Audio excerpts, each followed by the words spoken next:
This series started off as a roller coaster ride, and the Oilers come from behind once again. Unbelievable, right to the wire. Edmonton gains a measure of revenge for their heartbreaking 2023 playoff defeat at the hands of Vegas.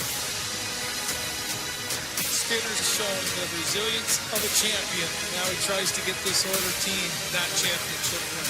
The Oilers are headed for a rematch with the Florida Panthers.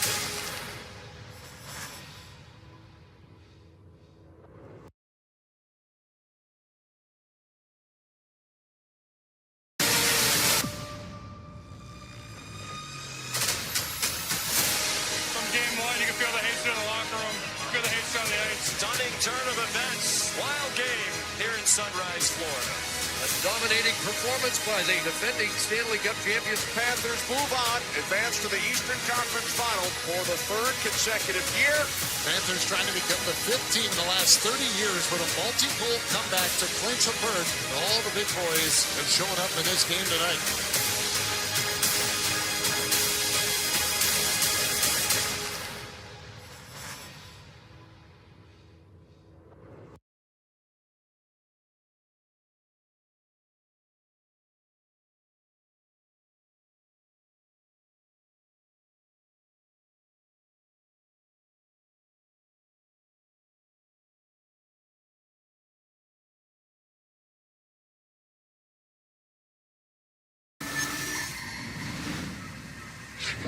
The biggest game in the history of the Stanley Cup Final is about to be played.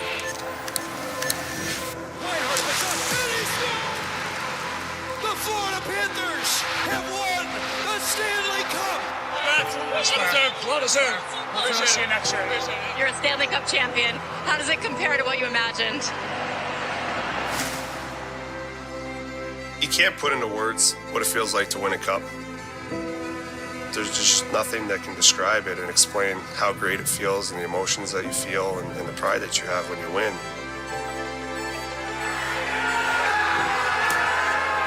Understanding that and knowing that feeling,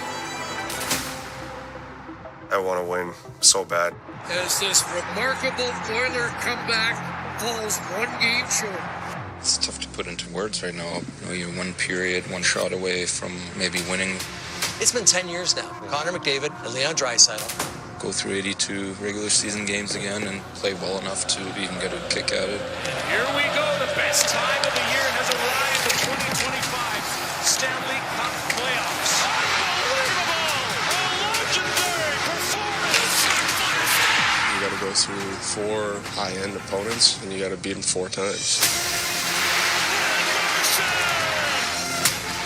Here's McDavid working past Eichel.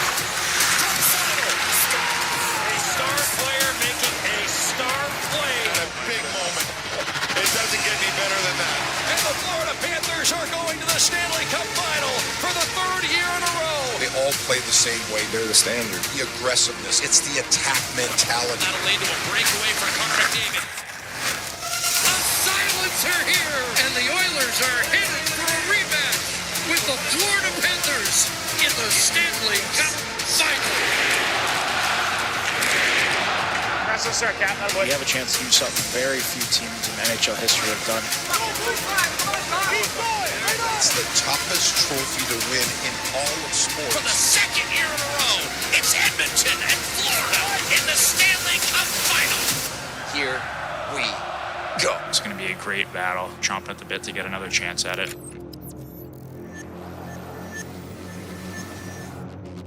Shot at getting some revenge. It's cup or bust.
years ago. Now, our 5,000 team members are proud to be your neighbor in more than 200 communities across Canada. And we support all Canadians with a growing selection of quality-made Canadian products and manufacturers. Nobody knows more about furnishing Canadian homes at the guaranteed lowest price than us, The Brick, saving you more.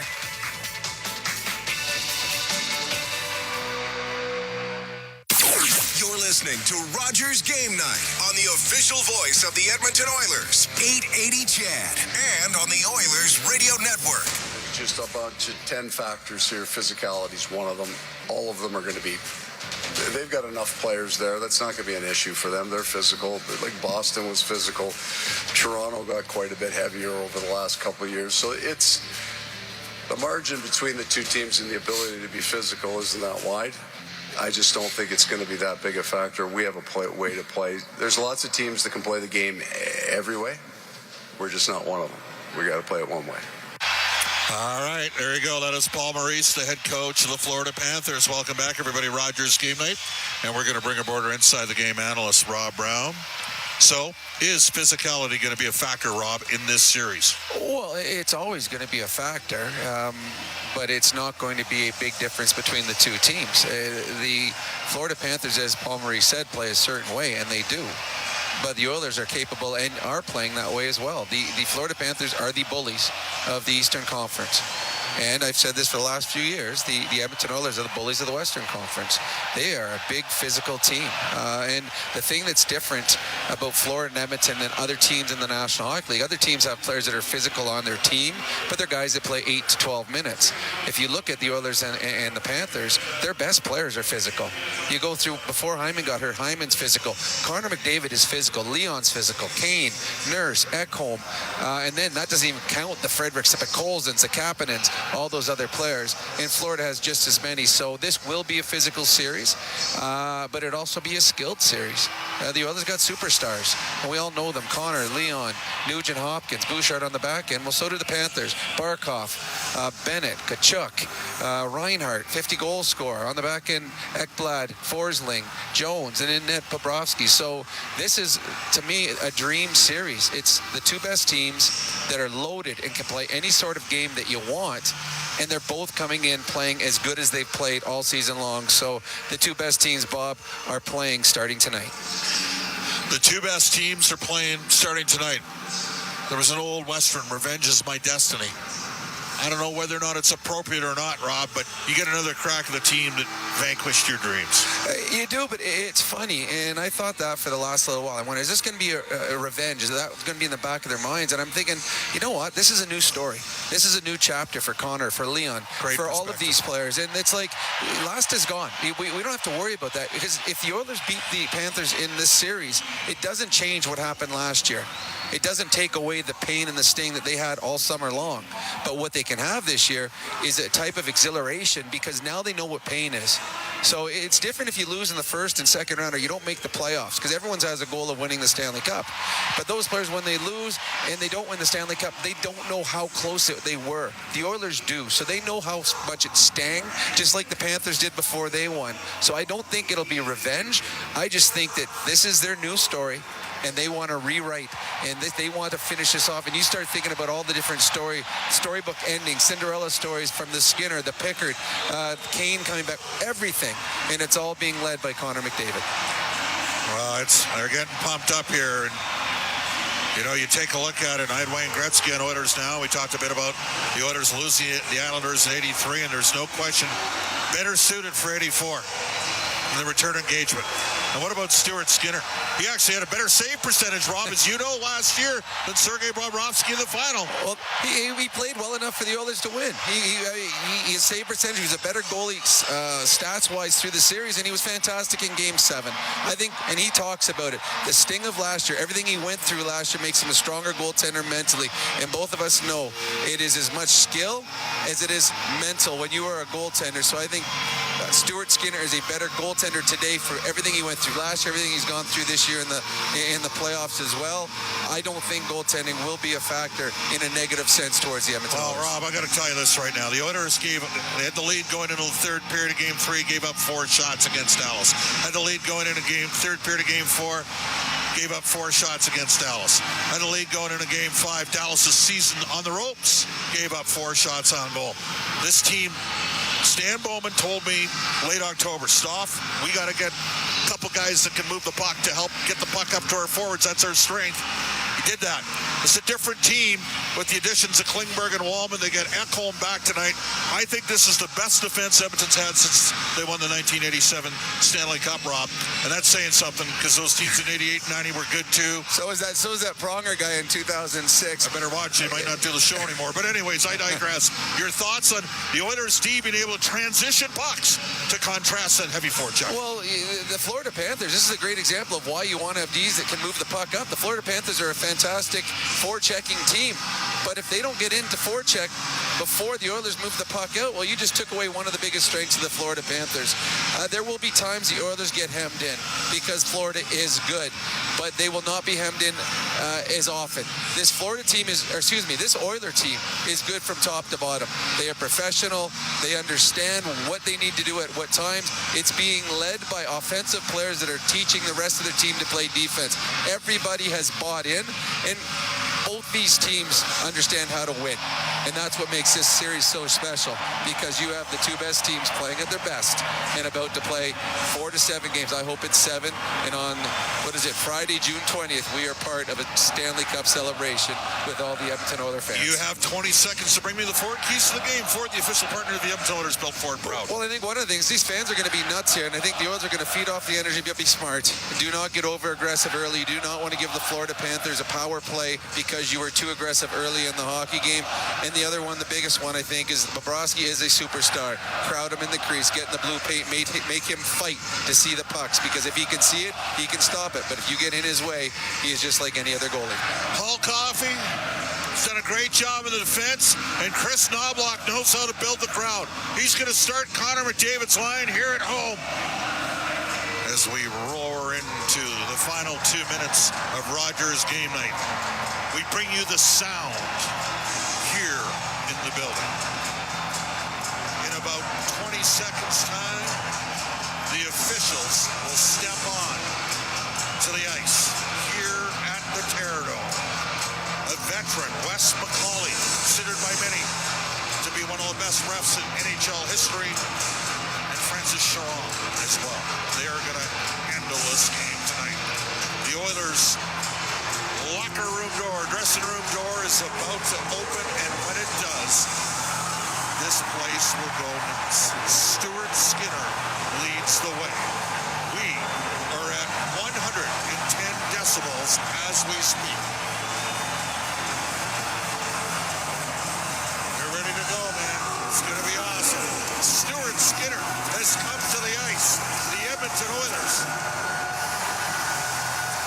getting ready to play the Florida Panthers. Game 7. Last year, Florida got one more bounce. The Oilers look to write a difference here tonight. Jack Michaels will have the call. Coming up next, but for Oilers NHL Hockey Game 1 action, live from Rogers Place on the Oilers Radio Network. Fridays just got fired up.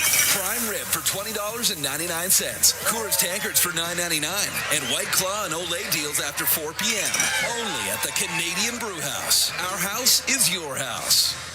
Businesses deserve the best protection against cyber threats. Alltech offers state-of-the-art IT and cybersecurity solutions to safeguard digital assets. The team of experts at Alltech are dedicated to providing the highest level of security, ensuring that data remains safe and operations are seamless.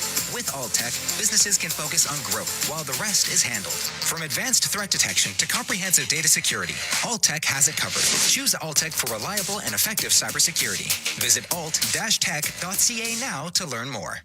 Ready to score big on your outdoor space? It's game time with Park Landscaping. Transform your backyard into a winning arena with Park Landscaping's expert team. From design to maintenance of lush lawns and state-of-the-art synthetic turf to inviting pools and captivating water features, Park Landscaping will make your outdoor space the MVP.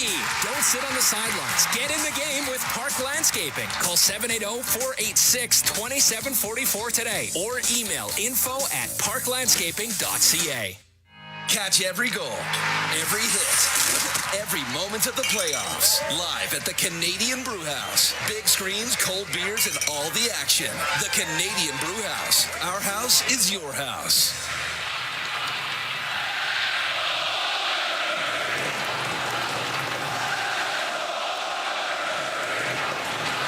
Just deafening here for Game 1 of the Stanley Cup Final. Jack Michaels, Bob Stauffer, high atop Rogers Place, sold out, and as you can tell behind me, absolutely in a frenzy. The Oilers and the Florida Panthers, back-to-back years in the Stanley Cup Final. Let's set your Coventry starting lineups for you. For the Edmonton Oilers, Stuart Skinner's won 6 of his last 7 starts and played to a save percentage of nearly 95 in the process. Will be in the pipes. The Stanley Cup is sitting at center ice. The Oilers and the Panthers can't wait to get after it after Florida narrowly edged Edmonton 2-1 in Game 7 last June 24th. Evan Bouchard and Matthias Ekholm will be on the blue line, opening line centered by Connor McDavid. Ryan Nugent-Hopkins and Corey Perry will be the wingers. The Oilers are coached by Chris Knobloch, who's 27-14, and the first coach since Scotty Bowman, the father of current Oilers general manager Stan Bowman. In 1970, he led the Blues to the third of their 3 consecutive Stanley Cup Finals. And as Scotty will tell you, he went 0 for 12, not 0 for 3. They lost 3 consecutive finals in a 4-game sweep. Your starting lineup once again brought to you by our friends at Coventry. Flexibility within reach. Get back in the game with customizable designs from the official builder of the Edmonton Oilers, and that's Coventry Homes. Florida, coached by Paul Maurice, who's sitting on 998 combined wins, regular season and playoffs. Sergei Bobrovsky, 57-48 lifetime in the postseason, including 40-19 over the last 3 years. He'll get the call in net this postseason, 12-5, a save percentage of .912. Stuart Skinner 6-4, .904. But we told you about the hot streak. Seth Jones and Nico Mikkola, who always seems to score against Edmonton on defense. And the opening line centered by Florida captain Sasha Barkov. The 2 captains will start at center to begin the hockey game. Evan Rodriguez, who led Florida with 4 goals in last year's Stanley Cup Final, and Sam Reinhart are the wingers. That's your starting lineup from Coventry. The pregame introductions are just about complete. And Bob, we have to be absolutely ecstatic, not only to be covering Edmonton for a second consecutive year against the Florida Panthers, but the second part of that is just as important. This is a major clash between 2 teams who are championship worthy. This is a heavyweight matchup. That's what it is. And you know what, Jack? To be the champ, you have to beat the champ. And they're the champs. You wouldn't want it any other way than this. There's no question. The Oilers come in to this Stanley Cup Final having won 12 of their last 14 games overall, and in that stretch, 6-1 at home, 6-1 on the road. Florida, meanwhile, has won 8 of 10 since going down 2-0 against Toronto. That's right, each team has rallied from a 2-0 deficit in this Stanley Cup playoffs, and the Florida Panthers have put together 5 consecutive victories away from home, and get this, by a combined score of 27-7. Numbers only begin to tell the tale. The depth of the clubs, the quality of the teams. We finally arrived nearly 12 months after Edmonton tasted defeat on June 24th in Sunrise. Now in Edmonton, Alberta, it's the Oilers with home ice, and the 18,347 will tell you exactly what this city wants.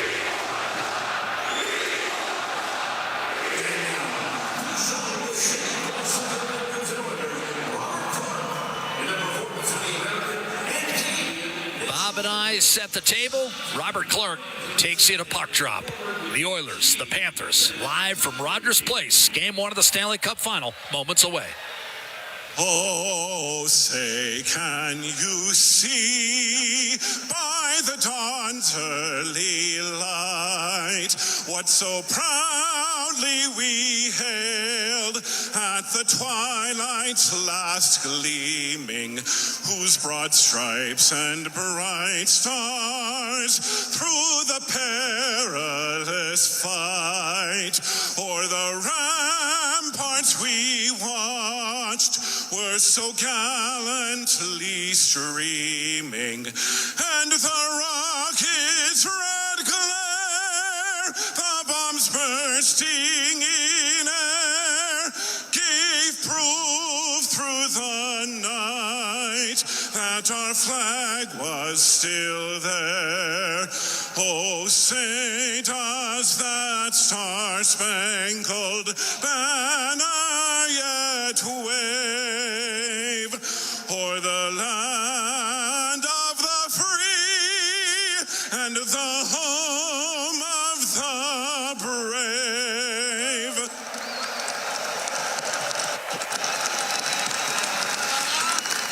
Oh, Canada, our home and native land, true patriot love in all of us command.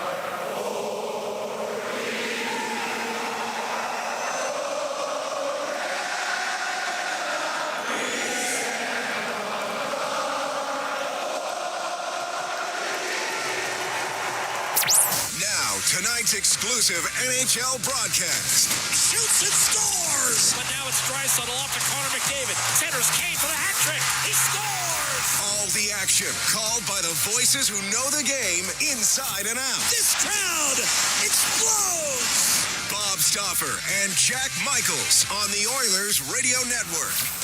Well, the city ready, the team's ready, the 18,347 inside Rogers Place most certainly ready.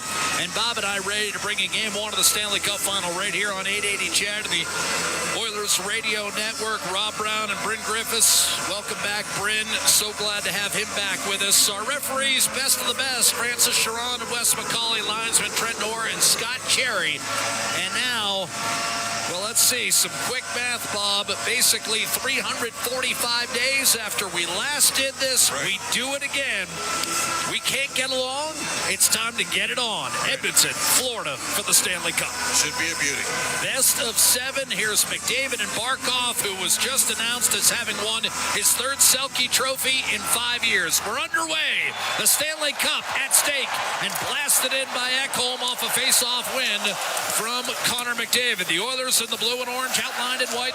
Florida in the white, blue pants and red trim. And digging it in and getting it into the zone is Evan Rodriguez. Glanced off a body right to Stuart Skinner. Working the net for Edmonton once again. 8th consecutive game in the pipes for Skinner. A blast coming. Mikkola had it redirected wide. 4 of his 19 career goals have come against the Edmonton Oilers. Ekholm slides it up the left-hand side. Nugent Hopkins didn't get it out. Batted down by McDavid. And the puck play with a high stick. 19:20 to play. First period. 40 seconds in. Edmonton, Florida. Game 1 of this best of 7. The reason the Oilers have home ice, they finished 3 points ahead of Florida despite losing the regular season series in a sweep for the 2nd consecutive year, this time by scores of 6-5 and 4-3. Not exactly goaltenders' duels, Bob. Do you have any speculation on whether we're going to see that kind of offense in this series? I don't know. I know Stuart Skinner would definitely get a tough start in the 6-5 game. Oilers were outplayed in the 4-3 game in Florida. That was coming out of the Four Nations face-off. Edmonton wasn't very good in the first 4 games back from that.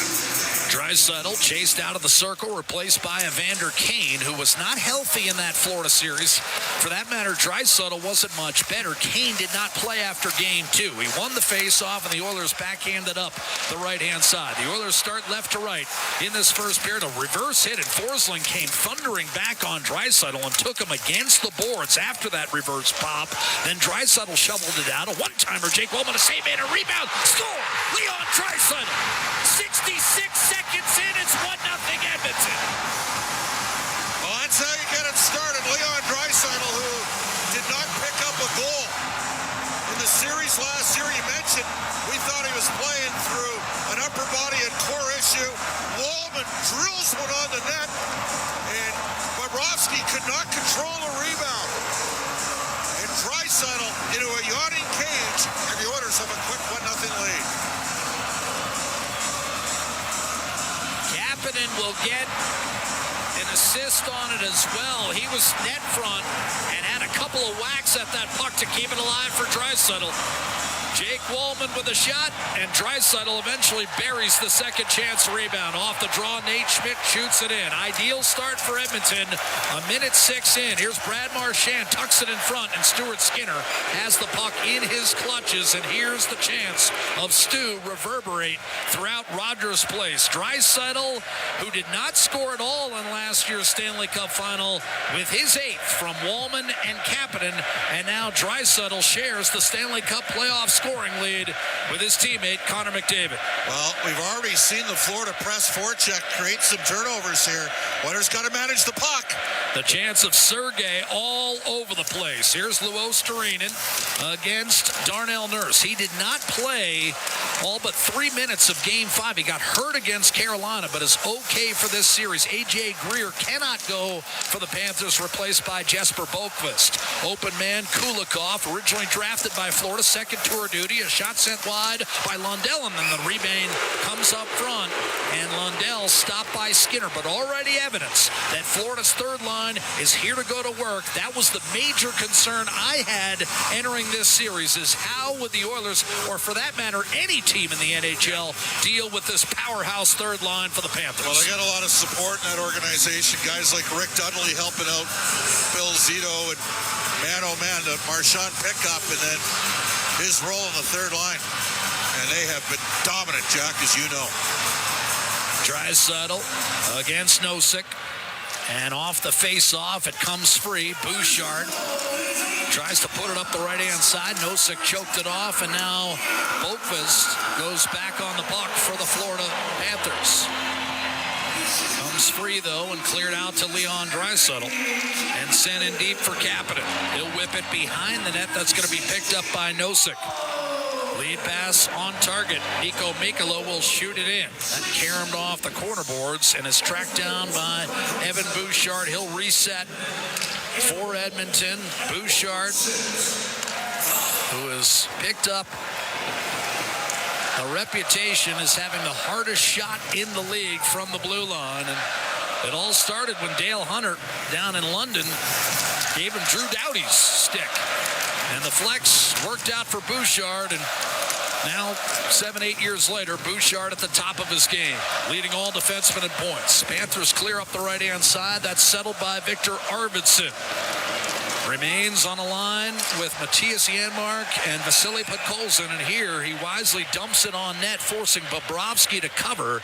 Nearly 3 minutes gone in the first period, 1-0 for Edmonton. Talked a little bit about Stuart Skinner and how he parachuted in when Calvin Pickard got hurt.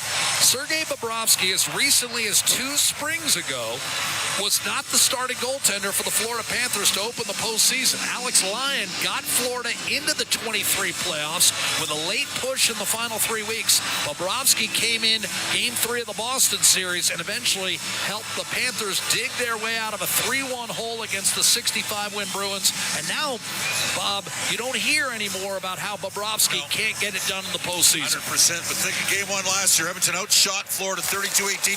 Didn't score a couple early opportunities. Bob locked it down. He won that game. That might have been the difference in the series, Jack.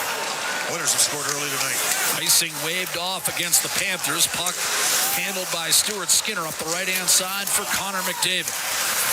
who led all players in the final last year with 3 goals and 8 assists, and was named the Conn Smythe winner despite Edmonton's loss. Chipped off the boards and safely out to center by Brad Marchand, and that's settled down by Wallman.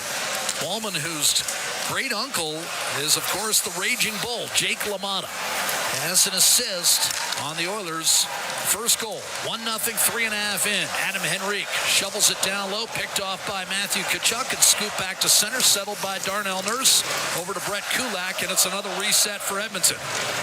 Nurse guides one in. Kulikov after the puck for Florida. And a very light and I think correct icing call against Edmonton will be levied here with 3:45 gone by in this first period. Draisaitl, his 8th, Wallman and Kapanen. And now, after talking it over, Bob, we may have this puck dropped at center ice. The linesman, Trent Noor and Scott Cherry, still discussing, but it looks like we're going to drop this puck at the red line. So 2 guys with different calls in that situation. You saw it off and dropped the puck back at center. Edmonton with a 1-0 lead in Game 1. The Oilers in this era of the McDavid, Draisaitl, Nurse, Nugent Hopkins quartet are just 4-12 in series openers. They beat Dallas in 5, but they lost the opener when they gave up 5 third-period goals. Off the draw, Kulak. High flip. It's going to be smacked down by Nate Schmidt. Would have been a hand pass had Rodriguez touched it. So Kulak to Nurse, off to Kasperi Kapanen.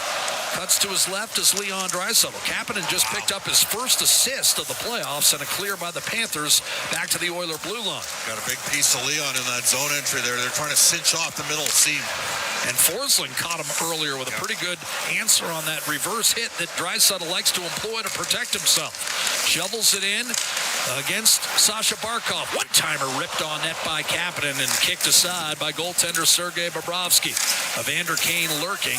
Reinhart put it back behind the net. Ekblad got blasted by Kane. Huge hit by Kane, who now has the puck on his backhand.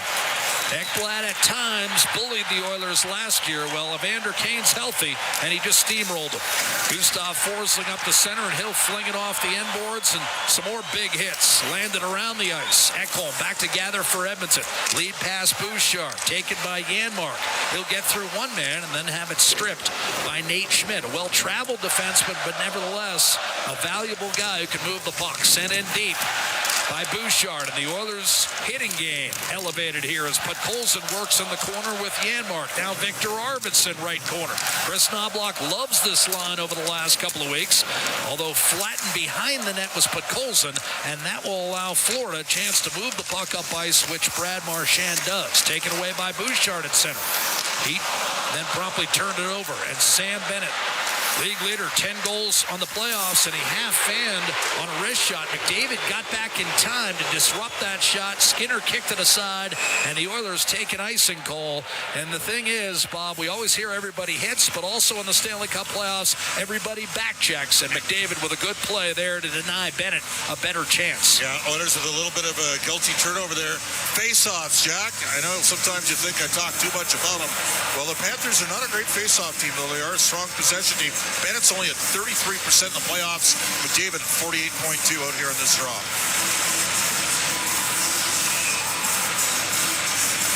Connor McDavid picked up his 100th assist in the series clincher at Dallas, and he also scored a breathtaking breakaway that turned out to be a game winner. Off the draw, wrist shot sent wide by Mikkola. Seth Jones from distance, and that was blocked by Ekholm.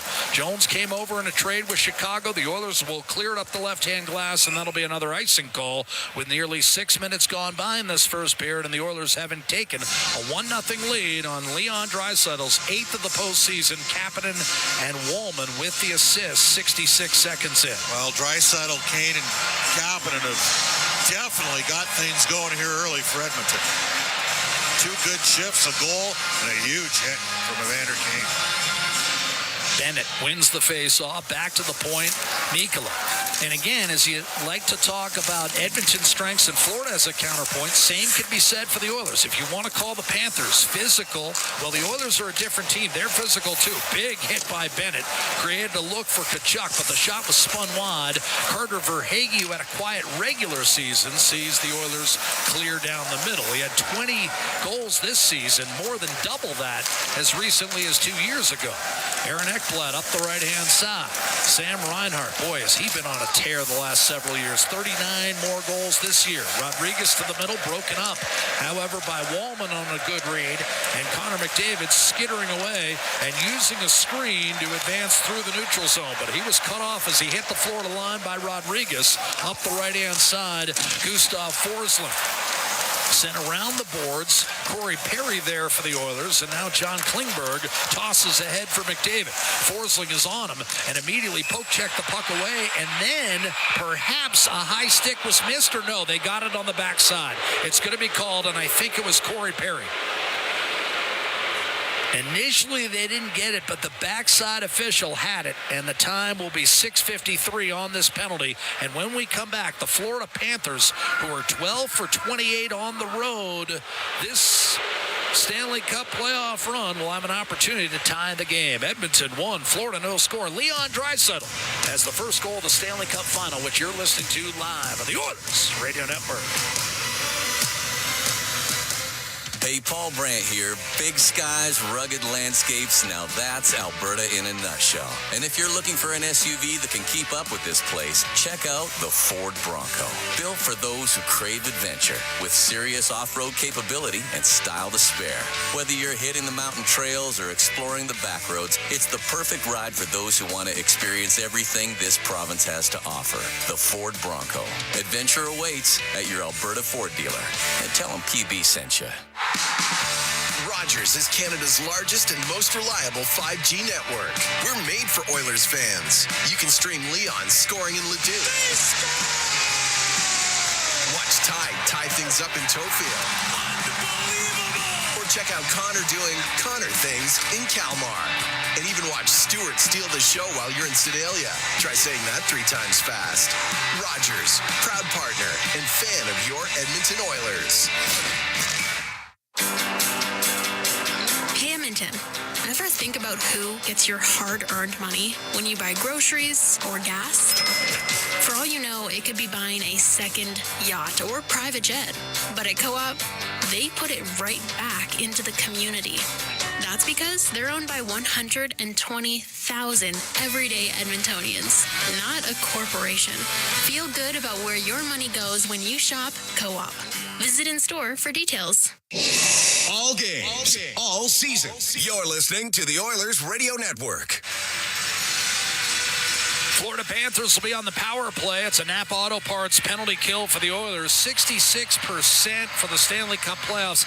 A little deceptive. Dallas's last couple goals of the series did come on the power play, but really the 3 they gave up in the first game of the West Final has skewed those numbers just a bit. Florida dreadful on the power play at home, but as we told you before the break, very good on the road. Here's Ekblad off the draw, sifting one wide.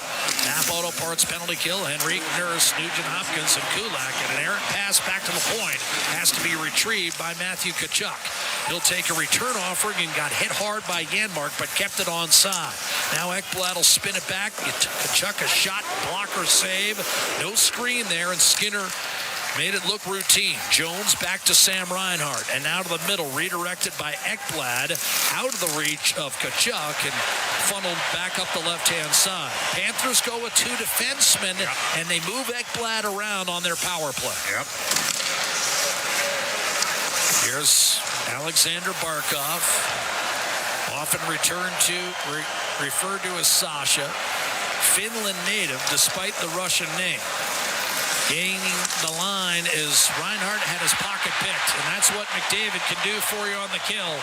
Reinhart had no idea it was there, and McDavid with a clean steal and 200-foot clear for Nate Schmidt to handle for the Panthers. And Connor Brown, who missed the last couple games of the Dallas series after a big hit from Petrovic. Here's Bennett working his way into the offensive zone. Again, the league leader with 10 goals during this Stanley Cup playoff run. Rodriguez has his shot smothered by Janmark and a clear down the left-hand side. Bobrovsky leaves it for Nate Schmidt. Up to Bennett. Right side too far for Marchand. Ekholm had a chance to get it out and did it. Now it's a 2-on-1. Here's McDavid heading for the net. Tried to center for Kapanen. Got it back. McDavid shoots off the post. Rebound comes free to Sam Bennett.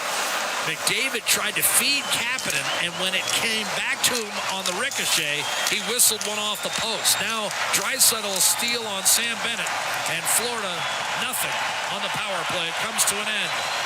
And the Oilers retain their 1-0 lead here in the first period. Draisaitl motoring down the right-hand side, had it taken away. Lundell up to Luostarinen. He overran the puck. Then a puck skittered free at center, shot in by Mikkola. Nurse will funnel it back to center and now carried in by Mikkola. Boakfist, right circle wrist shot, does not make its way through. Luostarinen couldn't come up with a rebound. Evander Kane, a soft chip up the left-hand side, and then maybe he gets away with a slash on Lundell. But in any event, the Oilers pick it up and clear. Klingberg up to center ice. Hammered back in by Seth Jones. The pace is furious. Jonah Gadjevich on the ice for Florida. This fourth line highly effective for the Panthers. As Nosek finishes his check on Nurse, the puck cleared up the left-hand side. Hammered back in by Kulikov. And now on the puck in a centering pass, Nosek bunted one wide on a deflection. Kulikov held it in. Tracking it down, Rodriguez couldn't make a play. Henrique to Darnell Nurse, whistled it down the middle. No one touched it, and a very late icing call, and that one could be debated. Florida could have touched that puck. 10:01 to go in the first, and the Oilers have limited the Panthers to just 2 shots on net in building a 1-0 lead. Leon Draisaitl scoring a 5-on-5 goal. Well, great defensive play by Nate Schmidt. Blocked the pass, but McDavid had this presence of mind, and he beat high blocker side Sergei Bobrovsky. Big draw here for Henrique. Off the draw, wrist shot, and a save made on Sam Reinhart, but Barkov won that cleanly. We'll keep an eye on that as Arvidsson rams it off the boards. Trying to make a play on it, Trent Frederick. He got bottled up. Henrique wandered over. Boakfist took a big hit from Jake Wallman and ended up on his keister. Brett Kulak stumbling, then getting it back from Wallman and lasering one up the right-hand side for Connor Brown. Bobrovsky takes a peek, hands off to Ekblad. Soft chip up the right-hand side, and now we've got an opportunity for Carter Verhaeghe, but he's closed off quickly by Connor Brown. Tkachuk held it in. Verhaeghe spins and fans on a shot from a high slot. Tkachuk on the rebound will pick it up. Centering pass. Quick snapshot, score. Carter Verhaeghe, it's a tie game, and Stuart Skinner felt like Jake Wallman was pushed into him by Sam Bennett. Well, Jake Wallman got hooked on a loose puck battle. They didn't call it. Wallman had a chance to go get the puck, and Bennett got a piece of him, and they stayed right in front of the net. The Oilers are not going to challenge this. It's a good goal for Florida, and we are tied 1-1. Verhaeghe, I mentioned the quiet regular season, but he's certainly woken up in the postseason. That's his 7th. Remember, Bennett leads the entire league. Oh, Bennett did charge right into Stuart Skinner. I think they will challenge this, Bob. When I got a second look at it, I think there's more contact than initially thought. And I think Chris Knobloch is going to challenge this. Edmonton is challenging to play for goaltender interference prior to the goal. I think this is coming off the board all day. I don't think it's particularly close, having seen a second look at it. So we have Chris King, Stephen Walkham here from the NHL. They're overseeing this. It's the Stanley Cup final. Bennett initiates the contact. I thought initially that Skinner was claiming that Bennett tossed Wallman in there. And you mentioned a bit of a hook, but it's Bennett who backs his way into Skinner, and I don't think Wallman forced Bennett into Skinner. Just checking the stick grab in front of the net. This is coming off, I think. Here we go, quick call. After reviewing the play, the actions of the Edmonton defenseman knocking 9 down. Therefore, the call on the ice is confirmed. That was what I was concerned about. He grabbed his stick. Oilers got a penalty here. And that not only means a goal, boy, the overhead look really makes it look as though Bennett charged into him.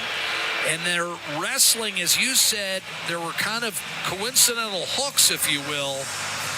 And this one's coming off the board, and Edmonton doesn't miss many of those. Nope. I don't know. I mean, yes, Wallman's holding on to his stick, but I still think Bennett initiates the contact. I'm sorry. Bennett knew exactly what he was doing. That's what I'm saying. I don't love this. I don't love this call. I don't. But nevertheless, it's going to count. Carter Verhaeghe, his 7th. I really thought that was coming off, and I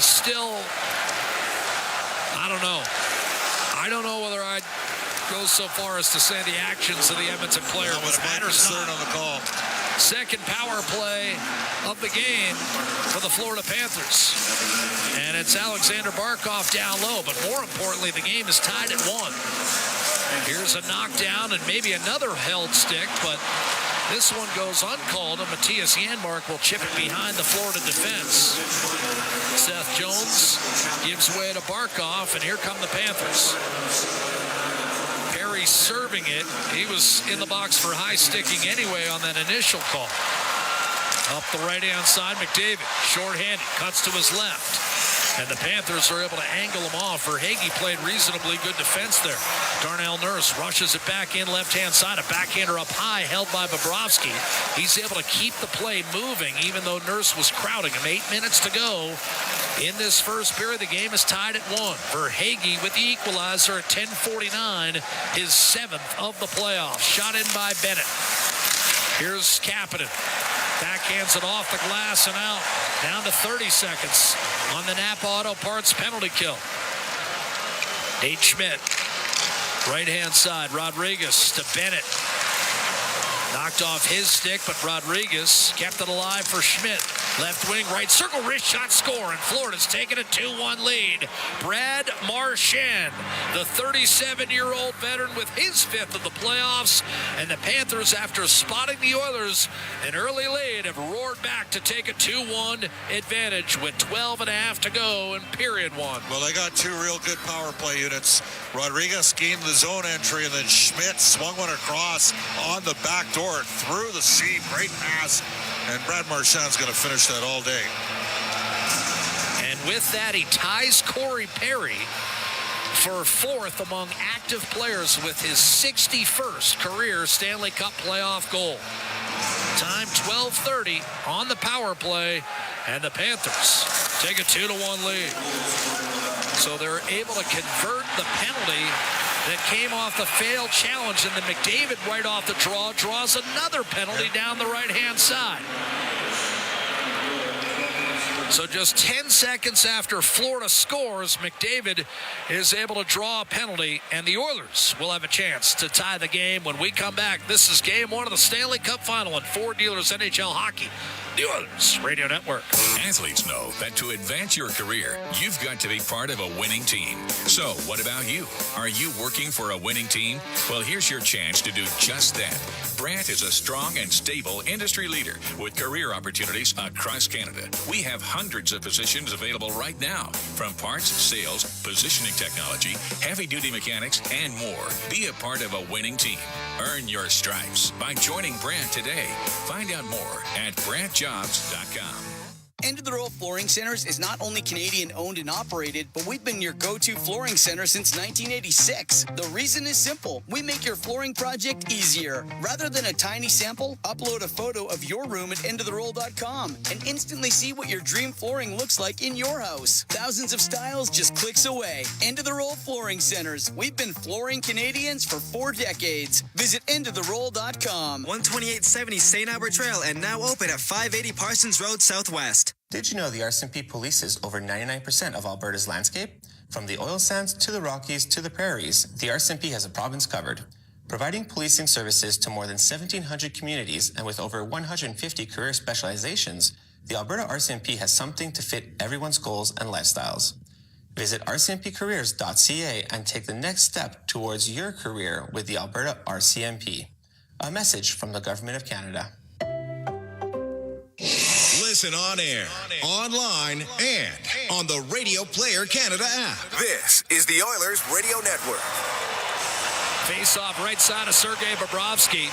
Anton Lundell, a no-doubter, 2-minute for interference against Connor McDavid, and the Oilers get their first power play. Well, a no-doubter after you don't call interference on Bennett against Ballman. Then Bennett backs his ass into Stuart Skinner on the game-tying goal, and then they get a power play out of it on the challenge. You know Edmonton's Mary Kay's in the house. They were going to get the next call, and Lundell had to stick on McDavid. Easy call for the officials to make. 2 goals in a minute 41 for Florida. Now we've got it evened up. I think Perry's taking another penalty here, Bob. This is unreal. Corey Perry wrestled a man down in a puck battle off the draw to the right of Sergei Bobrovsky, and the Oilers' power play lasts all of 6 seconds. It's going to be a trip against Corey Perry. Perry's been in the box twice here in the first 12 minutes.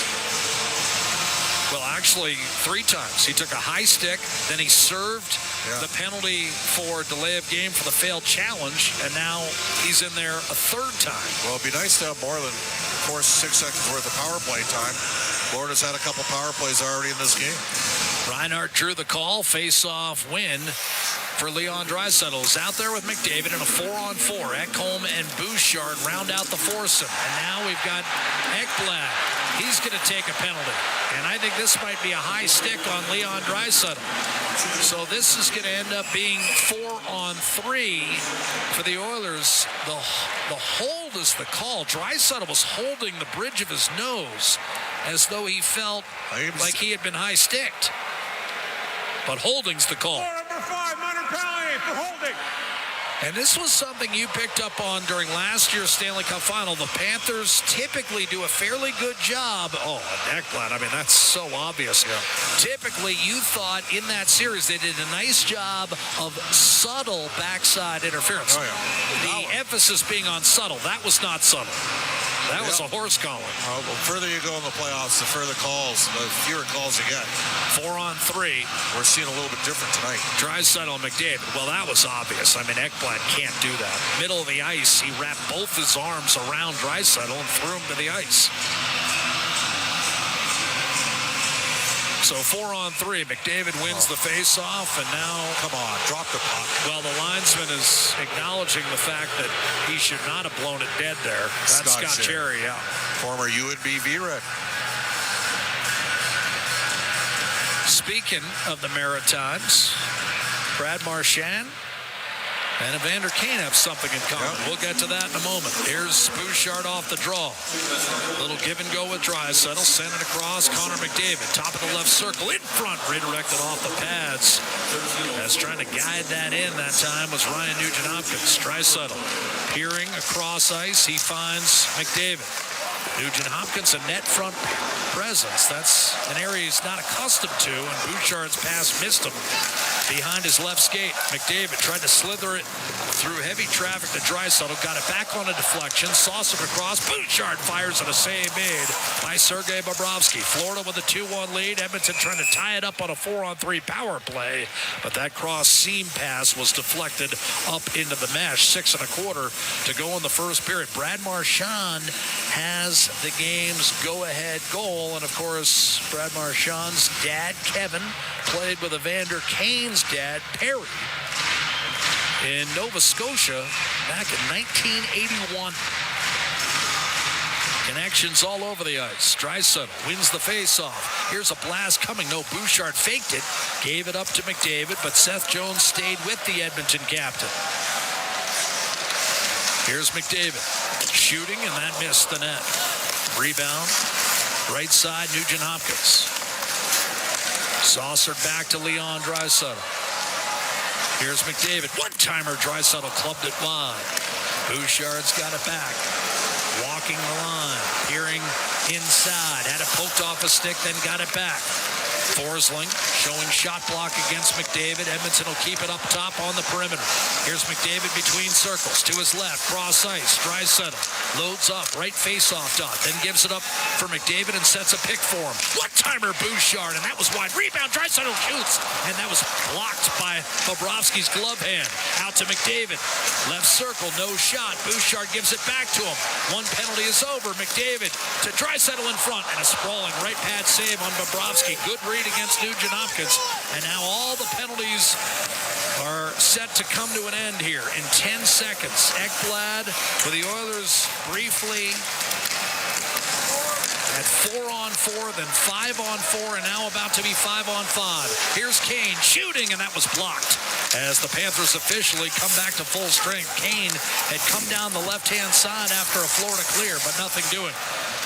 Mikkola able to fling it off the glove of Corey Perry, and that shook him up a little bit on his left hand. Caught him in a soft spot. Here's Kulikov up to Marchand. Now Sam Bennett hits the line. Mikkola shot off the glove of Stuart Skinner. Rebound of Vander Kane. 2-1 Florida. 4.5 to go. In the first period, game 1 of the Stanley Cup Final. Best of 7 for the first 2 games in Edmonton. The outlet to Carter Verhaeghe. He tied the game 5-on-5. Edmonton challenged for goaltender interference and didn't get the call. And then Marchand scored on the power play. Bennett, another heavy check. And now bearing down on John Klingberg up the right-hand side. Not out of the zone. Arvidsson nowhere to move it. Klingberg escapes both Tkachuk and Bennett. And now hits a streaking Janmark. A blast and a save, Bobrovsky. Here's a wrist shot on the rebound and another save, Bobrovsky against Arvidsson. It was Janmark who scored the only goal against Bobrovsky in the Game 7 loss last June the 24th. That was a score of 2-1.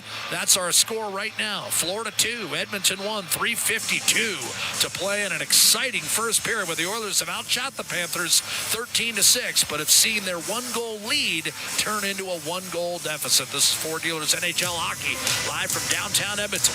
The Oilers Radio Network. Celebrating 70 years in the signage industry, William Huff Advertising is the most recognized name in the game.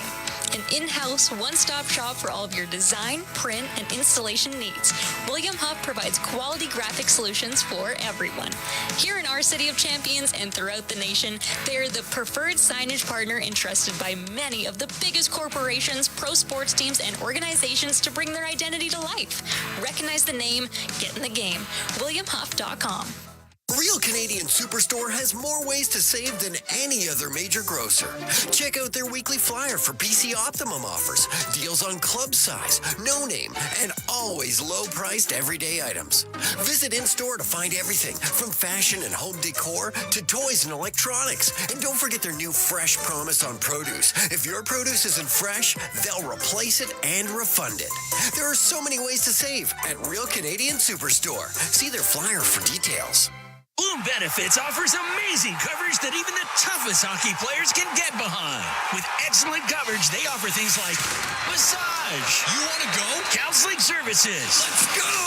Dental coverage. That was not offside. And eye exams. With custom health coverage for any group of any size, Bloom Benefits make every team better, stronger, and healthier. Plans start from just $54 a month. Rethink your benefits today at bloombenefits.ca.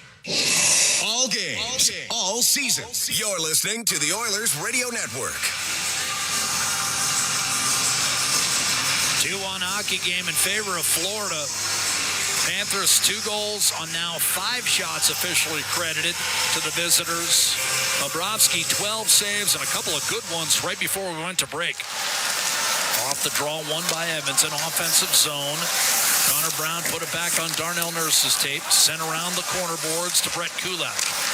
And now Trent Frederick, a wrist shot, deflected, shoveled toward the net, redirected wide of the goal, and up high, chipped up the left-hand side, and the Panthers smartly get it out. Carried back in by Connor Brown, smacked down by Frederick, eager to avenge a loss. He was on that 65-win Boston team a couple years ago that lost to the Panthers after being up 3-1.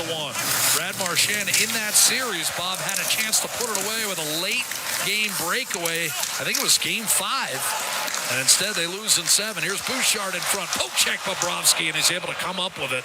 And it's been a frustrating game thus far for Corey Perry. He's taken a couple of penalties, and that time on a good look from Bouchard was unable to get a clean chance away. Bobrovsky, aggressive, top of the blue paint, able to take it away from Corey Perry. Yep.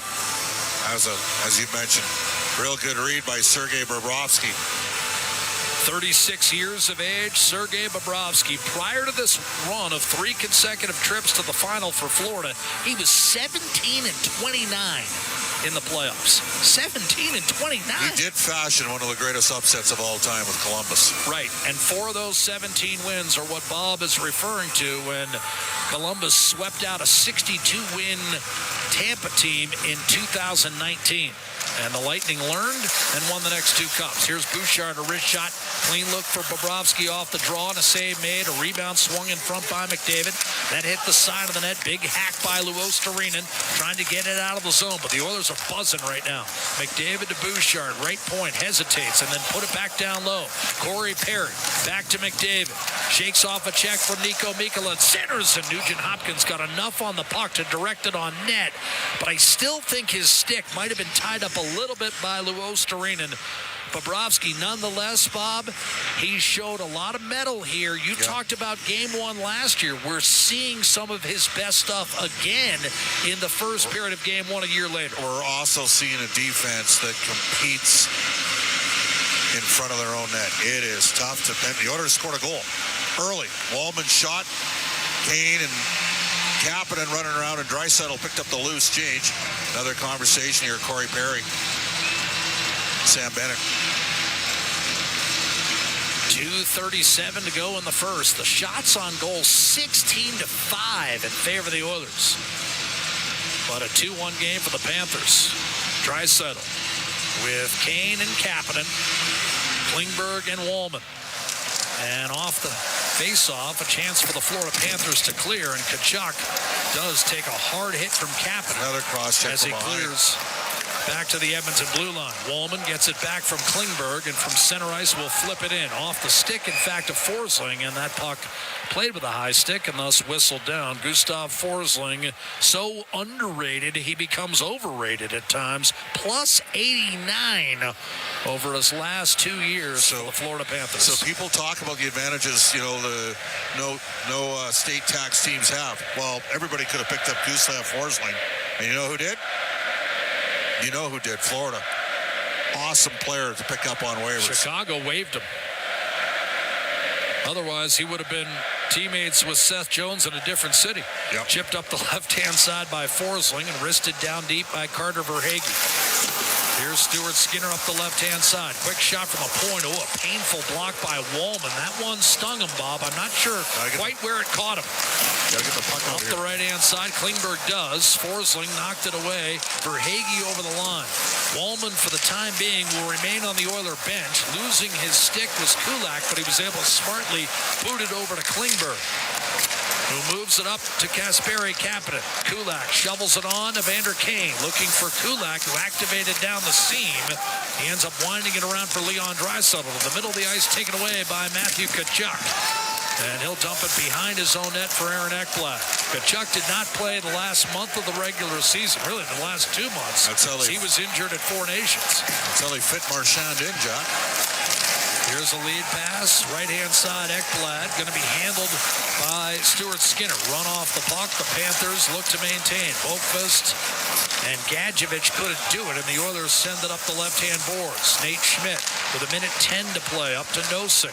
And now through center. Boqvist got his stick on it, and now you've got Nurse and Gadjevich battling in the corner. Freed up for Dmitry Kulikov. He tried to shovel it down low. Intercepted by Podkolzin. He'll launch it behind the Florida defense, but put enough out-turn draw on it not to draw icing, and instead the Panthers take the icing call as Nate Schmidt, the guilty party. 49 seconds. There's your out-turn draw ball, but it leads to an offensive zone face-off for Edmonton's top players. They're going to get, I think they're going to load up here with McDavid and Draisaitl for the final 49 seconds, 5-on-5. Corey Perry will join them. Bouchard and Ekholm defensively. Ekholm's second game back. Remember, he returned for Game 5 of the West Final. A 6-3 Oiler win, while the Panthers one night earlier had beaten the Carolina Hurricanes 5-3 to end their series in 5 games. Off the draw, it's Draisaitl. Shoved against the boards by Nosek. Florida's depth being tested here, and the Panthers pry the puck loose, and Nate Schmidt wisely skates to center and whistles it down deep, even as Stuart Skinner tried to sell a potential icing call. Final 25 seconds. Bouchard the outlet, Draisaitl on target. Gives it up for McDavid, and then could not drag the leg. You don't see those two do that often. Offside, whistled against Edmonton. 20 seconds to go in the period. Thought that was a tight call from Stripes. It's been a couple tight calls that have gone Florida's way here. A non-call on a reach infraction from Sam Bennett really kind of flipped the script in this game as Wallman was trying to get to the puck. Bennett grabbed a piece of him, and then he got inside position and backed his ass right into the face of the netminder, Stuart Skinner, and got a piece of it for the deflection redirection. Jones to Mikula, shoveled to center. Barkov fell down. Oh, and then caught Nugent Hopkins with an inadvertent butt end. A wrist shot from distance handled by Stuart Skinner, and that likely will be all for the first period. Matthias Ekholm did not wind out the clock as the Panthers got a late shot. Evan Rodriguez. Edmonton acted like the period was over there and actually gave the Panthers one more look. Rodriguez stopped by Skinner. Florida, its 6th shot of the period, turned away by the Oiler goaltender, but despite a -9 on the shot clock, the Florida Panthers have taken a 2-1 lead as we head to the dressing room on the strength of an even-strength goal by Carter Verhaeghe that Edmonton challenged, and on the ensuing power play after the failed challenge, Brad Marchand, the 37-year-old wily vet of 16 years with the Boston Bruins, put the visiting Panthers on top. What do you make of the opening 20? Well, I mean, you'd look at this simply and just say power play goal for Florida, and the Oilers 0 for 1 technically they're 0 for 2, I think, with the power play because to check the overlap on it. But look, Edmonton's playing a good team that knows how to win. The Oilers are a team that hasn't overreacted in these situations. Pretty good period from Edmonton. You pump 15 shots on goal to 6, 7, whatever they decide to ultimately decide, because they keep changing them a bit here, Jack. But at the end of the day here, I didn't mind a lot of what Edmonton did. The Oilers are 0 for 2 on the power play. Florida's 1 for 2. Oilers came in 56% at home. Really, they didn't score in their 4-3. That's what they had, a chance of the 4-3. So with McDavid and Draisaitl and a lot of open ice. Now, it's got to be stated, you know they're going to be physical. You know they're going to be in your face. You know they're going to do some stuff that, this is who they are. It's part of Florida's identity. You're going to have to play through it. The Oilers landed some body shots as well. I was going to say, Edmonton, my counter to that, Bob, is what's the difference? Doesn't Edmonton play very similar? They can. The difference in the game right now is the challenge. And I get where you're coming from. The whole sequence that led to it bothered me a little bit. They kind of had the whistle away there. Bennett is cross-checking everybody off of draws. That's what he does, and so he's a good player. And the Panthers have, some nasty guys. It's part of their identity, and the Oilers have had a little bit of pushback here. I think there's been a couple times the Oilers have struggled a bit on in terms of outletting the puck, creating some opportunities off of transition. But overall, a pretty good period from Edmonton. The problem is they're down by 1. And they're down by 1 because of Brad Marchand's power play goal at 12:30.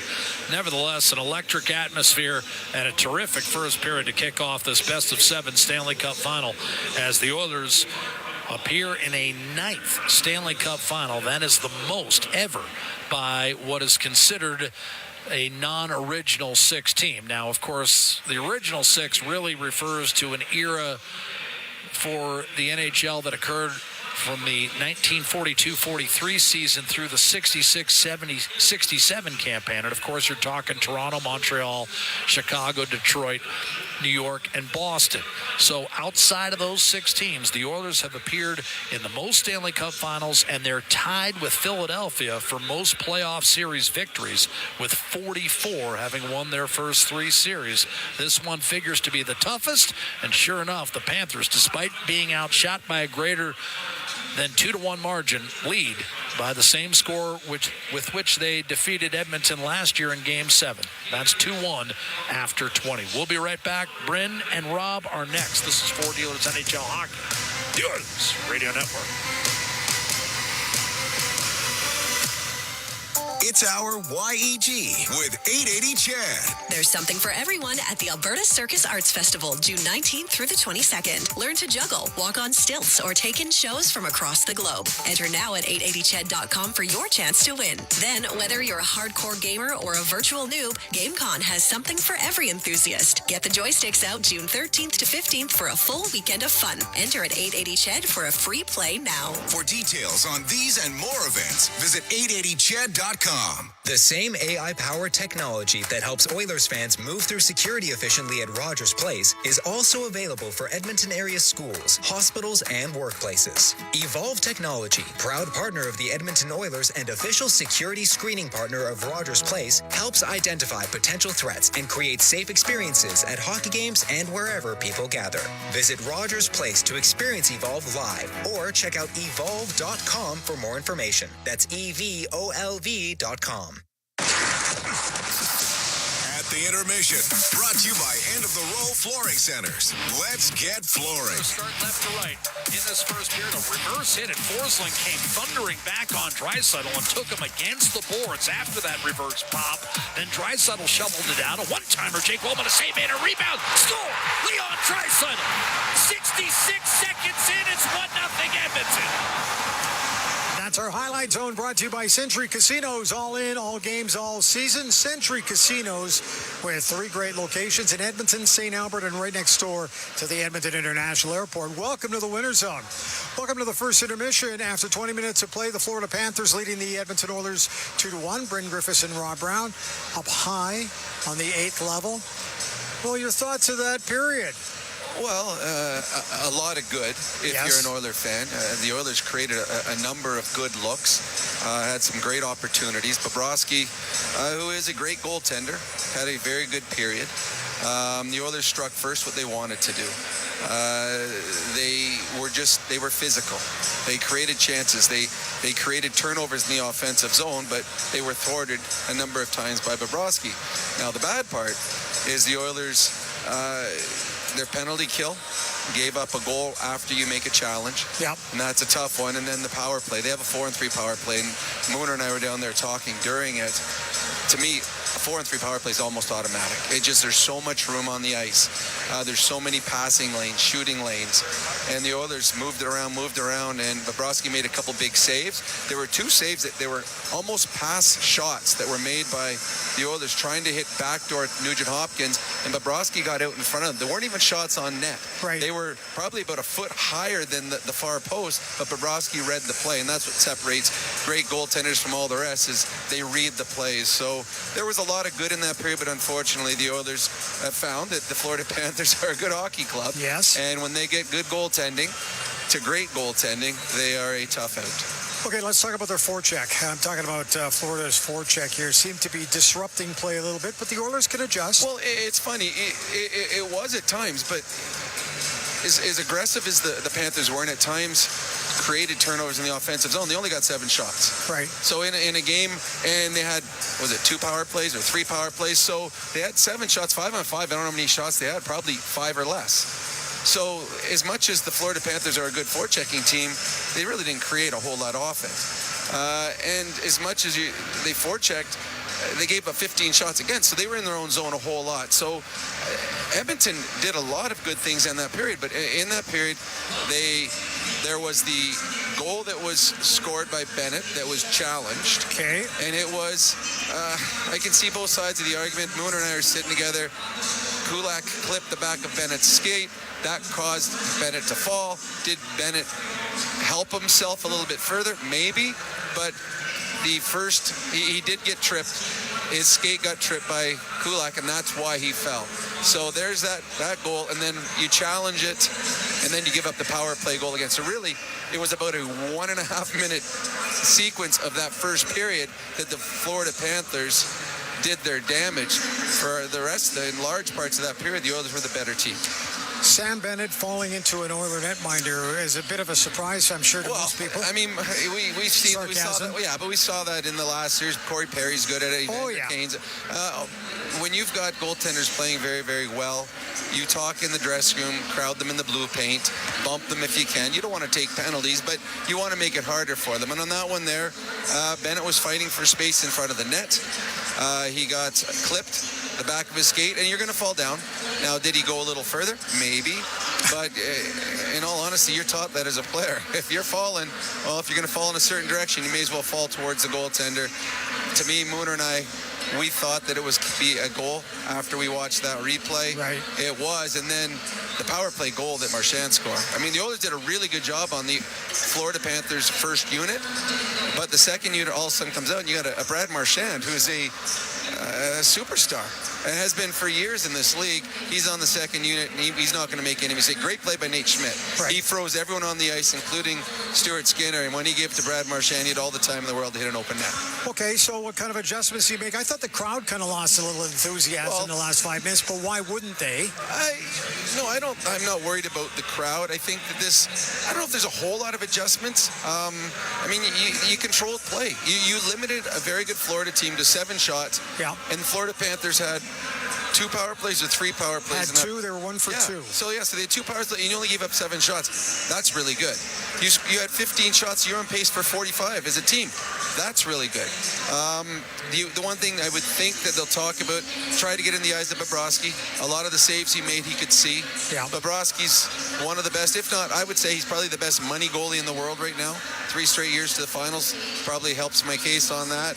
So if he sees it, he's going to stop it. So get in his eyes. The goal that went in, that Bennett was in front of and fell into, or Skinner, before that, I mean, Skinner didn't see the puck. So that is just being in the right place. So I think the Oilers just have to crowd the crease a little bit more. Okay, what didn't you like from the Oilers in that period? Was there very much? Well, because they did some positives. Well, no, it was a good period, but the one thing that you can't do is shoot yourself in the foot. And right. Corey Perry, he got a high sticking penalty, and it was an easy call. His stick was lazy, up in the air, and it came across the face of Forsling. He had a breakaway out of it, but there was a high stick. So there's a high sticking penalty you don't need to take. And then you're on the power play. You have a 5-on-4. The place is buzzing. You get your chance to tie the game. Puck's in the corner, and Corey Perry gets his stick in the feet of, I believe it was Reinhardt. Again, easy call. And Perry knew he did it because he dropped his stick, but damage is already done. So if there's anything you don't want to continue is don't make it easier for the Panthers. Don't take the stick infractions.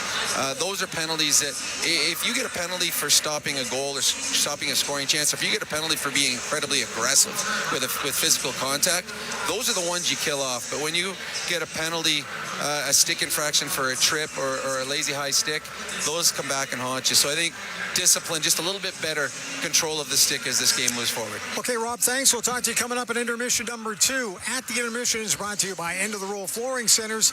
Let's get flooring. This is your Ford Dealers NHL Hockey on the Oilers Radio Network. Play Alberta has hundreds of casino games right at your fingertips. Join thousands discovering why Fortune Coin is one of Alberta's most popular games. Fill your reels with golden coins. Multiply your prizes up to 6 times and turn good spins into legendary ones. Land the Fortune Coin symbol to win cash. Trigger the jackpot. Launch the free spins bonus and watch as the dragon takes over your screen. New players get 100 free spins only on playalberta.ca. Claim your offer today. If you gamble, use your game sense. Our people, our team. It's what business owners almost always say is their most important resource. But strong businesses don't just find great people. They make sure their teams stay healthy, engaged, and performing at their best. A benefits plan from Alberta Blue Cross is more than just drug and dental. They support the whole person with flexible coverage levels that fit the size and circumstance of your business. Find a plan that gets results at ab.bluecross.ca. Do you have tickets to an upcoming event at Rogers Place that you can't attend? Donate your tickets to the Edmonton Oilers Community Foundation Seats for Kids program, presented by Eagle Builders. Seats for Kids provides unused game tickets for charities, allowing children and families to enjoy hockey at Rogers Place. And for many, a once-in-a-lifetime opportunity.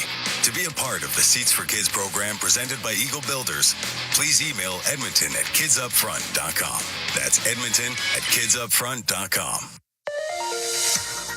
This is Global News at the first intermission. I'm Zach Ferguson. This morning, a little after 12:30, police responded to reports of a shooting at a residence in the area of 16th Avenue and 65th Street Southwest in Walter Lakes and found a 41-year-old man with injuries. First aid was administered, but he died. Homicide detectives are now looking into what happened, and an autopsy is scheduled for tomorrow. Another wildfire evacuation order has been issued in northeastern Alberta. Lac-La-Biche County issued the alert around 3:20 this afternoon. People in the area of southern Winifred Lake and Grist Lake have been told to leave their homes immediately due to an out-of-control wildfire. Alberta's Premier Danielle Smith says that she's invited Prime Minister Mark Carney to watch an Edmonton Oilers Stanley Cup final game. Smith says she's waiting to see if Carney will join her for Game 5, which could happen next weekend before the G7 conference. Canada faces calls on multiple fronts to retaliate against the U.S., who doubled levies on steel and aluminum overnight to 50%. Canada's steel industry joined the NDP, Ontario's Premier, and even some Liberal MPs pushing for quick retaliation. I'm Zach Ferguson. Your next scheduled newscast will be at the second intermission on 880 CHED. Hey, Edmonton. Ever think about who gets your hard-earned money when you buy groceries or gas? For all you know, it could be buying a second yacht or private jet. But at Co-op, they put it right back into the community. That's because they're owned by 120,000 everyday Edmontonians, not a corporation. Feel good about where your money goes when you shop Co-op. Visit in-store for details. If you've got educational goals, Portage College is ready to provide the assist. Portage College has over 30 programs, with some offered through blended delivery or entirely online. At Portage College, certificates, diplomas, apprenticeships, degree pathways, and micro-credentials are all within your reach. And just like any good team, it feels more like a family. With their small class sizes, you'll feel right at home in no time. To learn more about Portage College, visit portagecollege.ca. Portage College. It's about you. Tired of skyrocketing energy bills? Switch to clean, affordable power with Horizon Solar. Whether you want to cut costs, go green, or increase your home's value, Horizon Solar has you covered with tailored solar energy solutions. With current government incentives, there's never been a better time to make the switch. Own your power, control your bills, live sustainably. For your free assessment, call Horizon Solar today or visit horizonsolar.com to get started. Horizon Solar, where going green makes sense. At the intermission, brought to you by End of the Row Flooring Centers. Let's get flooring. Bring Griffiths back at Rogers Place after 20 minutes of play. It is 2-1 Florida leading the Edmonton Oilers. Usually we do the out-of-town scoreboard brought to you by Pizza 73, the official pizza of the Edmonton Oilers, but this is the only NHL game going on today, so let's do a little quick recap. Oilers got on the board at 1:06 of the first period. Leon Draisaitl, his 8th of the year from Kapanen, and Wallman made it 1-0 Oilers. Then it was Sam Bennett deflecting a point shot. It was Verhaeghe and Tkachuk with the assists. That one was disputed by the Oilers, but it went Florida's way. So sure enough, a few seconds later, it was Brad Marchand, his 5th of the year from Schmidt and Rodrigues. And that's where we stand after 20 minutes. It's 2-1 Florida leading the Oilers going into the second period. Out-of-town scoreboard brought to you by Pizza 73, the official pizza of the Edmonton Oilers. Second period is up next at the intermission, brought to you by End of the Row Flooring Centers. Let's get flooring. This is your Four Dealers Edmonton Oilers hockey on the Oilers Radio Network. At the intermission has been brought to you by End of the Row Flooring Centers. Let's get flooring. At Fountain Tire, we're all about one thing, taking care of your vehicle. Oh, and your wallet. I guess that's two things. Save up to 20% off select tires until June 14th. Fountain Tire. We're on this road together, Canada. Chemco is more than just a trusted local name. Chemco has been building industry across Canada for more than 60 years. From engineering through to commissioning, construction, maintenance, and beyond, Chemco's multidiscipline approach stands firmly on the belief that Chemco cares.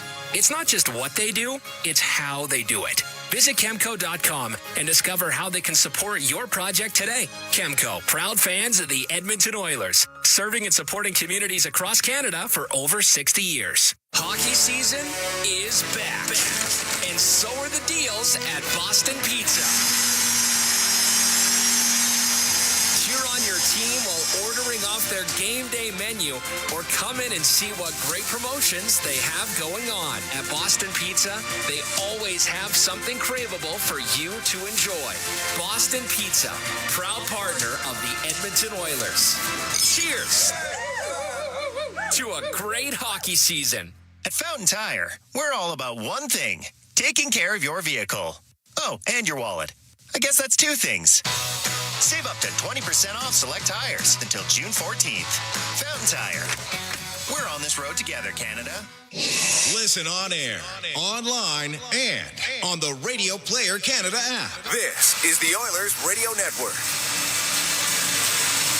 The Oilers 50-50 presented by Rogers, now live for the Stanley Cup Final. Early bird prizing including a signed McDavid Four Nations jersey and $10,000 cash, as well as a Ford Bronco.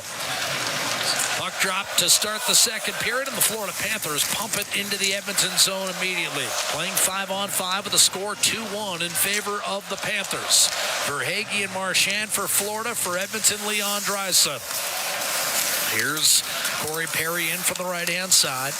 Oilers right to left in the home blues for the second period. A backhander in front, redirected off Bobrovsky's pads and calmly flipped the other way by Evan Rodriguez. Main jackpot now over $2.8 million as part of that Oilers 50-50. A reset for Darnell Nurse. Opening minute, second period. Edmonton having outshot Florida 14-7 officially in the first. Draisaitl trying to bulldoze his way up the right-hand side. Lundell will toss it back in. Luostarinen in on the forecheck. A hard rim by Skinner off of Bouchard's body. And here's Darnell Nurse. Right-hand side. Flicked ahead by Marchand and cleared back the other way by the Panthers. Skinner to knock it down for Nurse. Another reset. Kulak presenting himself as an outlet. Instead, it goes up the right-hand side to Kasperi Kapanen. Verhaeghe worked it back through the neutral zone. Kulak skates away from traffic. Evander Kane unable to shovel it in. And the Panthers hold their blue line. And a 2-1 lead as a result. Kulak over to Nurse. Fires one up the middle. Spilled in by Kapanen. That's off the plexi. Wrap-up situation in the corner. Sam Bennett. Crowd trying to get the Oilers into it here. Trent Frederick for Edmonton. He was checked hard by Kulikov. Ripped around the boards and dislodged off the half wall, but right to Verhaeghe and his outlet on target. Sprinting up ice. Bennett. Wrist shot. Score!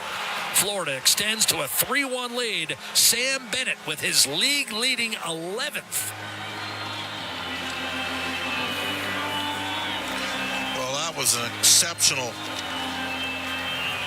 play by the Florida Panthers on their exit out of the zone, and they swung the puck across. And Bennett, who's added some goal-scoring dimension at his best season this year, finishes it off high to LeBlancer's side as John Klingberg had stepped up. The Oilers had no backside support. And that was a pretty nice finish there from Sam Bennett. Got to give him credit. It's his second of the game. They awarded him a goal in the first period. Verhaeghe thought he had scored, but no. It's Bennett from Verhaeghe and Tkachuk officially. So Sam Bennett on the board for a second time tonight and give him a league-leading 12 now in the Stanley Cup playoffs. Worked up the left-hand side. You've got Nosek tossing it down low. Grabbed by Jake Woolman, who was hurt briefly in the first period. Appears to have shaken it off. And now McDavid up the right-hand side. Open man, grabbed Corey Perry. One-timer whistled wide. A good look for Woolman, but did not hit the net. 2.5 gone by in the second period, and Florida has taken a 3-1 lead. Sam Bennett, second of the game, 12th of the postseason. Snapped ahead for Podkolzin. Too far. Bobrovsky wanted an icing call, but Podkolzin got into the grill, and now Bouchard with a right point shot that was deflected wide, and two Oilers collided. Janmark hit Arvidsson, and the Panthers are away with a puck. No stick. Rodriguez sent it over to Barkov, not realizing he didn't have a stick. Somehow the Panthers keep it alive, and Rodriguez flailing as he fell on his own accord in the corner. Arvidsson the other way, shoots and scores. Bobrovsky, beaten glove side, one he'd like to have back. And Edmonton gets a break. Victor Arvidsson with his second goal of the playoffs, and the Oilers are within 3-2. Well, to paraphrase Wayne Gretzky, who's in the house, you don't score on 100% of the shots you don't take. And that time, Arvidsson, Podkolzin with a little bit of a flyby, and you said it. Sergei Bobrovsky, I tell you, he's got to have that. Quick response from Edmonton after Bennett's second goal of the game.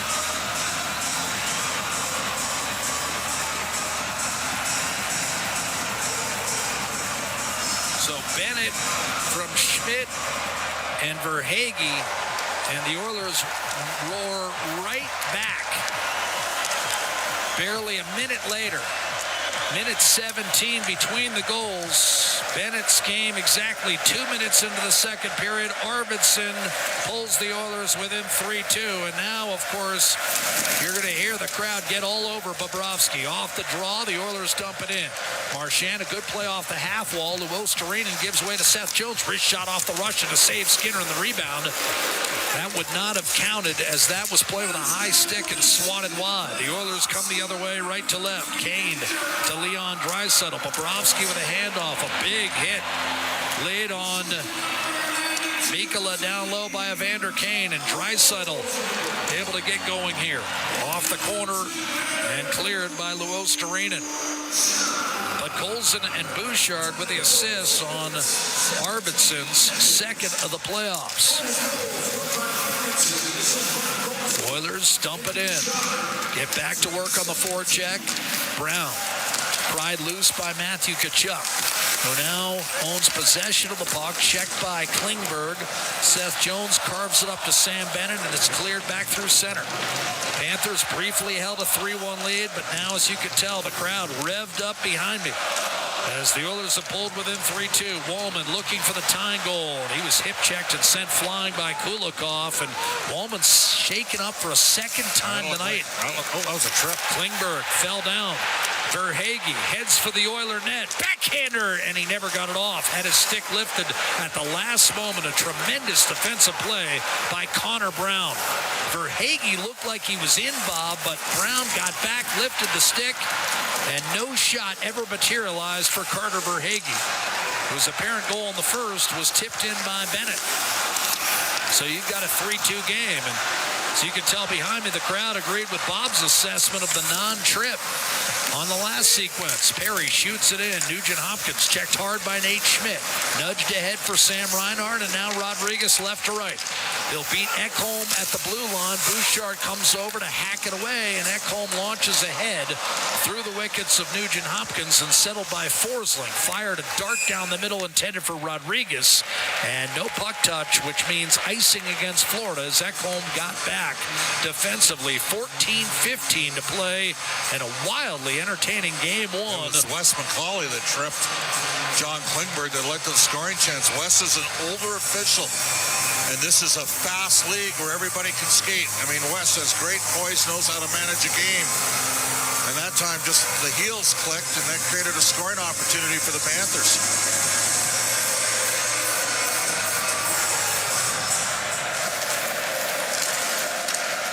Off the draw, high High floater sent back the other way. Panthers clear the zone. Kulak to Darnell Nurse, wired back in. Sergei Bobrovsky, here's the taunts. It comes into the slot. Here's a drive, and Darnell Nurse did not get it through. Big hit on Kapanen, thrown by Luostarinen, and the puck loose in the corner. Ekblad fell down on his own accord. Barkov couldn't get it out. Draisaitl guides it back to Nurse across to Kulak. He shoots, and that was deflected in front of Bobrovsky. Panthers had a chance to clear, and Luostarinen got just enough to muscle it back through the middle. Kapanen ahead for Leon Draisaitl, right wing, and he's cut off by Forsling. And a big forecheck by Evander Kane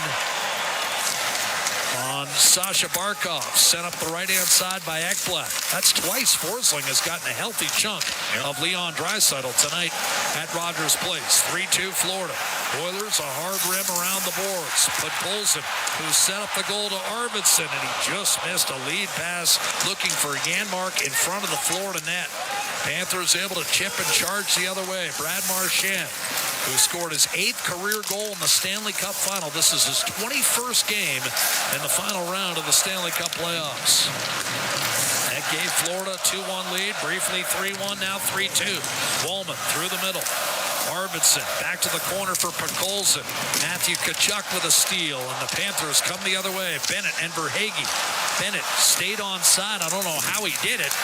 Sent in deep, and Bennett goes to work from beneath the goal line, and he is powered down. Well played by Matthias Janmark, and the Oilers able to get a clear. Matthew Tkachuk misfired on a play intended for Kulikov, who has to reset for Florida with 12:20 to go in this second period. This is the frenetic energy and physicality we expected tonight. No touch for Boqvist. That'll be icing against Florida with 12:14 to go in the second period, and the Panthers leading by a score of 3-2. I think, Bennett scoring to make it 3-1, I think that magnifies how important the bounce-back goal for Victor Arvidsson all day, and the fact that you got it from some of the non-usual suspects. But this year, that's been a reoccurring theme for the Edmonton Oilers, Jack. I was going to say that's the norm, not the exception.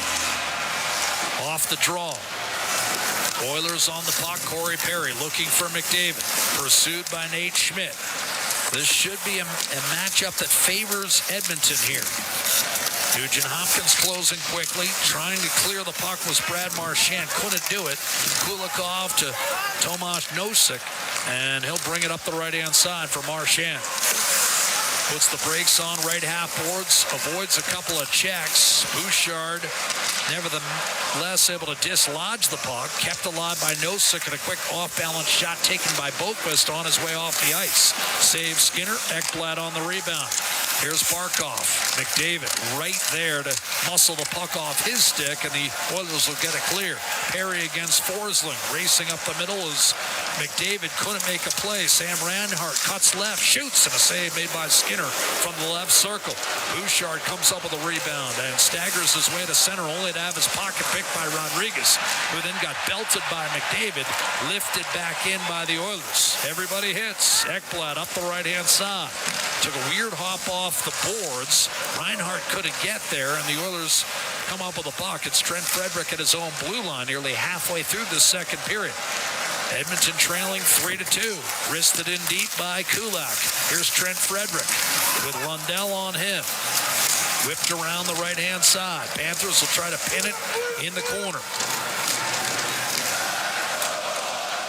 4 players scrum in the corner. Dug out by Reinhart of the Panthers. And Lundell scampers to center before shooting it in. Skinner to knock it down. Lead pass left wing, Trent Frederick. Cross ice, and that was not touched and will turn into an icing call. Not able to get a stick on that puck was Connor Brown. It's an unforced error there, Jack. 10:21 to play, period 2, and 3-2 for the Florida Panthers. Good blocker save from Skinner. Adam Henrique's at 53% in the circle. This is an important D-zone draw for him against Bennett, who's having a great game.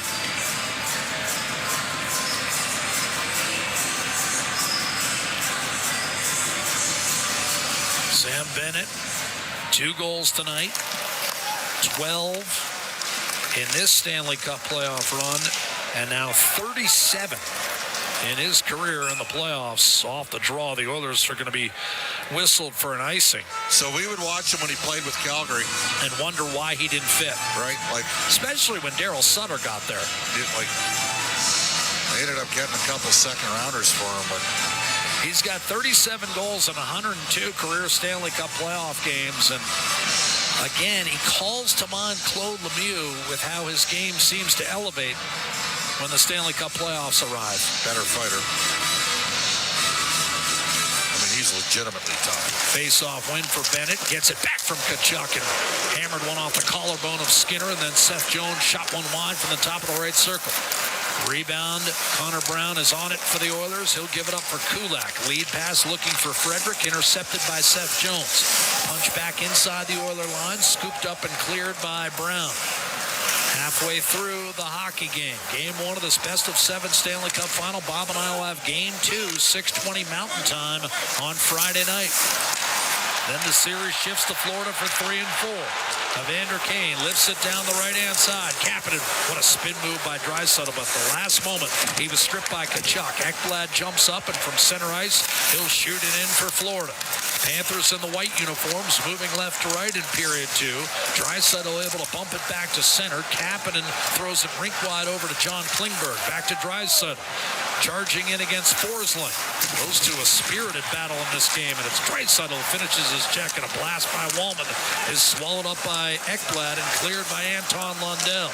Marchand wisely shoots it in for Florida with 9 minutes to go in the second period. Here's a steal for the Panthers. Rich shot, a save on Barkov by Stuart Skinner.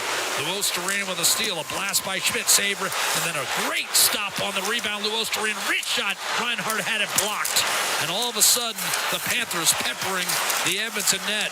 Janmark with a key goal-saving block potentially, Bob. Evander Kane able to muscle it back through center, and Janmark too far for Kasperi Kapanen. Lead pass on the right-hand side at Sam Reinhart. Trying to get through Arvidsson.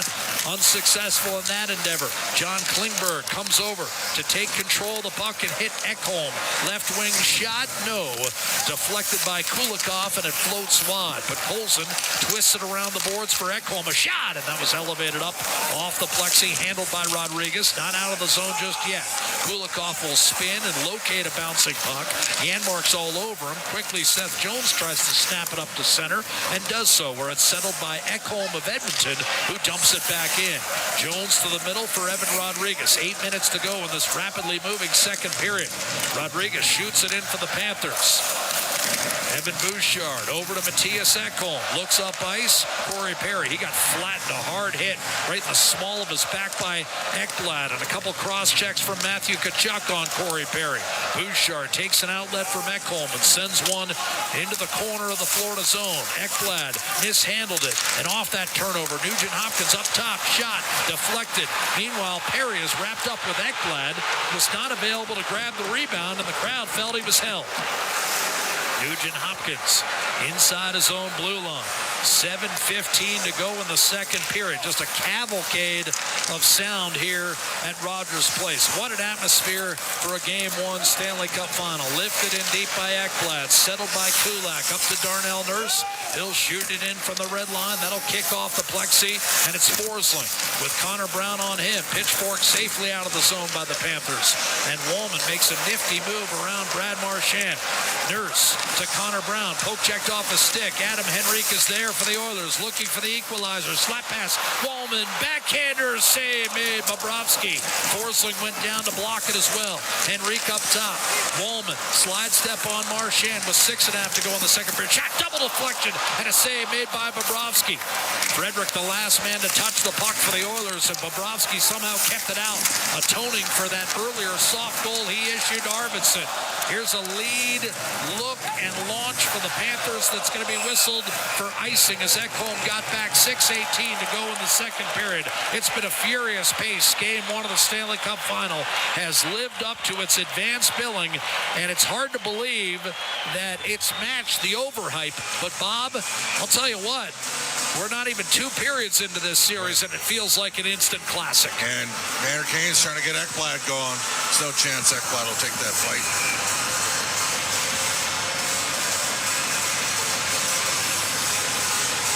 It's ratcheting up here. Bobrovsky, a good save on that double deflection. Yeah, and then in front of him. Frederick just couldn't pick it up cleanly. Panthers have outshot the Oilers 9-2 in this second period, but Arvidsson's soft goal has sawed it off. And Skinner with a couple great saves. Otherwise, they would have restored their 2-goal lead. And a key shot blocked by Janmark. Here's Evander Kane. Pass not handled by Bouchard. Panthers come through the middle, shoveled in by Luo Storino. That's grabbed by Matthias Ekholm. Game 1 of the Stanley Cup Finals, sold-out crowd in Edmonton, Alberta. Just a gorgeous afternoon. And the two best teams in the National Hockey League collide with a cup at stake. Here's Draisaitl, a little give and go with McDavid. 5-on-5, they're on together. Shot by Bouchard and a sprawling right pad save made by Sergei Bobrovsky. Seth Jones the other way for Florida. He'll fling it around the boards. Barkov to Sam Reinhart. Shadowed by McDavid. Rodriguez comes over, gets it right back from Niko Mikkola. Front of the net, Sam Reinhart skates away from the half wall. A shot redirected. Mikkola couldn't get the rebound. Barkov pursuing, blasted back in by Mikkola, but from center ice. Rodriguez first on the puck for Florida. Matthew Tkachuk backs his way in, heads for the net, only to see it clubbed back the other way by Bouchard. Rolling puck, Bobrovsky with traffic going up the middle, and a perfectly executed pass to Tkachuk. Right circle, loads and fires, and what a play by Arvidsson. A key back check, wrist shot, whistled wide by Nate Schmidt. Rebound thrown back to Schmidt. Looks for Kulikov, a one-timer, and that was blocked. And the Oilers have numbers coming the other way. But Kulikov able to cancel those out when he made a hard play on Janmark over to Arvidsson, and he'll wrist it down low. Here's Janmark, a drive, and that went off Schmidt. Stayed out. Janmark around the boards. Corey Perry on the puck for Edmonton. He'll drop it off. But Colson up top. Sent across to Darnell Nurse. Top of the left circle. Trying to get around Matthew Tkachuk. Can't do it. Forced off and now waved at. And Kulikov is able to shrug off a check. The puck rolled in front briefly. Tkachuk got there, and here comes Sam Bennett. 2-on-2 for the Panthers, left to right. He'll drop it off over the line for Schmidt. He got blasted into the boards by Nugent Hopkins, settled down, and on to Verhaeghe, a shot, and that might have kissed the leather of Stuart Skinner, but Darnell Nurse got his stick in the lane and may have elevated that up over top. A shot by Forsling stays out from the left point, and a rebound held in by Ekblad. 3-2 Florida. Lundell shoots wide. Forsling will step up, take it off the left half boards, and a wrist shot disappears into the midsection of Stuart Skinner. And finally, we're going to take our first break, I believe, of the second period. 3:52 to go. What action between these two? Edmonton, Florida, game 1 of this best-of-7 Stanley Cup final. And the scoreboard reads, Florida 3, Edmonton 2. This is Ford Dealers NHL Hockey, the Oilers Radio Network. Hey, Edmonton. Big moves need big talent, and AMJ is your go-to partner. For all local residential and commercial relocations, AMJ delivers a smooth, stress-free experience. AMJ, your team for every move. Contact your local branch today. Proudly headquartered in OilCountry, Capital Power is delivering reliable and affordable power today while building clean power systems for tomorrow, creating the balanced energy solutions communities across Alberta and North America can depend on. Visit capitalpower.com to learn how they are powering change by changing power. Be part of their energy and join Capital Power as we all cheer on our Edmonton Oilers on their quest to win it all. Rogers is Canada's largest and most reliable 5G network. We're made for Oilers fans. You can stream Leon scoring in Leduc. Watch Tide tie things up in Tofield. Or check out Connor doing Connor things in Kalmar. And even watch Stewart steal the show while you're in Sedalia. Try saying that 3 times fast. Rogers, proud partner and fan of your Edmonton Oilers. Hey, Edmonton. Big moves need big talent, and AMJ is your go-to partner. For all local residential and commercial relocations, AMJ delivers a smooth, stress-free experience. AMJ, your team for every move. Contact your local branch today. All games, all season. You're listening to the Oilers Radio Network. 3-2 hockey game in favor of Florida. 3:50 2:52 to play in a second period that has seen the Panthers, who were outshot 14-7 in the first, come back to outshoot the Oilers 11-3 in the second. And when Sam Bennett made 3-1, 2 minutes into this second period, it looked like the Panthers might be ready to pull away, but Sergei Bobrovsky issued a soft one to Victor Arvidsson. Off his glove and in, and it's remained 3-2 ever since. Stuart Skinner has settled in. Off the draw to the right of Skinner, won by Adam Henrique. Quarterbacking is Klingberg. This second period has moved in lightning-fast fashion. Forsling thundered into by Connor Brown. Frederick joins the fray. Ekblad tried to go against the grain back to Forsling, and it succeeds when Forsling lifts it out of the zone, and that was going to roll dead at the feet of Stuart Skinner. So Ekholm will take over as we go inside 3.5 minutes to play in period 2. Jack Michaels, Bob Stauffer with you. High atop Rogers Place in our Legacy Heating and Cooling broadcast booth. Home of no interest, no payments for 1 year. Ekholm's outlet pass is deflected into the Florida bench, occupied by Paul Maurice. Chris Knobloch, 27-14 in his Stanley Cup playoff career on the Oiler bench. Stationary breakout there for Edmonton. You kind of like to get the puck out of here. Own zone. And they're taking away that play where Edmonton sends a defenseman up the middle of the ice. And he basically stops, pops, and drops, hits a forward breaking. Florida, they will have their D chase low in the Oilers' offensive zone to thwart plays and eliminate, almost completely opposite of how Los Angeles plays neutral zone. Off the draw, quick shot by Lundell, stopped by goaltender Stuart Skinner. Here's a give and go, and the return. Oh, Kapanen got away with a check on the Ostarinen. That was an obvious interference call, but the Panthers break up a rush the other way and wrist one high and wide, Ostarinen. Rebound came off the boards of Evander Kane. Got it to Ekholm, and then offered it up, looking for Klingberg, who clears back to center. He'll jump up. Kachuk was drilled and dropped to the ice by Evander Kane. Was he the sixth guy out there, Bob? Yep, he was. I thought so. They got away with one. Both teams get away with one. There was clear interference. I mean, Kapanen absolutely belted Ostarinen. Mikkel up the right-hand side. One touch, Kachuk. Sam Bennett will shoot it in. These two teams so physical. You're going to see that more than one occasion in this series as Kachuk rolls one at the feet of Stuart Skinner from a sharp angle. He'll scoop it up, and with 2:18 to go in the second period, we will take another break from Rogers Place. Witness to a terrific Game 1 thus far of the Stanley Cup Final. Late second, it's Florida 3, Edmonton 2, a Stanley Cup Final rematch right here, the Oilers Radio Network. When it comes to your new home, nothing should stop you from getting exactly what you want. Coventry Homes puts your needs front and center. They won't dig past your questions about customization, and making changes won't get you sent to the penalty box. With their customizable designs and flexible options, your game-changing home is within reach. Score big with flexibility. By Coventry Homes, the official builder of the Edmonton Oilers. Play Alberta has hundreds of casino games right at your fingertips. Join thousands discovering why Fortune Coin is one of Alberta's most popular games. Fill your reels with golden coins. Multiply your prizes up to 6 times and turn good spins into legendary ones. Land the Fortune Coin symbol to win cash. Trigger the jackpot.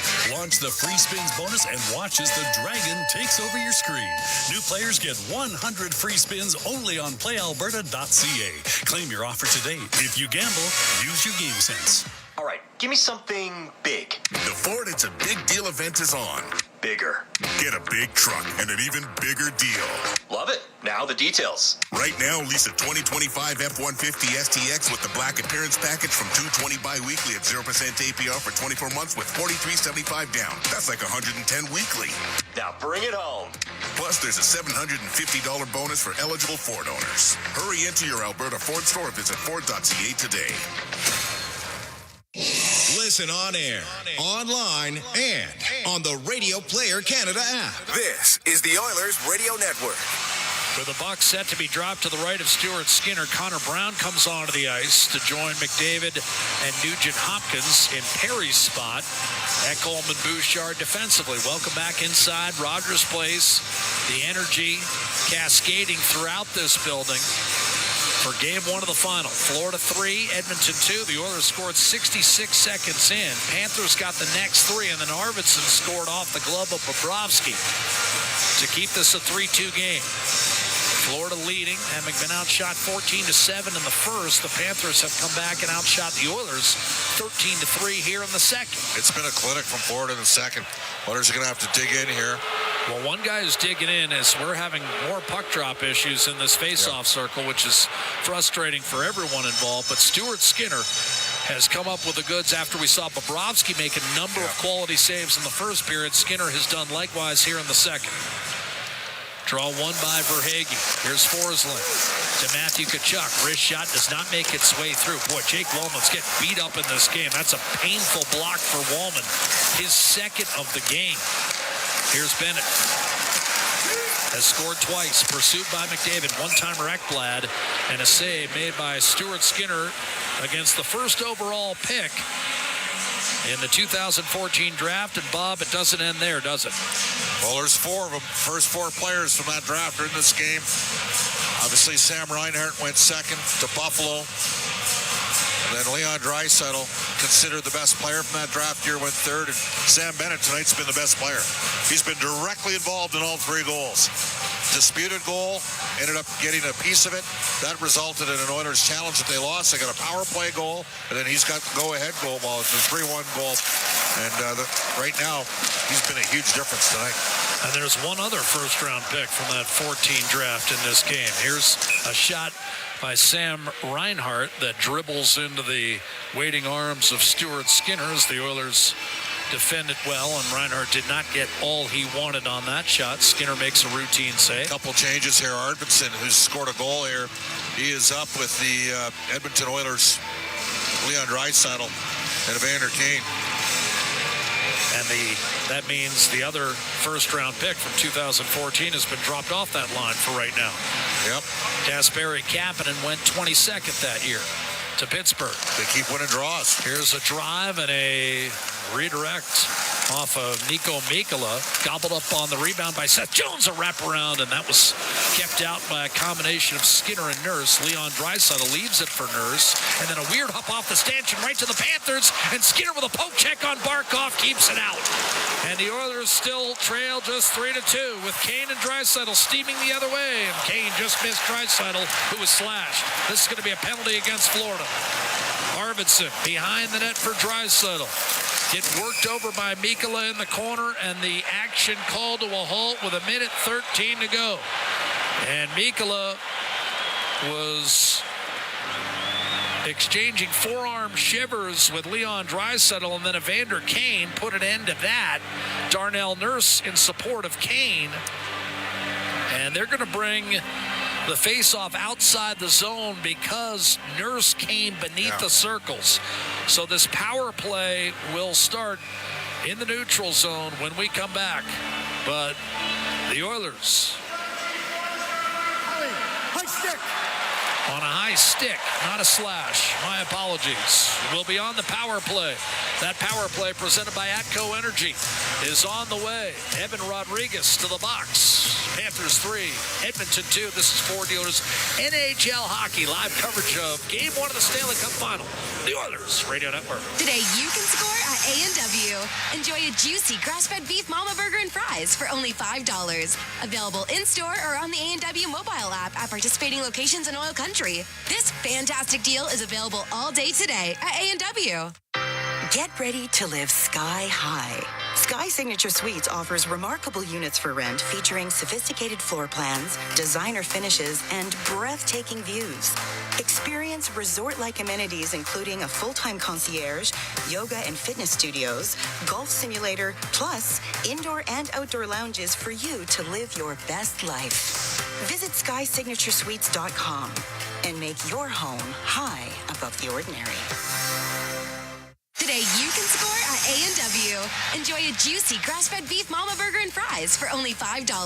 Available in-store or on the A&W mobile app at participating locations in Oil Country. This fantastic deal is available all day today at A&W.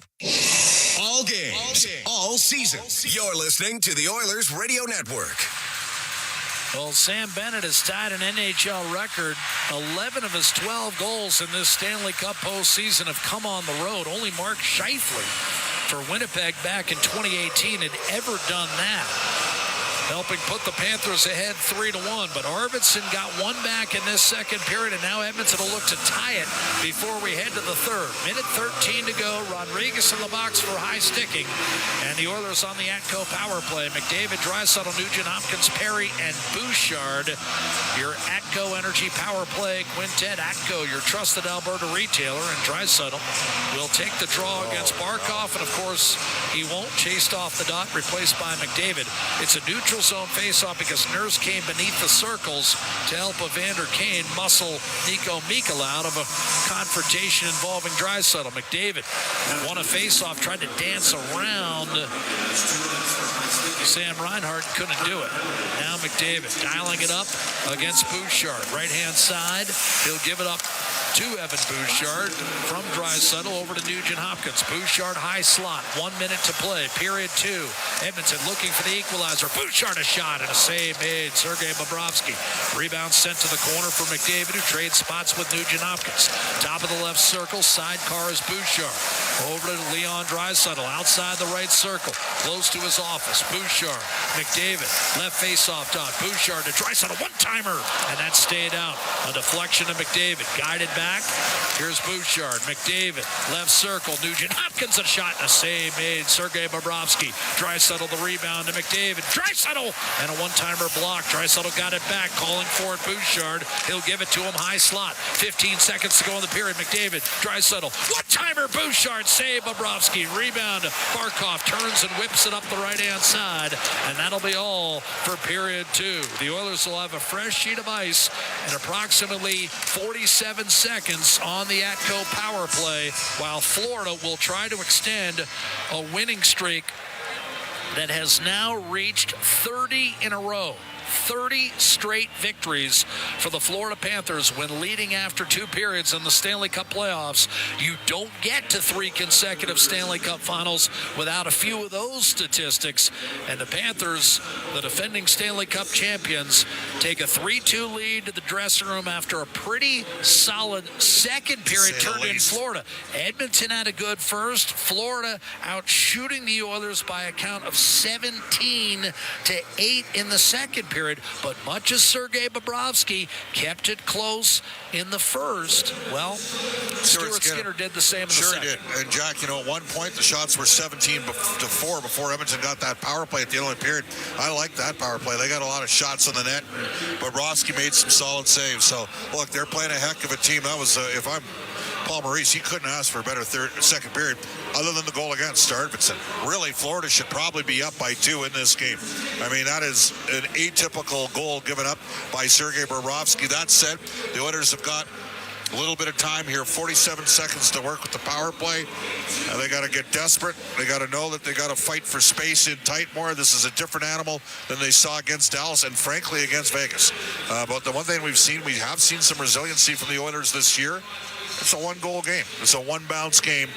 And the Oilers are going to have the first opportunity early in the third to see if they can tie it. Well, you said the key to this series would be getting into the series quicker. Yeah. And, obviously following 0-3 down, and the power play didn't really come alive until games 5 and 6. They were 3 for 24 on the man advantage, were the Oilers. What importance, if any, do you place on that first 47 seconds? Lots. I mean, on the 4-on-3, they had 3 shots. So they've had 7 shots in the power play. They just haven't scored. They've had lots of looks here. Bobrovsky's been very good when Edmonton's been on the power play. Gave up a tough goal against Arvidsson. We've already seen that Florida pressure forecheck, and the Oilers Oilers D puking some pucks up under pressure. And the Oilers, frankly, were lucky to survive that period, only down by 1 goal, Jack. And they are down 1 goal with 20 minutes to play. Florida 3, Edmonton 2. Of course, a Panther victory. And Florida all of a sudden seizes the home ice advantage that Edmonton worked all season to potentially have head-to-head against Florida. Now, this is not what the Oilers necessarily anticipated, having not had home ice in any of the first 3 rounds of the playoffs. Same could be said for the Florida Panthers. In fact, it's only the second time in the last 60 years that that's happened, where teams have advanced to the Stanley Cup Final without having enjoyed home ice in any of the first 3 rounds. The LA-New Jersey Final in 2012, the other exception. Well, it's Draisaitl and Arvidsson with the first and last goals of this hockey game in between Sam Bennett a pair and Brad Marchand with 1 for the Florida Panthers, who lead it 3-2 after 2. We'll be right back with more live coverage from sold-out Rogers Place. Bryn and Rob are straight ahead. This is Game 1 of the Stanley Cup Final. The Oilers Radio Network. The Edmonton Oilers Community Foundation 50-50, presented by Rogers, is back and bigger than ever. The largest 50-50 in sports offers early bird draws, bonus raffles, and a main jackpot, which is growing by the second. With over $100 million invested across OilCountry, your support directly helps kids, families, and communities in need. Maybe you'll be our next winner. Get your tickets right now at EdmontonOilers.com and help make OilCountry a better place. AGLC license number 696879. Stay connected with your community and enjoy the latest updates and exclusive access to concerts and events by becoming an 880 Ched Insider. Don't miss out on a single moment. Sign up now at 880ched.com and click on Ched Insider Newsletter to become a vital part of Edmonton's premier news and talk community. 880 Ched, Edmonton's news, today's talk, where Edmonton stays informed and entertained today and every day. At the Intermission, brought to you by End of the Row Flooring Centers. Let's get flooring. Live and Rodriguez flailing as he fell on his own accord in the corner. Arvidsson the other way, shoots and scores. Bobrovsky beaten glove side, one he'd like to have back. And Edmonton gets a break. Victor Arvidsson. And that's our Highlight Zone, brought to you by Century Casinos. All games, all season. Century Casinos with 3 great locations in Edmonton, St. Albert, and right next door to the Edmonton International Airport. Welcome to the Winner's Zone. Victor Arvidsson's second of the playoffs. A goal Bobrovsky, I'm sure, would love to have back, because for the most part, it was a pretty good period for the Florida Panthers. It was. It's funny. The first period, I thought the Oilers were a little bit better of the teams, and they were down by a goal. In the second period, Florida was by far the better of the teams, and they tied the period. So when you have your moments, and the Florida Panthers had a number of them in that second period, they weren't able to take advantage of it. And on the goal that Arvidsson scored, it's one Bobrovsky normally stops, but it was made by the play of Podkolzin. Podkolzin drives through the middle, so it's a 3-on-3 more or less. Podkolzin carries the puck across the blue line and continues going forward as he drops the puck to Arvidsson. Both defensemen back off, and that allowed Arvidsson to take the puck from the blue line. He got into about the tops of the circles when he shot the puck, and he had time and space to get. I mean, he's a good shooter. He's got a heavy shot. Bobrovsky probably doesn't like it, but it was a nice play by the Edmonton Oilers and really didn't generate a whole lot in that period. And Bob said it at the end of the period, that this is probably going into the third period, the Panthers should be up 2. And that goal by Arvidsson has it at 1 with the Oilers on the power play. So as bad as it was for the Oilers in the second period, and that was not a good period for the Oilers, they are no worse for the wear, as they are still just down 1 going into the third period. Dwayne Rollison told me on the pregame show tonight, he said, you got to get in front of Bobrovsky in some way. You've got to make life miserable for him. Are the Oilers doing enough of that? No, I don't think so. Okay. A lot of the shots that we're seeing Bobrovsky have a good eyesight on it. Now, the Oilers haven't generated as many opportunities in the offensive zone as they did in the previous series, but then again, this is a much better team they're playing against. Florida does not sit back in their own end. They are aggressive, and they will run at you in the corners, and they will run at you at the blue lines. So you don't have a lot of time to make your play. There were a couple times there in the eyes of Bobrovsky, but the pucks missed the net on those. Both goaltenders, when they see it, are going to stop it. To me, though, in that second period, if the Oilers come back and win this hockey game, it was the play of Stuart Skinner. There's probably about 5 or 6 grade A looks that the Panthers had when they were up 1 goal. If they get it back up to a 2-goal spread going into the third period, much harder for the Oilers to come back. But Stuart Skinner, really, really good in that second period. As the Oilers, they leaked grade A chances. That was not a good period defensively, and they escaped it. Oilers out shooting Florida in the first period 14-7, but that second period 17-6 favoring the Florida Panthers. And they've now taken the lead in that department 24-22. Well, they were that was a really, really good period by the Florida Panthers. But again, we talk about it all season long, that when you have your moments, when you have your period, when you're the better team, especially when you're significantly better than the opposition, you have to capitalize and you have to be rewarded. And I don't think the Panthers were. They did not extend their lead. They were up by 1 after 1. They're up by 1 after 2 in a period that they were dominant. It's now the Oilers' chance to push back, and the Oilers will have their opportunity here. They start with a power play. Whether they score or not, they need to generate a little bit of flow going forward. They need a little bit of momentum. And in all honesty, 1 goal in the National Hockey League is nothing. 1 goal is absolutely nothing for the Edmonton Oilers. So this is, we thought it was going to be an even series, and I think through 40 minutes it's been pretty close. That slop over, by the way, in the power play, 47 seconds going into period number 3. Hey, this is kind of the way I expected the series to go. I expect both teams to have their moments, and both teams are having their moments. They are, and you're seeing big saves at big moments by both goaltenders. The physicality, that was the one thing that was most expected between these two teams, and I don't think that's been disappointing. Yeah. Both teams have taken healthy runs at each other.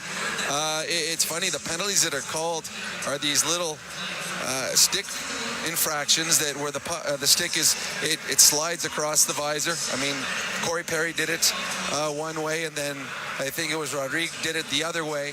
Those are not any harm. There's no harm coming from those. But yet you've got these huge, massive hits that are borderline charging, borderline high, borderline headshot that aren't getting called. So it's kind of funny that the ones that are getting called are the penalties that cause the least amount of damage. So the Oilers going forward, just keep putting pucks on net. Just continue to push forward. And hardly a shock, Sam Bennett playing great. 2 goals. He's a fantastic hockey player. Yeah. He's a Four Nations guy who was fantastic for Canada. At the Four Nations Cup, he is a physical force, but he's got nice hands. And, the breakaway, I guess it was a 2-on-1 that turned into a breakaway. Right. He had to take the puck all the way from his backhand, all the way across his body on Skinner. And that changes the puck angle by about 9 feet from where he picked the puck up to where he took it to. And then it's off the post and in. I mean, anywhere else, it probably doesn't go in the net. So Bennett is an excellent hockey player who's about to become very rich this summer. He's an unrestricted free agent. Yes, he is. He will have 32 teams chasing him. He is that good a hockey player, and then we saw that through 40 minutes, how effective he can be and dangerous against the Oilers. What kind of adjustments for the Oilers quickly going into the third period? Much? After the second period, yes. They really didn't get much going offensively. I do believe they got to get pucks in deep. I think the Florida Panthers were very good stopping the rush. They have good back pressure. They stand you up in the neutral zone. So I think chips behind the defenseman and race. I think that when you try to stick handle through a defenseman or a forward, they've got body positioning. They're not letting you get by. But if you flip it over someone or bounce it off the boards behind, now you can get into a foot race. They're not allowed to touch you. When you're holding the puck, the defender can touch you. If you push the puck behind them, they're not allowed to, and then it turns into a 50-50 puck. Thanks, Rob. We'll talk to you coming up. Can't say next intermission, can't say at the conclusion of the game because we don't know what's going to happen, right? At the intermission is brought to you by the end of the Roll Flooring Centers. Let's get flooring. This is your Four Dealers NHL Hockey on the Oilers Radio Network. Score big with the unmatched purity of Clearwater Vodka, the perfect companion for Oilers fans. Crafted with the pristine waters of Alberta, it's a sip of local excellence. Clearwater Vodka, where the spirit of the game meets true Alberta quality. Must be 18 plus. Please drink responsibly. Businesses deserve the best protection against cyber threats. Alltech offers state-of-the-art IT and cybersecurity solutions to safeguard digital assets. The team of experts at Alltech are dedicated to providing the highest level of security, ensuring that data remains safe and operations are seamless. With Alltech, businesses can focus on growth while the rest is handled. From advanced threat detection to comprehensive data security, Alltech has it covered. Choose Alltech for reliable and effective cybersecurity. Visit alt-tech.ca now to learn more. Legacy Heating and Cooling jingle auditions take one for Ryan Nugent-Hopkins and Zach Hyman. Are you ready, guys? We were born ready. Heck yes, Nuge. Drop the beat. Call Legacy.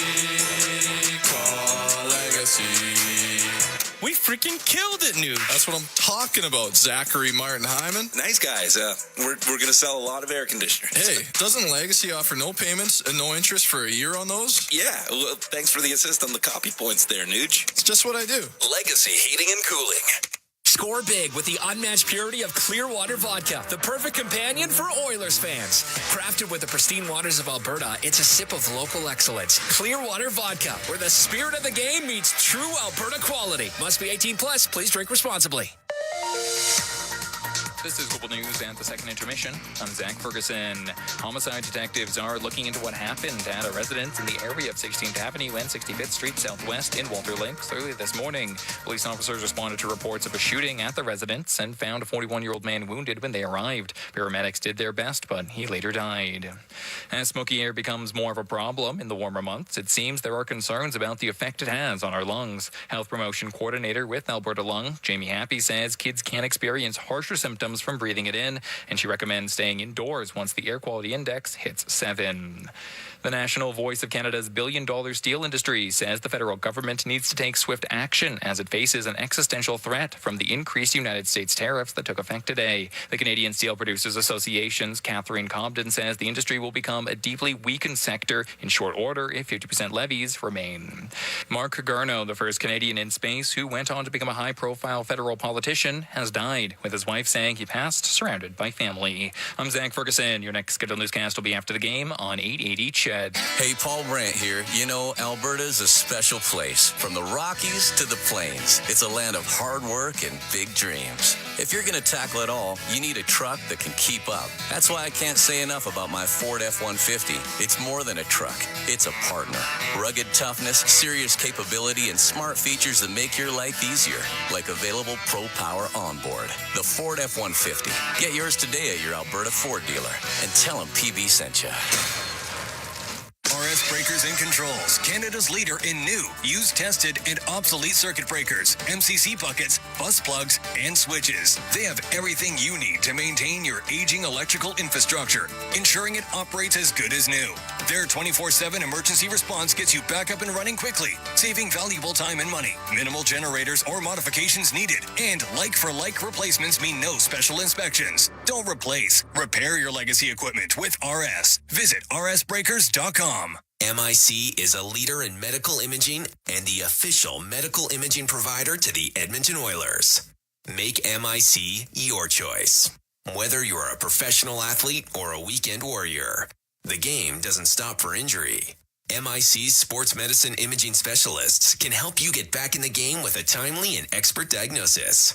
Go where the pros go. For a location near you, visit mic.ca.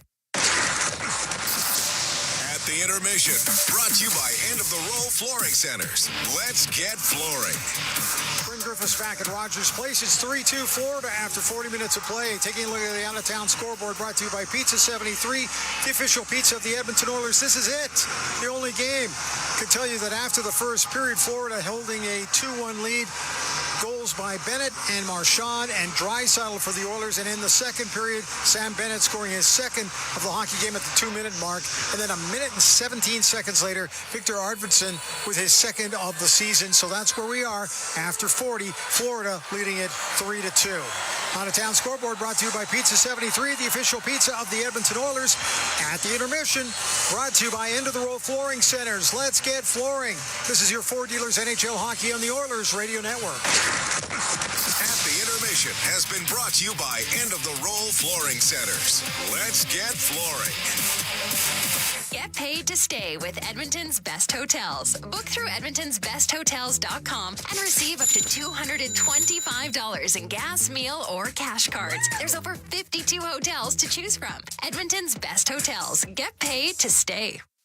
Pizza 73, the official pizza of your Edmonton Oilers. Loyal to the oil, in Edmonton we trust. Rising to the top like a pizza crust. Got the flavors to play, yeah. Cooking on ice. Hunger happens, gotta score a slice. Let's go Oilers, E-Town unite. Ice District to Jasper, downtown to White. We're in orange and blue, game on the street. Make the right call, Pizza 73. Let's go Oilers. 737373, Pizza 73. Experience the exciting casino action at 3 Century Casino locations. Edmonton, St. Albert, and Century Mile. Dine at one of their amazing restaurants featuring daily specials. Take in the ultimate game day experience at the all-new Selly Sports Bar and Lounge. Check out the best in live entertainment at any amazing location.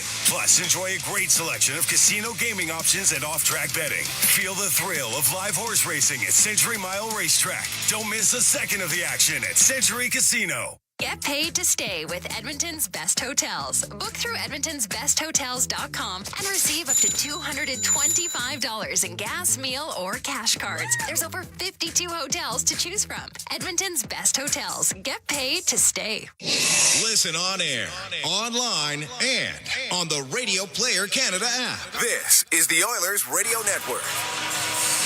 3-2 hockey game for the Florida Panthers. They lead the Edmonton Oilers, who will be on the power play for the first 47 seconds of this final period. Again, the Panthers have won 30 games in a row in the Stanley Cup playoffs with leading after 2 periods. The Oilers, their first 6 victories this postseason were in come-from-behind fashion. And 3 of those when they trailed after 2.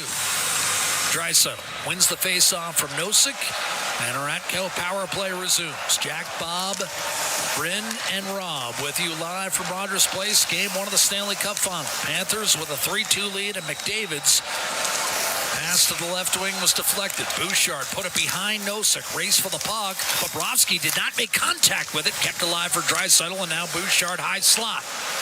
Bobrovsky missed the puck, and now Edmonton with new life. Here's Draisaitl, operating top of the right circle. He opened the scoring 66 seconds into this game. Bouchard gives it back to Draisaitl. Brief mishandle. Bouchard a one-timer, redirected, backhanded, cross ice, and that was deflected away. The extra pass looking for Nugent Hopkins. Forsling slapped it back to center. Bouchard to McDavid. Quadruple teamed, whistled up the right-hand side. Rodriguez out of the box, and the power play comes to an end. The Oilers are 0 for 3 tonight with a man advantage. The Panthers 1 of 2. Lead pass, left wing Kulak, knocked off his stick, Kapanen.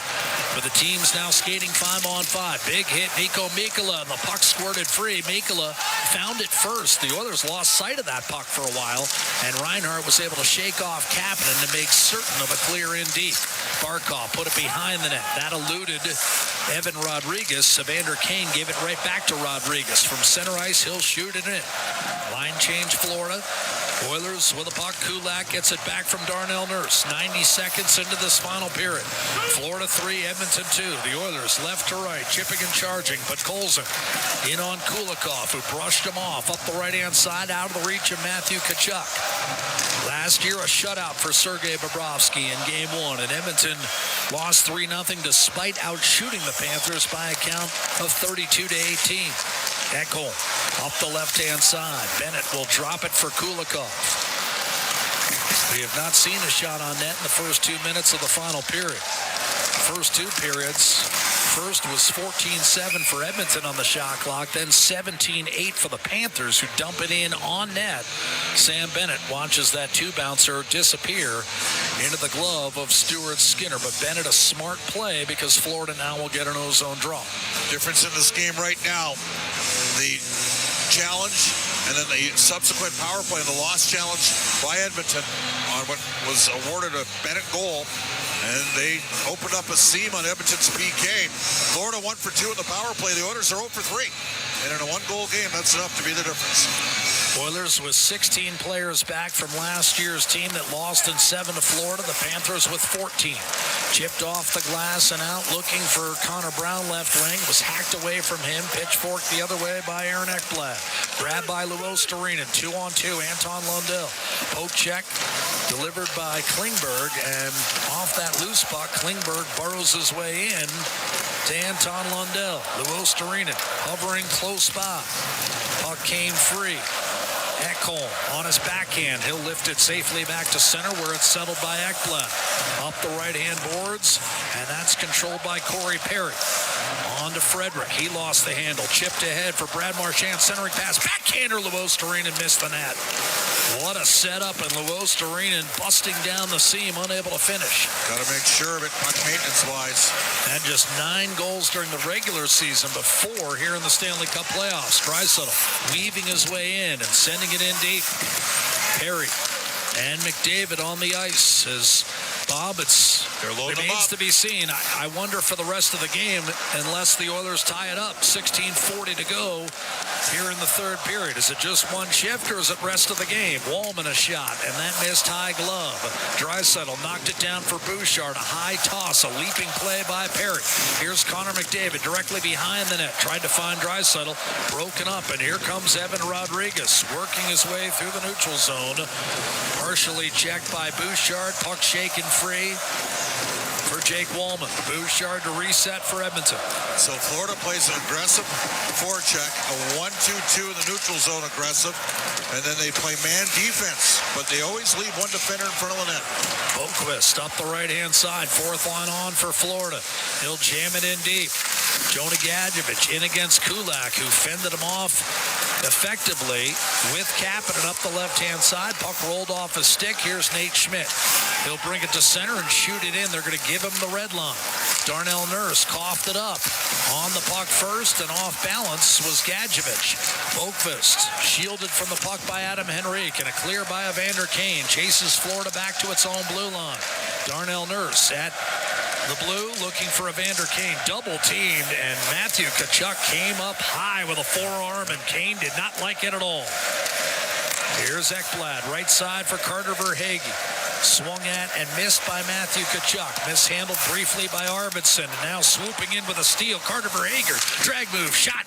And that was deflected out of play. Ekholm in the lane. Carter Verhaeghe pounced and made a steal and an aggressive move to the slot, but it remains 3-2 Florida.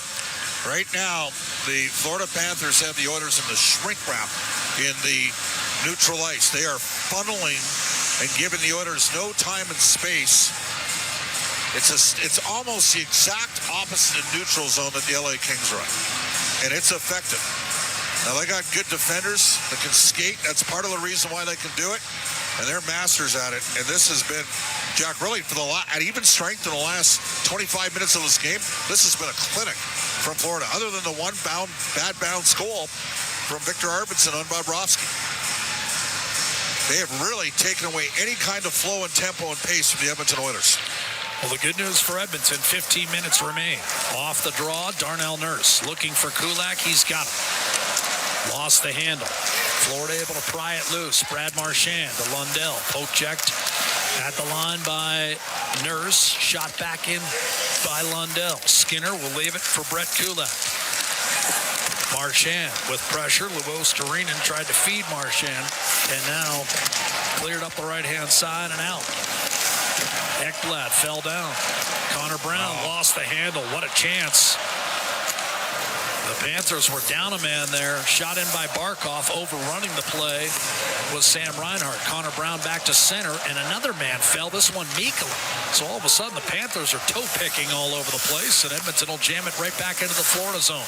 Bobrovsky to Evan Rodriguez. He'll bring it to center and snap it around the boards. Wallman will gobble it up for Edmonton. Nearly 6 minutes gone in this third period, and the Oilers do not have a shot on net. Bob, this is something we saw in the West Final that that Edmonton did to Dallas on a regular basis. Here's Perry breaking loose, and a quick shot by Woolman, stopped by goaltender Sergei Bobrovsky. Swarmed under was Leon Draisaitl, and it's shoveled back the other way and out by Rodriguez. And no question about it, Chris Knobloch loading up McDavid and Draisaitl for the third period with his team trailing by a score of 3-2. Rifled in by Perry. Nate Schmidt able to pick it up for Florida. The veteran D-man has 2 assists tonight, and the Panthers smack it out of midair. Schmidt in his 12th year with his 5th different team. Oilers move in left to right. Kapanen to the net. McDavid out front, shooting and scoring. Matthias Ekholm ties the game. 3-3. Brand new hockey game. 13 and a half to go. Well, Kasperi Kapanen's going to pick up his second assist. He placed the puck down low, but David drives on his backhand and activating from the left side point. Evander came through the wash, and Ekholm has scored. It's a tie the game. Saucer pass, and I'm not sure Bobrovsky ever saw it as it went over his left shoulder. Traffic in front. Sam Bennett might have gotten a partial screen inadvertently on his own goaltender.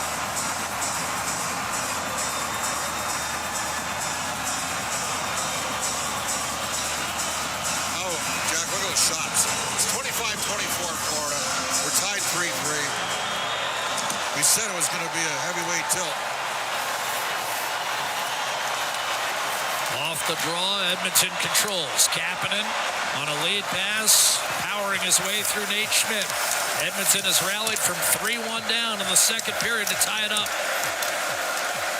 Chipped up the left-hand side. Gadjevich on to Jesper Boqvist. He'll gain the Edmonton line. Ekholm cut him off. Tomas Nosek around the boards and grab by John Klingberg. Ekholm's second game back, had an assist in the series clincher against Dallas, and now comes up with the equalizer. Evander Kane forced out wide, left wing, tried to one-hand it in front, and that was well defended. Lou Sturinen on the puck for the Florida Panthers. Clear back through center. Janmark will drop it off to Darnell Nurse. Brand new hockey game, 12 and a half to go. McDavid and Kapanen with assists on Ekholm's first of the postseason at 6:33 in the third. And it came on just Edmonton's second shot of the period. Puck cleared into the Florida bench, and we'll take timeout with 12 and a quarter to go in the third period. We are tied at 3. Florida, Edmonton, game 1 of the Stanley Cup Final. The Oilers Radio Network. Hey, Edmonton. Big moves need big talent, and AMJ is your go-to partner. For all local residential and commercial relocations, AMJ delivers a smooth, stress-free experience. AMJ, your team for every move. Contact your local branch today. Do your tires feel like hockey pucks on the road? Perhaps it's time for a new set of Atturo tires. No matter what you drive, Atturo has the right fit for you, including the all-new Trailblade HT and AZ810, premium all-weather tires for your pickup, car, SUV, or crossover. You can rest assured that Atturo tires will get you through all 4 seasons. Available at Action Car and Truck, Point S, and tire shops everywhere. Find a dealer near you at atturo.com. Chemco is more than just a trusted local name. Chemco has been building industry across Canada for more than 60 years. From engineering through to commissioning, construction, maintenance, and beyond, Chemco's multidiscipline approach stands firmly on the belief that Chemco cares. It's not just what they do, it's how they do it. Visit Chemco.com and discover how they can support your project today. Chemco, proud fans of the Edmonton Oilers, serving and supporting communities across Canada for over 60 years. Hey, Edmonton. Big moves need big talent, and AMJ is your go-to partner. For all local residential and commercial relocations, AMJ delivers a smooth, stress-free experience. AMJ, your team for every move. Contact your local branch today. All games, all season. You're listening to the Oilers Radio Network. 12:15 remaining third period. Florida's 3-1 lead is gone. And remember, the Panthers coming into this game had won 30 in a row in the Stanley Cup playoffs when leading after 2 periods. Now, I have have to say this, Bob. Edmonton ended a long streak by the Vegas Golden Knights in the second round. Vegas had won 42 in a row when leading after 2 periods. So, again, these numbers, they can mean very little. Panthers in from the right-hand side. Henrique off a block shot by Trent Frederick. Swarmed under by Alexander Barkov. A centering pass intended for Reinhart. One time by Forsling off balance, and that was smothered. Kulak had it knocked off the stick by Reinhart. Interior pass intended for Barkov from Rodriguez was deflected back to center. Shoveled in by Forsling, and line change coming for Florida. This forecheck is something for Florida. Here's Nurse up the left-hand side. Draisaitl swings it ahead for Connor McDavid, challenging Mikkola hard to the net. Forced out behind, just set up the equalizer moments ago. Wallman to Bouchard. And now Leon Draisaitl, McDavid's first point of the final. An assist on the game-tying goal. What a play, hand-eye-wise by Luo Storinen. A double deflection to knock it back to center, and here come the Panthers. Anton Lundell. One pass too many. A lateral maneuver that was deflected. Draisaitl change of pace on Forsling, and then he missed the net. Bouchard shoots, and that was heading wide. And Bobrovsky, rather conservatively, elects to stick it in his hot hip pocket with 10:58 remaining in the third period, and the game still tied at 3. Jack Michaels, Bob Stauffer with you, reminding you that your Oilers 50-50 jackpot is climbing toward $3.5 million. $3.5 million. This team is physical. The one thing that surprised me, Florida's won 57% of the draws. They've had a lot of puck possession off of draws. But they are, when Edmonton's trying to do those cycles, those long cycles, they are finishing checks. Even after the Oilers do a switch off on the pucks. Bennett digs in, wins a face-off from Ryan Nugent-Hopkins. Gustav Forsling didn't get all he wanted on that clearing attempt, but still it's wedged out successfully. Verhaeghe, once again, has his shot disrupted, this time by Wallman.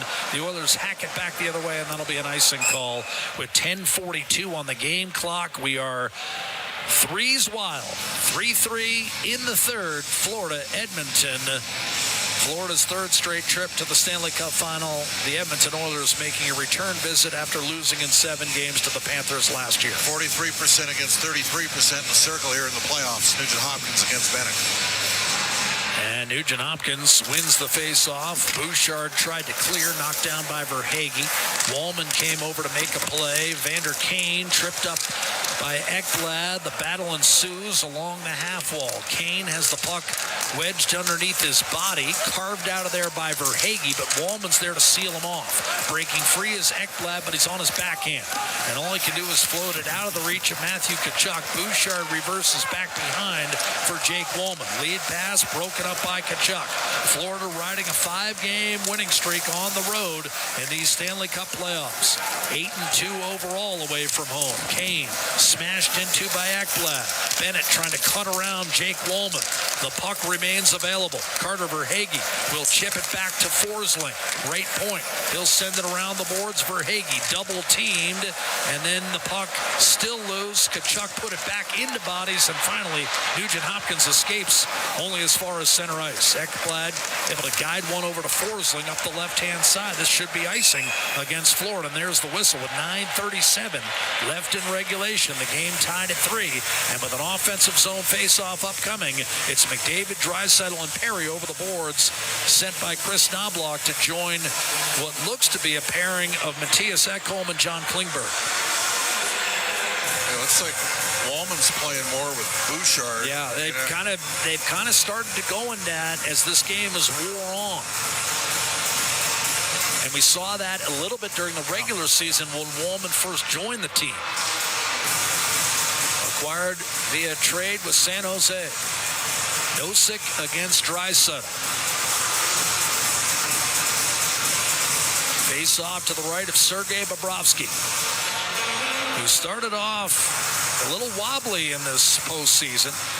Played to a save percentage of 87 in his first 8 games, 94 in his last 9. But he gave up a soft goal to Arvidsson to shrink the lead to 3-2, and then Ekholm tied it here in the third. Now looking to give the team the lead. A backhander McDavid and a save made by Bobrovsky, and it might have caught the outside of the post after Bobrovsky got an initial piece.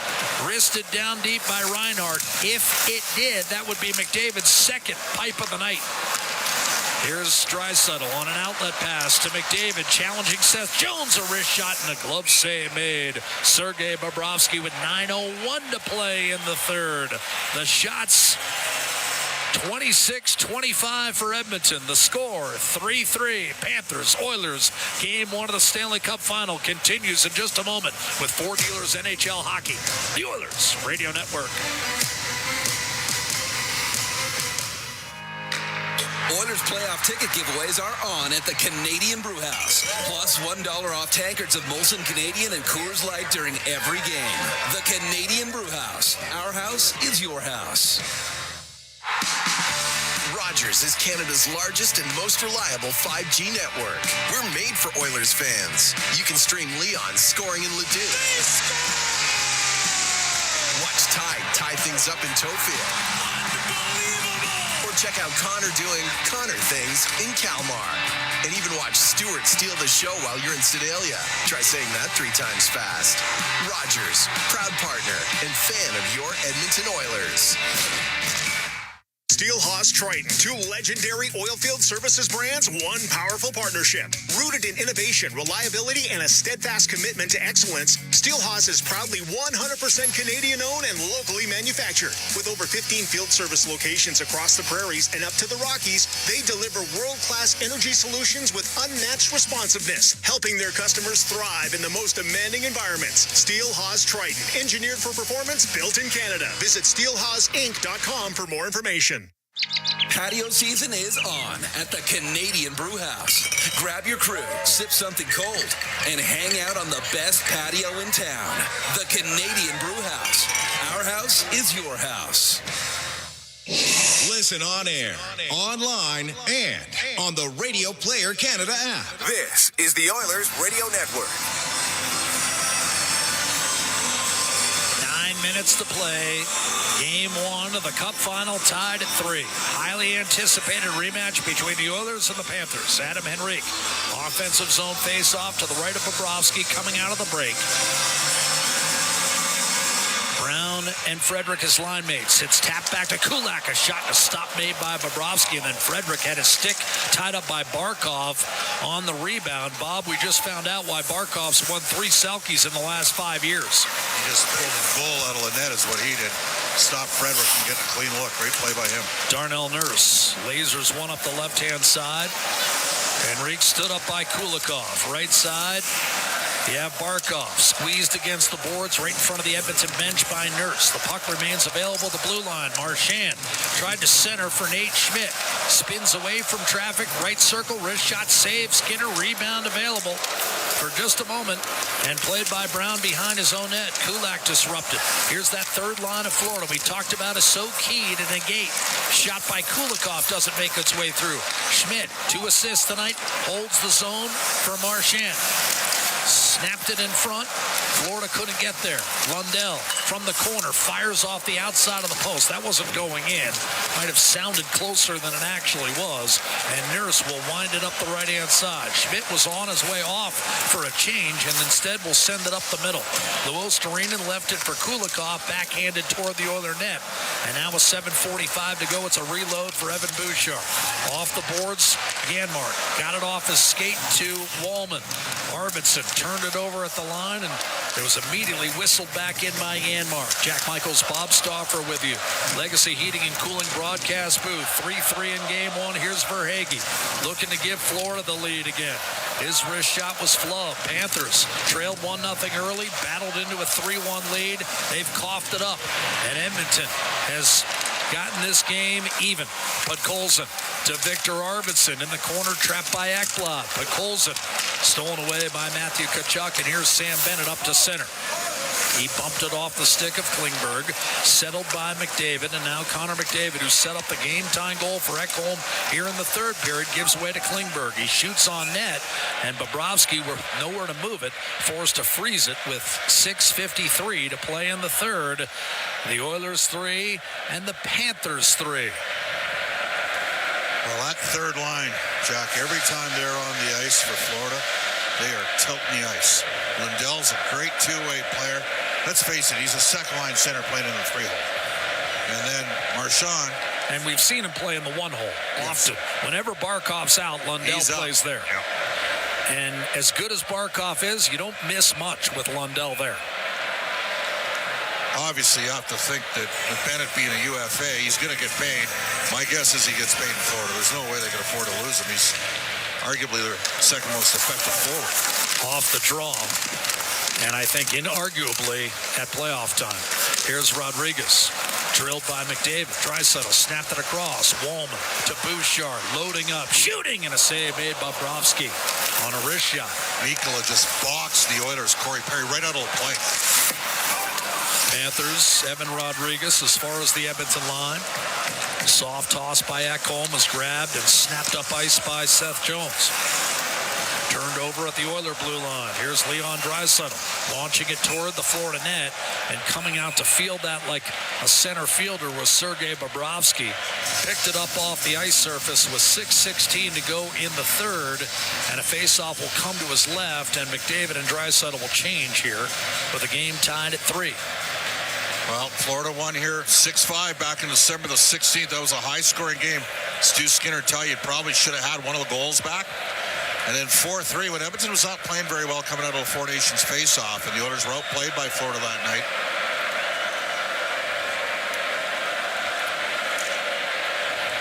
(3-3) our score. Face-off left side of Sergei Bobrovsky. Evander Kane lines up for the draw.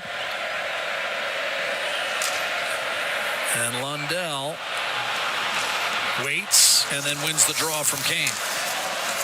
Hoisted up by Forsling. Kicked. Marchand tried to go right around Klingberg.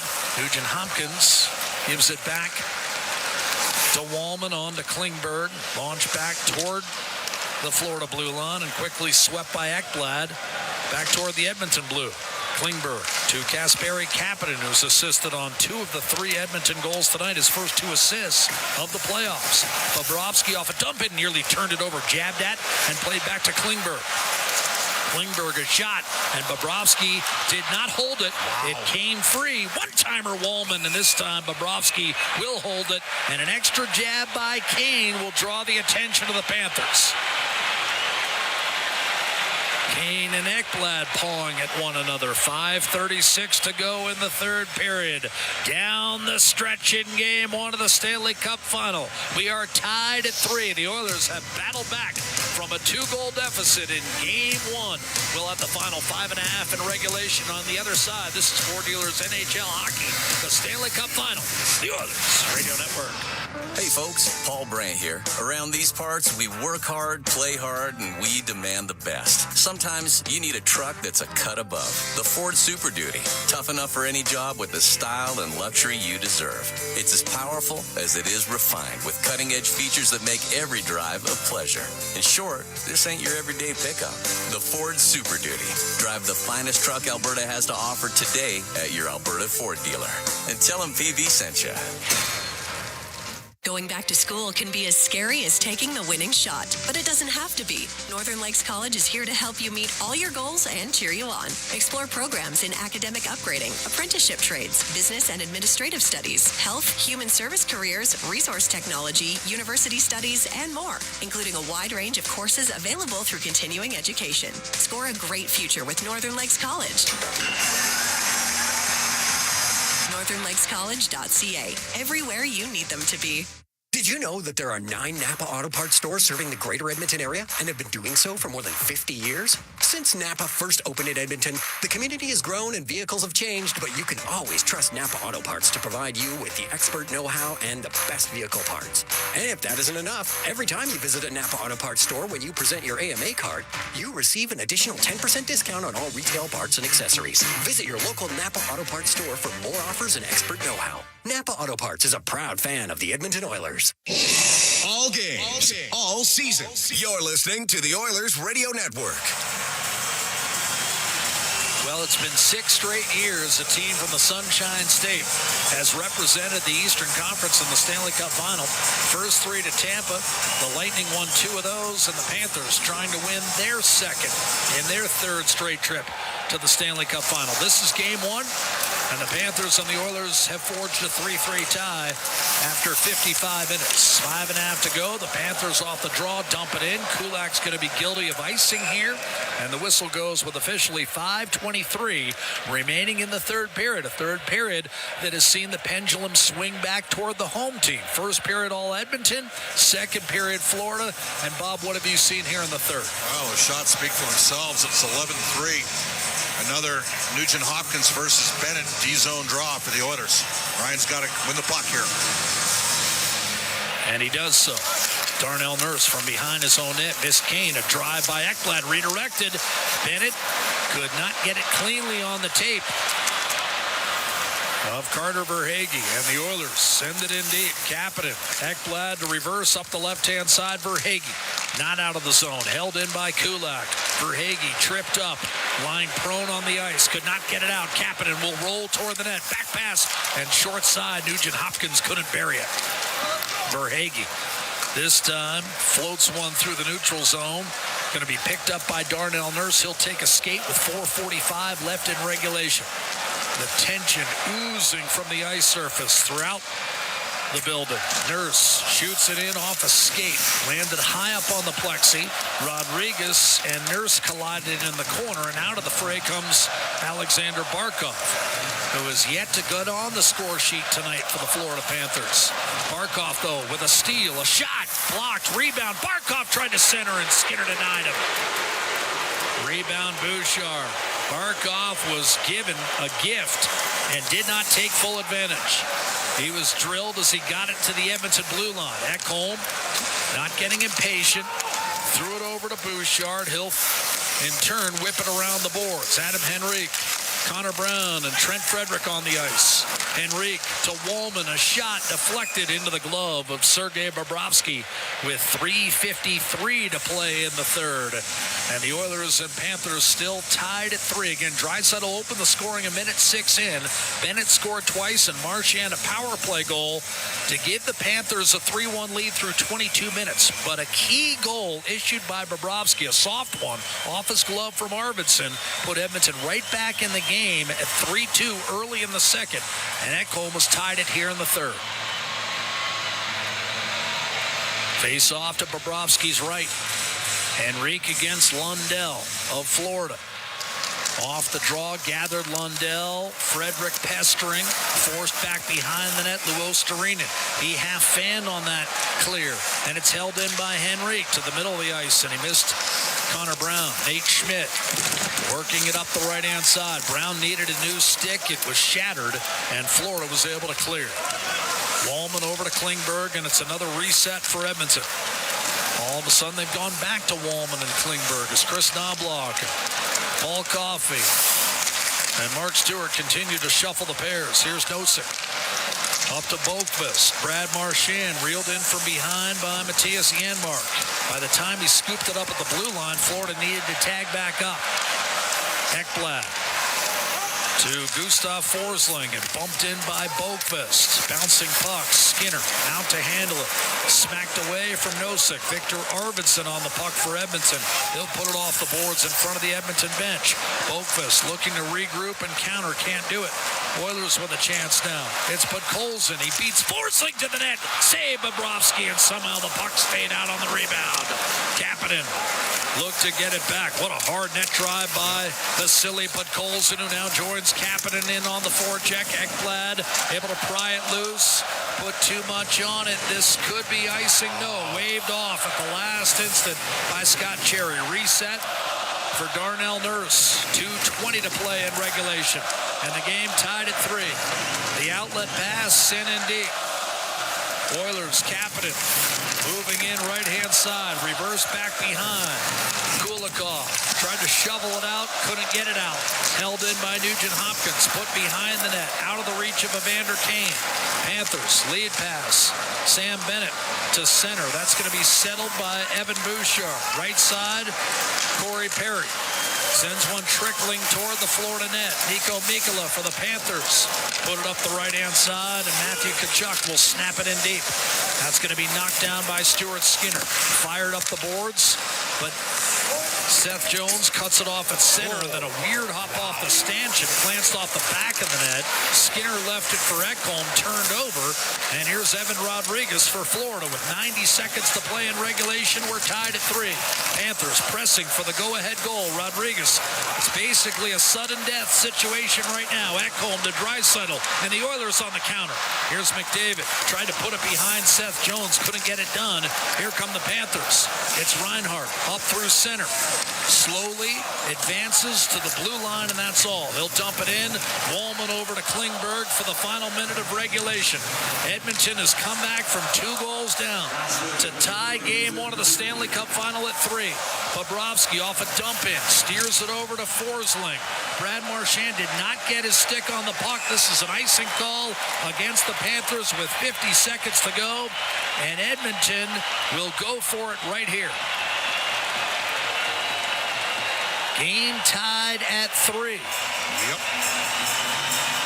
Panthers with just 3 shots the entire third period. And again, this was a team that coming in had won 30 in a row when leading after 2. The Oilers have battled back to tie, and now they'll look to win it.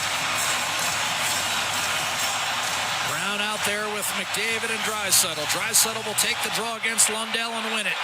Wallman calling for the puck. Oh, a broken stick. Marchand has no stick. A shot, Bouchard deflected. And Bobrovsky elect to keep the play moving. He didn't freeze it. Here's Brown. Right corner to Connor McDavid. Put it behind the net for Draisaitl. Maybe Bobrovsky didn't know Marchand had no stick. Here's McDavid out in front. No shot. One-timer Bouchard, and that stayed out. Came off the plex and is claiming that puck hit the netting before he iced it. And the referees are going to talk about it at center. And I think they're going to now they're going to want to talk to the linesman and try to confer to determine whether or not that puck, in fact, touched the mesh.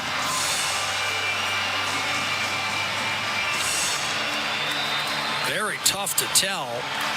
We haven't seen a replay with conclusive evidence one way or the other. And this is a long conference. And, of course, with only 18 seconds to go, looks like we're going to have a D-zone draw here for Florida. Yeah, Marchand's furious.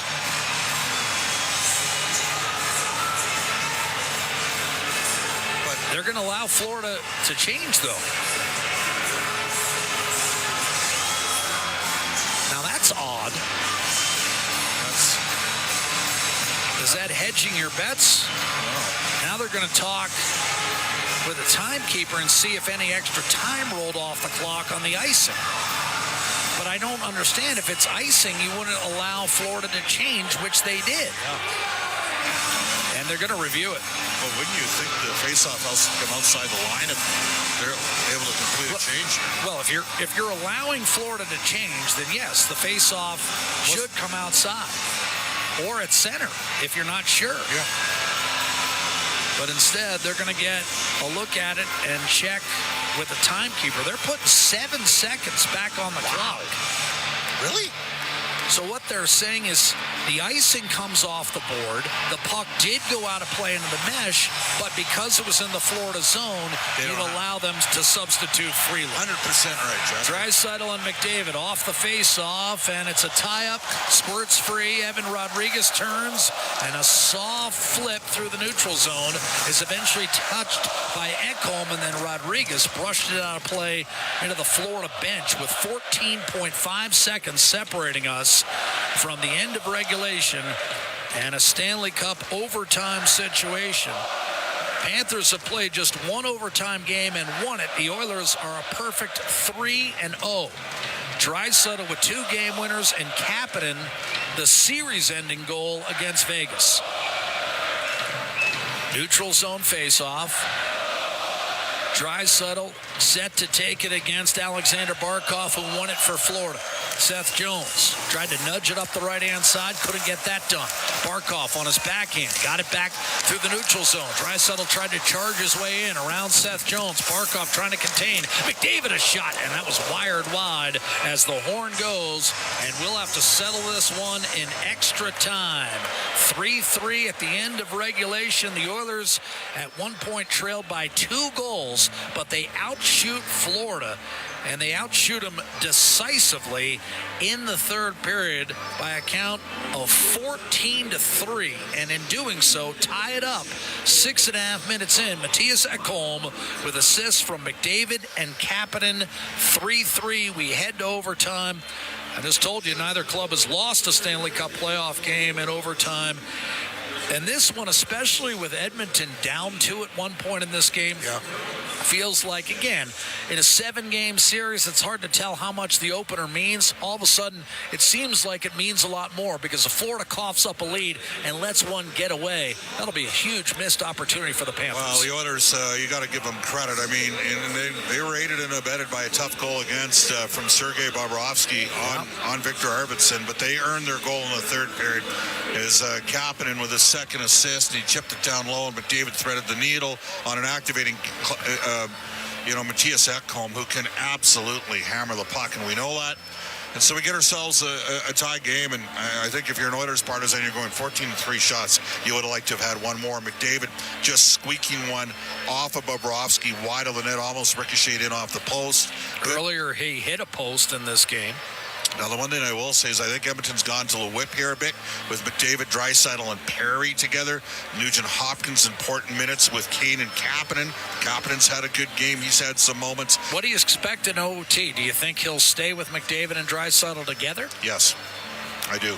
Because I think the game changed when those guys got put together. So I think he's going to stick with them. Doesn't mean I'm going to be right. I'm often wrong. Oilers 3, Panthers 3. Mattias Ekholm, the equalizer, with 13.5 minutes to go.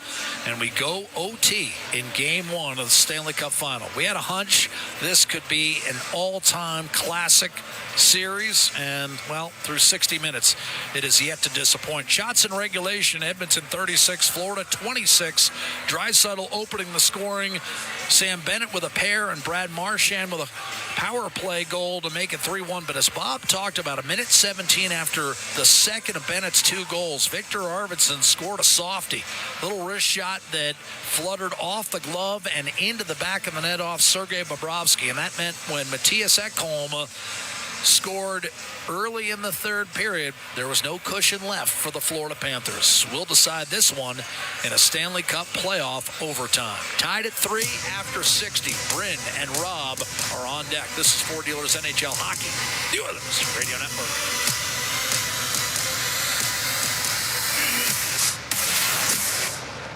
Looking for custom flags, banners, or canopy tents? Aurora Flags and Banners has a dedicated team to provide you with custom solutions and quality products. Aurora Flags has proudly serviced Canadian businesses and organizations for more than 30 years. Get a quote today at auroraflags.com. Legacy Heating and Cooling Jingle auditions take 1 for Ryan Nugent Hopkins and Zach Hyman. Are you ready, guys? We were born ready. Heck yes, Nuge. Drop the beat. Call Legacy. Call Legacy. We freaking killed it, Nuge. That's what I'm talking about, Zachary Martin Hyman. Nice guys. We're going to sell a lot of air conditioners. Hey, doesn't Legacy offer no payments and no interest for a year on those? Yeah, well, thanks for the assist on the copy points there, Nuge. It's just what I do. Legacy Heating and Cooling. Looking for custom flags, banners, or canopy tents? Aurora Flags and Banners has a dedicated team to provide you with custom solutions and quality products. Aurora Flags has proudly serviced Canadian businesses and organizations for more than 30 years. Get a quote today at auroraflags.com. At the Intermission, brought to you by Hand of the Row Flooring Centers. Let's get flooring. 12th year with a fifth different team. Oilers move in left to right. Capping it to the net. McDavid out front. Shooting and scoring. Matthias Ekholm ties the game. 3-3. Brand new hockey game. 13 and a half to go. And that's our highlight zone brought to you by Century Casinos. All in, all games, all season. Century Casinos with 3 great locations in Edmonton, St. Albert, and right next door to the Edmonton International Airport. Welcome to the Winter Zone. Welcome to the bonus intermission. Bryn Griffiths along with Rob Brown with you after regulation time. Heading into the first overtime period. We are all tied at 3. Can't say I'm surprised. Well, you've got 2 very good teams playing each other tonight, and it's been a fantastic hockey game. The first period was probably the Oilers a little bit better, but it was fairly even. Second period all Florida, third period all Edmonton. And because of that, we have a 3-3 tie. That was a good push by the Oilers in the third period. They needed it. They were down a goal. They didn't score one on their power play to start the period off, but they kept on pushing. Bobrovsky made some big saves, but on the goal that Ekholm scored, Bobrovsky had 2 of his own players in his eyesight, including Bennett, who kind of pushed him out of the way, and Ekholm made no mistake. So the addition of Ekholm back into the lineup paid dividends last game, and it certainly paid dividends tonight with a huge goal by Ekholm to tie this up and gives a little bit of extra fantastic hockey. 14-2 the shots on goal in that third period for the Edmonton Oilers. Hey, got to ask you about this forecheck Florida's got going. I don't know if they're doing it to perfection, but they're sure great at it. Well, not that period. I mean, in that period, they only had 2 shots on the Florida Panthers. So, But did they want any shots, really? Well, yeah, you want shots. I mean, you can't defend an entire period. You defend, eventually you find yourself in your own zone and bad things happen. In that period right there, they were under siege the whole time because they didn't get anything going in the offensive zone. If you're forechecking and creating opportunities and getting shots in the opposition's end, they're 200 feet away from scoring a goal. So now they've got to come the length of the ice through 5 players. Florida, and I don't think they tried to sit back in that period. I just think the Oilers pushed and got momentum going, and then they went from 1 shift to 2 shifts to 3 shifts, and it's really hard when you spend shift after shift in your own end defending. By the time you get the puck out, you're just exhausted, you change, and here comes the next wave. So the Oilers did what they needed to do in that period. I know that Bob at the end talked about they probably would like to have had one more and maybe deserved one more when you outshoot a team 14-2. But they were all around the net, and what I like too, driving the net. But Cole's in fantastic play. Oh, yeah. Just takes it straight to the net, drives across. He doesn't score. The puck lays there. Now, it was a nice defensive effort. I think it was Ekblad that came back to take away the open net because Henrique was coming in following up. But that's what you have to do. You just got to keep going towards the net. Blue paint. You saw on the other end, I think it was up front, Lundell, who was standing in the corner and just threw a puck on net, trying to hit the top corner where the goaltender has between his shoulder and his head, and just missed it. Now, when you go into overtime, now everything goes on net. What you want is, you don't even have to shoot it at the goalie. You shoot it at feet. If you've got no play, fire the puck as hard as you can at feet in front of the net. It might deflect and go in. It might deflect and give you a rebound, but at least the battle is now in the blue paint right in front of the goaltender. So you're in an overtime period. It does not have to be pretty. It just has to go across the red line. So I think both teams in this going into this overtime period, do not turn down any shooting opportunities. Got about 30 seconds here. Is this going to be a quick overtime? Or are they settling in a bit here? Well, to me, it's usually in the first 3 minutes, or it's going much later, or you're going into the second overtime. You got 2 very good goaltenders who've made big saves at the right time. but you also have a lot of superstars in this. I'm going to say it's over in the first 5 minutes. Okay. Thanks. We'll talk to you whenever, okay? Yeah, I'll be right below you. Right down here. Got it. Hey, we'll take a break. At the Intermission is brought to you by End of the Row Flooring Centers. Let's Get Flooring. This is your Ford Dealers NHL Hockey on the Oilers Radio Network. Over the last decade, the world of work has changed dramatically. It's a change that can cause a disconnect between a company and its employees. But a partnership with Aon can help by making decisions that create a more flexible, engaged, and resilient workforce.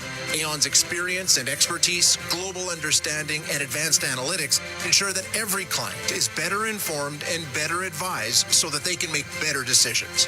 Whatever the next decade brings, Aon is in the business of better decisions. The same AI-powered technology that helps Oilers fans move through security efficiently at Rogers Place is also available for Edmonton area schools, hospitals, and workplaces. Evolve Technology, proud partner of the Edmonton Oilers and official security screening partner of Rogers Place, helps identify potential threats and create safe experiences at hockey games and wherever people gather. Visit Rogers Place to experience Evolve live or check out evolve.com for more information. That's EVOLV.com.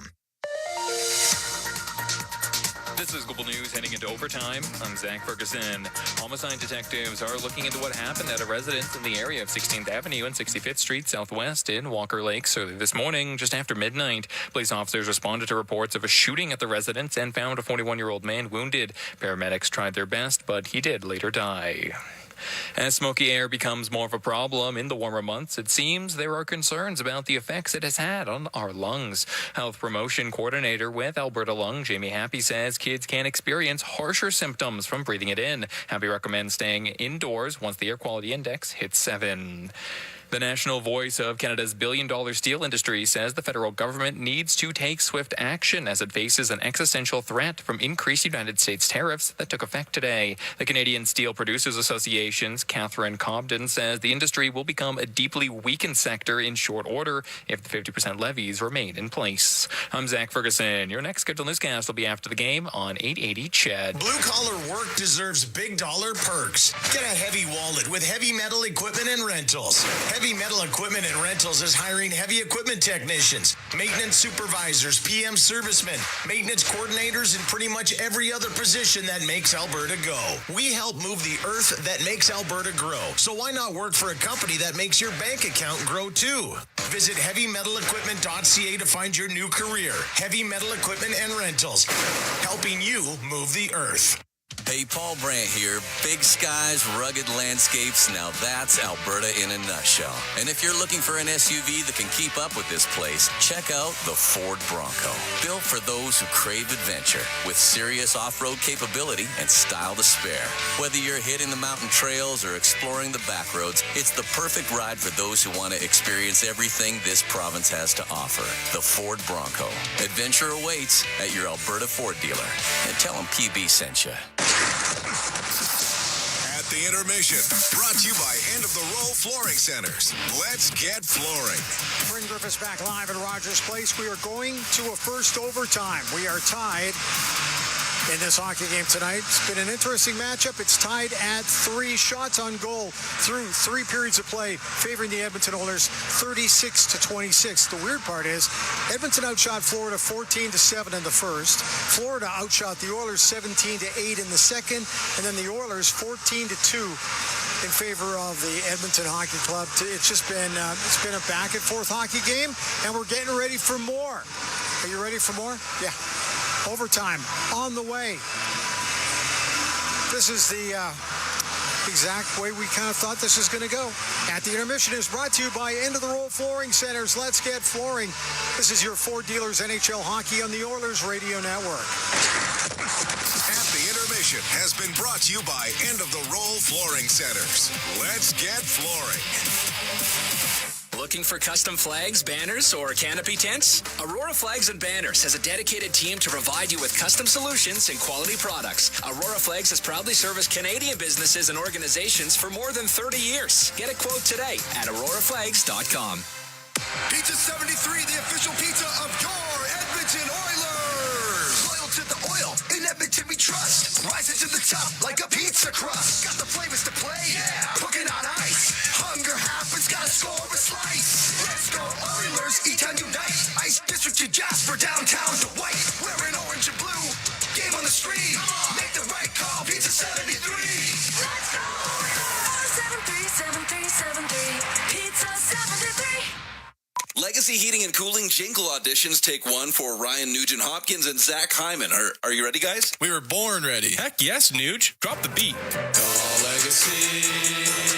Call Legacy. We freaking killed it, Nuge. That's what I'm talking about, Zachary Martin Hyman. Nice guys. We're going to sell a lot of air conditioners. Hey, doesn't Legacy offer no payments and no interest for a year on those? Yeah, well, thanks for the assist on the copy points there, Nuge. It's just what I do. Legacy Heating and Cooling. Stay connected with 880 CHED via your smart speakers. It's as easy as telling your favorite virtual assistant, play 880 CHED. Listen in on smart speakers and stay informed throughout the day with up-to-the-minute news, talk, sports, and more. 880 CHED. Looking for custom flags, banners, or canopy tents? Aurora Flags and Banners has a dedicated team to provide you with custom solutions and quality products. Aurora Flags has proudly serviced Canadian businesses and organizations for more than 30 years. Get a quote today at auroraflags.com. Listen on air, online, and on the Radio Player Canada app. This is the Oilers Radio Network. Oilers a perfect 3-0 in overtime in the Stanley Cup playoffs. Leon Draisaitl with two of those winners, and Kasperi Kapanen, the series ender against the Vegas Golden Knights. The Florida Panthers have won their only overtime game of the postseason, and it was a crucial one. Game 3 of that Toronto series, Bob, with the Panthers staring at a potential 3-0 deficit. They're able to get it done and end up rallying to win that series against the Toronto Maple Leafs in 7 games. That was in the second round. The Oilers fought off a 2-0 deficit in the first round against the LA Kings and have won 12 of 14 since. They pushed this game into overtime after trailing 3-1. Matthias Ekholm, the equalizer, with 13 and a half to go in regulation. The Oilers will start with Ryan Nugent-Hopkins taking the face-off opposite Evander Kane and Kasperi Kapanen on the wings. And Nugent-Hopkins wins the face-off. We're underway in overtime. Nurse and Kulak, sudden death in game 1. Kulak with a turnover. Barkov rolls to the net, a wrist shot, and he missed glove side against Stuart Skinner. A giveaway, and now Barkov in front, jabbed at by Skinner. Loose puck, and Skinner able to pounce on it. A shaky first 19 seconds of OT, as the Oilers elected not to start McDavid and Draisaitl to begin the overtime session. But that was just a giveaway, and Florida had 2 good looks. Yep. Rough sequence. I mean, Kulak had the puck on the right side boards, and there was a misconnection with Kapanen. And Florida got him in the vortex. Now it's going to be Lundell against Draisaitl. McDavid out here. McDavid, Draisaitl, and Brown out. And an offensive zone draw for Florida, but it's won by Draisaitl, launched up the right-hand side by Bouchard. Grabbed by Nico Mikkola, did not get it out. Seth Jones won a battle and forced it up ice to Luostarinen. Third line on for Florida. Shot Lundell, kick save, Skinner, rebound, and a save Skinner on the far side against Luostarinen. Here's Marchand, a shot, and that slithered just wide. A good look. Lundell unable to ram it home. Another shot by Jones, and Florida all of a sudden in overtime here in the opening minute with several good chances against the Oilers. Lundell tried to center, came off the back of the net, and finally Connor McDavid in puck possession to Leon Draisaitl, defended by Forsling on the line, squirted free for Connor Brown. He'll swing it around the boards. McDavid wants a change. Protecting the puck is Carter Verhaeghe, and now a reset for Aaron Ekblad, but a shaky opening first minute of the overtime for Edmonton. We remain tied at 3 as Florida 4 quick shots on net. Lead pass, but Colson anticipated, picked it off. Forced ahead by Ekblad to Verhaeghe, and he'll send it around the boards for Matthew Tkachuk. Game 1 of the Stanley Cup Final, tied at 3. We're in overtime. Game 2 Friday night. Wrist shot, from the point, deflected just wide of Stuart Skinner. Another near miss for Florida. Dmitry Kulikov down low for Carter Verhaeghe. He'll shoot, redirected, and a save. Skinner. Rebound Klingberg. Skinner's best work have come in overtime here. Kulikov tried to pound it in deep, and the Panthers unsuccessful. And now a break for the Oilers. Here's Podkolzin racing for the net with a backhander. He flicked it wide. Rebound, Janmark couldn't get there, and here come the Panthers now. Jesper Boqvist, he'll chip and charge into the offensive zone for Florida. Taken away by Kulak. Nurse guides one up to Adam Henrique. Came off the boards. Nosek able to cut it off at the line, and Edmonton has to tag back onside. Seth Jones, a dart up the left-hand side for Jesper Boqvist. Heading for the net. Tried a shot, and Kulak just smothered him. Brown to Henrique. Came back into the zone briefly, and now it's Nico Mikkola. Didn't get clean contact on that puck. He'll be given a second chance. 2.5 gone by in the overtime session. Here's Seth Jones from distance. That was tipped up over top. Reinhart to Barkov. His shot deflected out of play with 17 minutes left in the first overtime. And the Oilers nary a shot on net while Florida's had 5. The ebb and flow of this game, unreal. Edmonton outshot Florida 14-7 in the first. Panthers doubled up the Oilers in the second, 16-8. And then in the third, it was Edmonton 14 and Florida just 3 shots on net, with the Oilers getting the equalizer by Ekholm to tie it. Brown on the ice for a D-zone draw with McDavid and Draisaitl. Got to get there. Off the face-off. Panthers with the puck. Reinhart gave it right back to Leon Draisaitl, who put it up on the glass. It came back to Bouchard on a ricochet, and he fires it one up the seam for McDavid. Shot in deep off the end boards. Reinhart didn't get it out, and the Oilers keep it alive. Off the plexi, it's McDavid trying to cut inside. Double deflection, save Bobrovsky. And the rebound, McDavid. Out to Evan Bouchard, looking for a lane. A shot, and that wobbled just wide. A rebound taken by Evan Rodriguez. He'll scamper to center and fire it in deep. Bouchard first on the puck for the Edmonton Oilers. He'll send it across to Matthias Ekholm. McDavid wants a change. Ekholm will allow the change to take place. The Oilers do not... Well, they have 1 shot in overtime, but Florida has 5. Kasperi Kapanen flips it in. Bobrovsky gives it a look. Seth Jones run into, lost the handle. Kane finished his check, but Lundell able to flip it up through center. Marchand couldn't get there. Here comes Kasperi Kapanen.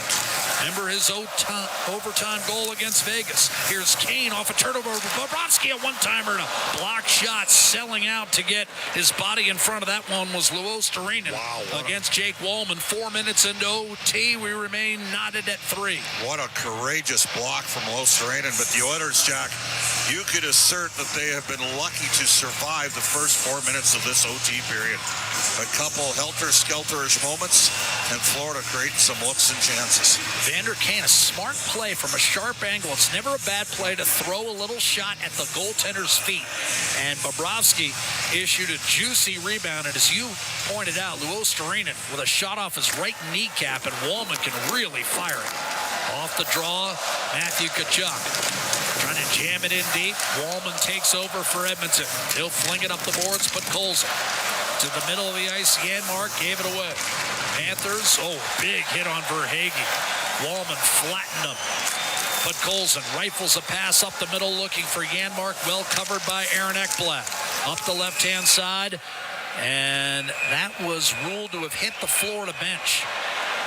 Tkachuk thought he had chipped it in, but he got a piece of a teammate sitting on the bench, and now Ekblad and Podkolzin jawing at one another. 4.5 gone by in OT. We are tied at 3 in game 1. The Oilers are 24-3 when they win game 1 of a best-of-7. The problem is, I mean, they actually have almost as good a winning percentage in the McDavid-Draisaitl era when they lose game 1. They're 9-12 under Chris Knoblauch in games 1 through 3 and 18-2 in games 4 through 7. This would be a big one tonight if they could find a way to get it. Especially since Florida's won 30 straight when leading after 2 periods in the Stanley Cup playoffs. Oilers with a chance to end that streak tonight. They were down 3-2 after 2. McDavid against Barkov, a center ice face-off won by the Florida captain. Jones to Mikkola, he'll shoot it in. Around the boards, Reinhart. It's been quiet tonight for Florida. This top line has been negated. Bouchard up the right-hand side. Chipped out of the reach of Leon Draisaitl and settled by Seth Jones. Put it across for Evan Rodriguez. He slipped through one check, and he'll shoot it in left wing. Reinhart in the vicinity, poked it free. Rodriguez a shot and a save made by Stuart Skinner. Ekholm up the left-hand boards and down the ice. This should be icing. Jones skating away from McDavid to draw the whistle. 5 minutes into OT. Florida in O-zone draw. The long change for Edmonton in the second period and in overtime. And it's played a factor. Some puck maintenance issues for the Oilers. And the Oilers have been swapping Corey Perry for D-zone draws with Connor Brown, but they got no choice. Perry's on the ice right now. Leon's got to get at least a saw for a win here. Brad Marchand scored the overtime winner for Florida in Game 3 against Toronto. He's on the ice now with Lundell and Luostarina. And he just put it on the net, Jack. You recall the double ricochet. Puck went in. Clean face-off win for the Panthers. Forsling thought about a shot on net, thought better of it, and sent it around the boards to Marchand. Trapped in the right corner by Evan Bouchard. Marchand, like Corey Perry, won very early in his career and has been chasing it ever since. Perry's wait has now reached 18 years, Marchand 14, and we've got a hand pass whistled in the neutral zone. And Ekblad and Perry giving each other full chirping methodology from both of those players. They'll retire to their respective benches. Neutral zone face-off just outside the Florida blue line. We're not here tonight if not for the second period that the Edmonton Oilers Stuart Skinner had. He bailed the team out. Well, and that goal that was issued by Bobrovsky kept the crowd engaged, and it was a soft one. And if Florida loses this game, you'll think back to that Arvidsson shot that seemed harmless, but went off the glove of Bobrovsky and tumbled into the back of the net. Off the draw, Nurse and Kulak will trade the puck in the neutral zone. Building speed, Connor Brown as Henrique sends it in deep. Bobrovsky spooned it away from Brown. On to Gadjevich and a clear for the Florida fourth line. Nosek in deep. Kulak pressured by Boqvist. Put it up the boards. And there's Kulikov. To the middle of the ice. Boqvist. He'll fire it in. Around the glass, Nosek puts it behind the Edmonton goal line. Nurse will leave it for Trent Frederick. Florida will change. Well, give it to a D-man here, Trent. He does. Darnell Nurse whistles one up the left-hand side, and Kulak will scoop it in. Bobrovsky to handle the puck for Florida. Seth Jones on to Sam Bennett. Bennett up to Tkachuk, in from the right-hand side. Here's Skinner up the boards, and that got through Jones. Race for the puck. Mikkola with icing waved off. Kane bearing down on Mikkola. Dropped it off. Kane finished his check, much to the delight of the crowd. Matthew Tkachuk. Line pass up the middle. Stolen by John Klingberg. For Edmonton, it's Woolman up the left-hand side and slapped in by Kane. Around the boards. Chipped up. Left-hand side, Sam Bennett. Ducked around a big hit. Woolman went in Cronwall style and missed.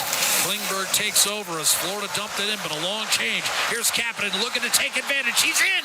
Wrist shot save, Bobrovsky. Wow. And it glanced off the side of the net. Kapanen missed by an eyelash. Icing Florida with 12:51 to go in OT. That's why he was the 22nd overall pick, Jack, in 2014. Explosiveness like that. He can't believe it. Thought he had it. Blazing speed down the middle. Beat Jones and Mikkola and put one off the outside of the right post. I think Bobrovsky might have gotten a slight piece of that puck. Off the draw, rolled wide of the net. Draisaitl, Perry, and McDavid out there as the Panthers toss it up the left-hand side. Mikkola will change. Here's a long feed from Bouchard, broken up.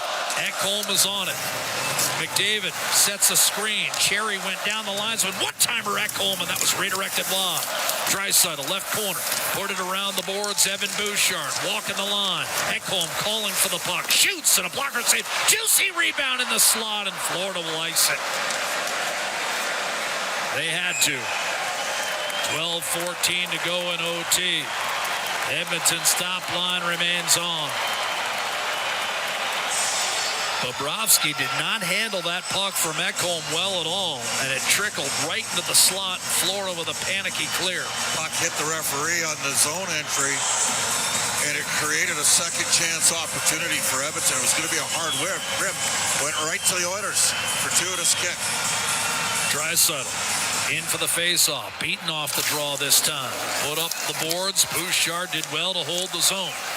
Jones, a high floater over the head of Leon Draisaitl. Ekholm, cross-seamer, and sent in deep by Corey Perry. Ekblad under duress in the form of Connor McDavid. Thundering check applied by Draisaitl. They'll wave off icing here as the Panthers muscle it down the left-hand side. Line changes wholesale coming for both clubs.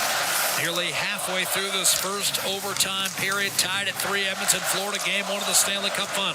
Here's Janmark in from the right-hand side. He waits. He rolls toward the net, only to have it stripped from behind by Luostarinen. He left the puck behind, followed up on by Mikkola, who shoots it behind the Edmonton net. Skinner will take his time and send one over to Arvidsson, who's checked immediately by Lundell. Arvidsson able to carve it off the half wall. Good play to Kulak, but Colson flattened. They're going to wave off icing. Here's Janmark sneaking inside of Forsling. The two Swedes come together in the corner. The Panthers can't clear. Klingberg across to Wallman, a shot tipped into the slot. Kulikov, no stick for Lundell. Wallman dropped to one knee. Henrique, backhander in front. Oh, what a save by Bobrovsky. Klingberg, it's loose. Marchand flings it down the ice, and the Panthers stay alive. What a save! That looked to be certain sudden death. Frederick can't believe it.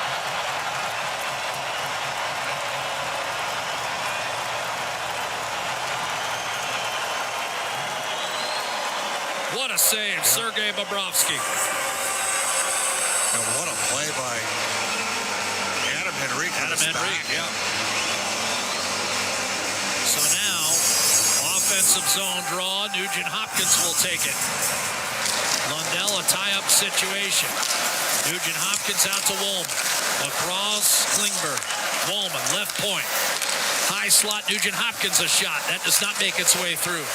Nugent Hopkins looking to follow it up. At 9 points in the first 4 games of the West Final. Been relatively quiet thus far. Marchand cross ice. Luostarinen waving at it. Big hit on Klingberg right in front of the Oiler bench.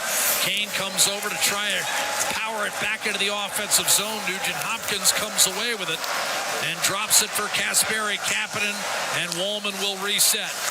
Klingberg to Kapanen. One touch of Vander Kane, left wing. Kapanen nearly won the game moments ago. Now he circles and shovels it down low. Kulikov looking to bust up the cycle. Off the left-hand plexi. A quick shot taken by Vander Kane wide. Rebound Ekholm.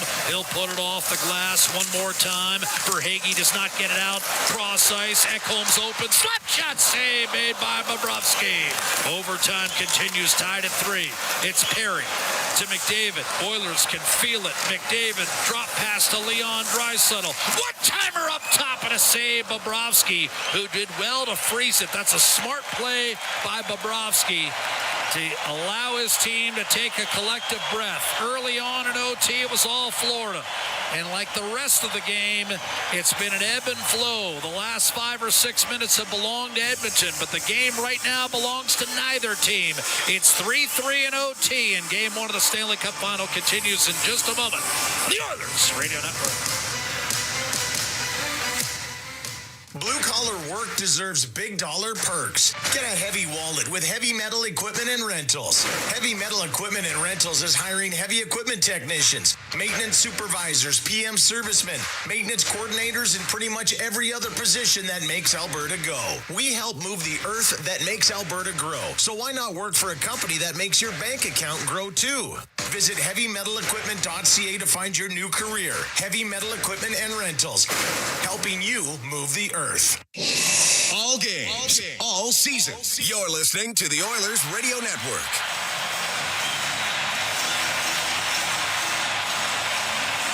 3-3. George Larocque, who was part of some overtime classics in the 2006 run to Game 7 of the Stanley Cup Final in the building, and as always drawing a huge cheer from Rogers Place. Bob Stauffer to my right, collecting yet another. What does that put in your pocket every time George gets a standing ovation, Bob? I don't know. You get some royalties. Do I? I got no idea what you're talking about. He's just at Edmonton Sporting Icon. That's it. I think you've helped make him a sporting icon at Edmonton. Love George. Had a chance to talk with him before Game 4 of the Dallas series. Here in Game 1 of the Stanley Cup Final, Florida spotted Edmonton a one-goal lead early, then took a 3-1 advantage early in the second period. Oilers battled back to force OT. Ekholm with the equalizer with 13 minutes left in the third. And now we're halfway through overtime, still tied up at 3. Shots are 41-29 Edmonton. And officially 6-3 rather, in the overtime session. Here's Bouchard, a blast off the draw, one by McDavid. That sailed wide of Bobrovsky. The rebound behind the net. Barkov protecting and dishing off to Seth Jones. And here come the Florida Panthers left to right. They'll shoot it in. Reinhart in from the right-hand side, and the puck comes free. And Jones on the puck for Florida. Left-hand side, Mikkola. Here come the champions. Florida rolls into the offensive zone. Ekholm resetting. Oilers beaten in 7 last year by Florida, coming within a whisker, but ultimately losing Game 7 2-1. Lead pass Ekholm, spilled in by Bouchard. Bobrovsky with Arvidsson on him, sent it off the left-hand side. Rodriguez on a deflection, gains center and backhands it in. Brett Kulak back on the puck for the Oilers. Up to Darnell Nurse, and now Arvidsson. Checked by Forsling. Ekblad comes up with a puck for the Panthers. Tries the right-hand side. This will be icing against Florida. Whistle goes with 8:32 to go in overtime. And here comes Nugent Hopkins, Kane, and Kapanen to try to win it. An ozone draw coming to the right of Bobrovsky. Great hit by Pucols, and steps up and finishes. Ekblad forces the icing. Nugent Hopkins digs in against Anton Lundell. 8.5 to go in OT. Nugent Hopkins won the draw. Kane to Nurse. Slap pass off the boards. Came out in front to Kapanen. Gives it up. There's the one-timer, and that was blocked. Luostarinen with a chance to clear, but Kane won't let him go anywhere. Swarmed under. Big hit Kapanen. Freed it up. Left side for Nurse. Kasperi Kapanen playing perhaps the best hockey of his career. Ekblad with a jittery turnover. Kulak a shot, and a save made by Bobrovsky on a twisting floater that he caught up near the collarbone.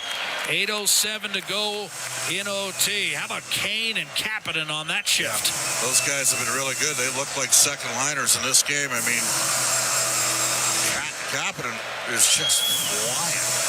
He's got 2 assists. He walked their D and hit the side of the post on an offensive surge. 4 hits in this game. I think Nugent Hopkins got a tip on that shot from Kulak, and Bobrovsky was able to reel it in for his 40th save of the night. 8 minutes to go in OT. Here's Adam Henrique winning the draw. Klingberg to Woolman, left point, shot, stayed out, rebound, eluded Connor Brown. Verhaeghe an opportunity to clear, got a friendly deflection off of Adam Henrique, and Matthew Tkachuk will shoot it in. Panthers have not had much going since the first shift of overtime. Outside that, Bob, they really haven't done much since the second period. Panthers are offside, coming over the line left to right. So they are hard-rimming the pucks on zone entries and then getting the wraparound and getting support on the far side of the ice. going to where the puck's going to end up.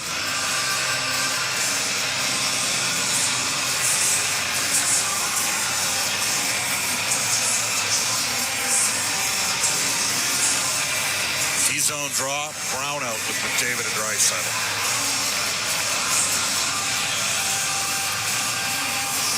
Digging in, Sam Bennett against Draisaitl, won the face-off. Tkachuk feeds the point, then sent right back down low by Kulikov. Here's Verhaeghe, gave it away. Pumped up the left-hand side by Draisaitl. Race for the puck. They're going to wave off icing.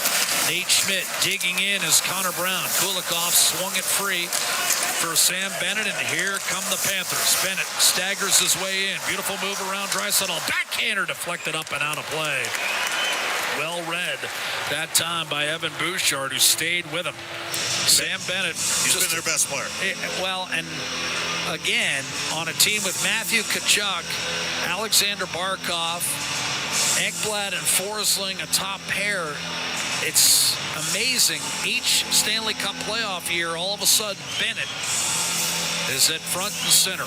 Leads the entire playoffs with 12 goals. I mean, no one else is in double digits. Fourth line here for Florida against the Oilers' third line. D-zone draw, Henrique at 53%. Nosek against Adam Henrique. Jones and Mikkola, the D pairing for Florida. And it's tied up off the draw. Still lingering in the circle. Jonah Gadjevich down low. A puck trickles off of Boakvist's stick, and now it's Ekholm. Hard rim up the left-hand side. Jab free to Nosek, and Florida is able to tap it back in. Cleared back in by Nosek. He'll walk in, a backhander right circle, and a tricky save made by Stuart Skinner. The first one he's needed to make since the opening minute of this overtime. Florida had gone 12 minutes, Bob, without a shot on net. Shots are 43-30 for the game in favor of the Oilers, and in overtime, it's now 7-4 in favor of the host Edmonton Oilers, who will welcome Florida back inside this building for Game 2 on Friday night. And with each passing minute of overtime, we draw closer to that Game 2. 6:20 Mountain Time Friday right here on the Oilers Radio Network before the series shifts to Florida for Games 3 and 4 next Monday and Thursday. Draisaitl won the face-off against Sam Reinhart. Lifted down the ice by Kulak. A hard check on Connor Brown by Forsling. Up to Rodriguez at center. Smacked out of midair by Nurse. Barkov is on the puck for the Florida Panthers. Rodriguez kept it alive briefly. Barkov hasn't done much offensively tonight, though he did save a goal in the third period. Frederick was wide open on a rebound. Flipped in by Ekblad. Put too much on it. They waved it off. Here's Barkov. Won a battle behind the Edmonton net. Tries to roll up top. Can't do it. Rodriguez is there with support. Sends it out for Seth Jones. Across to Ekblad. Slap pass off the boards, and a wise Stuart Skinner read what Ekblad was trying to do and plucked it off the Dashers to freeze the action with 6:20 left in this first overtime period, and the game still tied at 3. Florida really knows how to win board battles, create net presences, net front. Nugent Hopkins back out with Kapanen and Kane here. And yet, since the second period, Bob, they've been outshot 21-7. Yep. Lundell on the face-off against Nugent Hopkins. And Nugent Hopkins is going to be chased out, replaced by Evander Kane. Oilers got to support Kane here off this D-zone draw. Jones and Mikkola, the pairing for Florida, face off to the left of Stuart Skinner. Trent Norris set to drop the puck. And a tie-up off the draw. Kane does his job, swats it into the corner, then puts it up the boards for a clear from Nugent Hopkins. Mikkola races over, backhands it back into the Edmonton zone. Wallman resetting for the Oilers. 6 minutes to play in OT. Wallman will get it back from John Klingberg up the left-hand side. Seth Jones, his stick exploded on him. Shoveled in by Marchand. Jones needs new lumber. In the meantime, the puck is cleared out the right-hand side, and that's going to be an icing call against Florida. And I think it's a good call because there was nothing Jones could do. He didn't have a stick, Bob. So even though if he has a stick, yes, he could have played the puck, but he doesn't, so it turns into an icing. Again, Florida's at 57% circle. You worry about losing a D-zone draw in overtime and them getting a shot. Got to get a saw off here if you're Nugent Hopkins and then some support from some wingers. Much like Kane just did moments ago. Nugent Hopkins now entrusted with that responsibility against Sam Bennett. And he does. Wallman shovels it off glass and out, but that'll be another icing call against Edmonton with 5:41 to play in a suddenly stop and start OT session. Well, this is a tempo Florida wants to play. You think they like the whistles? Well, and they can ground and pound you. Here's Bennett. Kachuk lines up in the slot opposite Kapanen. Bennett won the face-off. Kachuk, a shot, and that was blocked by Wallman. Kapanen pursues the rebound, had it, and eventually clears out the right-hand side. Thought that hit the bench, I guess not. Ekblad, lead pass, Sam Bennett. Left to right, the Panthers will charge in. Here's Bennett to the net. Wrist shot pushed it wide. Catches his own rebound coming off the Dashers. He'll then work it along the boards to Matthew Kachuk. Waits. Curls it free. Sent around. Ekblad. Put it down low. Verhaeghe. Kachuk open for a moment. Back to Verhaeghe.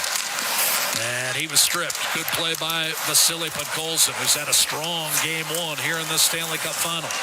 In overtime, Matthew Kachuk able to hold the line. Bennett did not handle his pass very well, however. Kapanen was popped by Gadjevich, but was able to recover. And Podkolzin backhands it safely down the ice. Yep. And they do. Didn't get enough of one for me. Here's Kulikov gaining the line as Nate Schmidt offside. Gadjevich, mistake made there by the Panthers with 4:34 to go in the overtime session.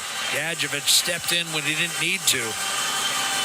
And that'll cost the Panthers an opportunity to go to work in the offensive zone. And will also bring about a swap of D pairings as Mikkola and Jones come back on for Florida. Now Paul Maurice is going to change up the lineup in its entirety. And after further deliberation, Chris Knobloch sends Adam Henrique over the boards, joined by Frederick and Brown. Face-off, won by Barkov. Wristed down deep, Mikkola. Around the boards, it's Sam Reinhart. Over the last 2 years, Reinhart 96 goals for Florida in the regular season. Been quiet tonight and held relatively check all playoffs long. Just 4 goals for Reinhart, who scored the game winner last year in Game 7. Barkov, a rare turnover at the Edmonton line. Brown and Henrique got it in front of the Oiler bench, and that's where the play dies. Puck pinned along the Dashers, finally chiseled free. Nate Schmidt under pressure from Brown, trying to race away. Angles a pass to Reinhart back toward the middle, and Barkov will shoot it in. Line change Florida. 3:45 left in overtime. Here's Kulak up through center. Slug back in on net. Skinner stops Seth Jones and leaves it on the table for Brett Kulak. Tracked by Lundell. Kulak slowing the pace here. Draisaitl and McDavid on the ice for Edmonton. Lead pass Lundell. Bumped away from Perry by Brad Marchand. He'll shoot it in. From the blue line, a save made by Skinner. Rebound Perry. Curls it ahead for Draisaitl. Backhands it up through center. Luo Storinen back to Seth Jones, who gathers and angles a pass for Marchand. He gave it away to Ekholm. And now Corey Perry driving in left-hand side. He'll shovel it behind the net. Leon Draisaitl under pressure from Mikkola. And Florida's going to ice this puck. And that means Edmonton's top line will get another look here with 2:56 to go in OT. I wonder whether or not, because they're winning so many draws here, Jack, if they're not worried about ice and pucks, getting it out. I don't know. That some Would point. seem to be a curious strategy. Nugent Hopkins will take this face-off with Kane and Captain. Nugent Hopkins won the draw, and we're going to do it again. Boy, we've had a lot of restarts here in the face-off circle throughout on both sides. Yes. Nugent Hopkins, once again, lined up against Anton Lundell following the icing call. And here's a dish. Slammed down low by Ekholm, came off the boards.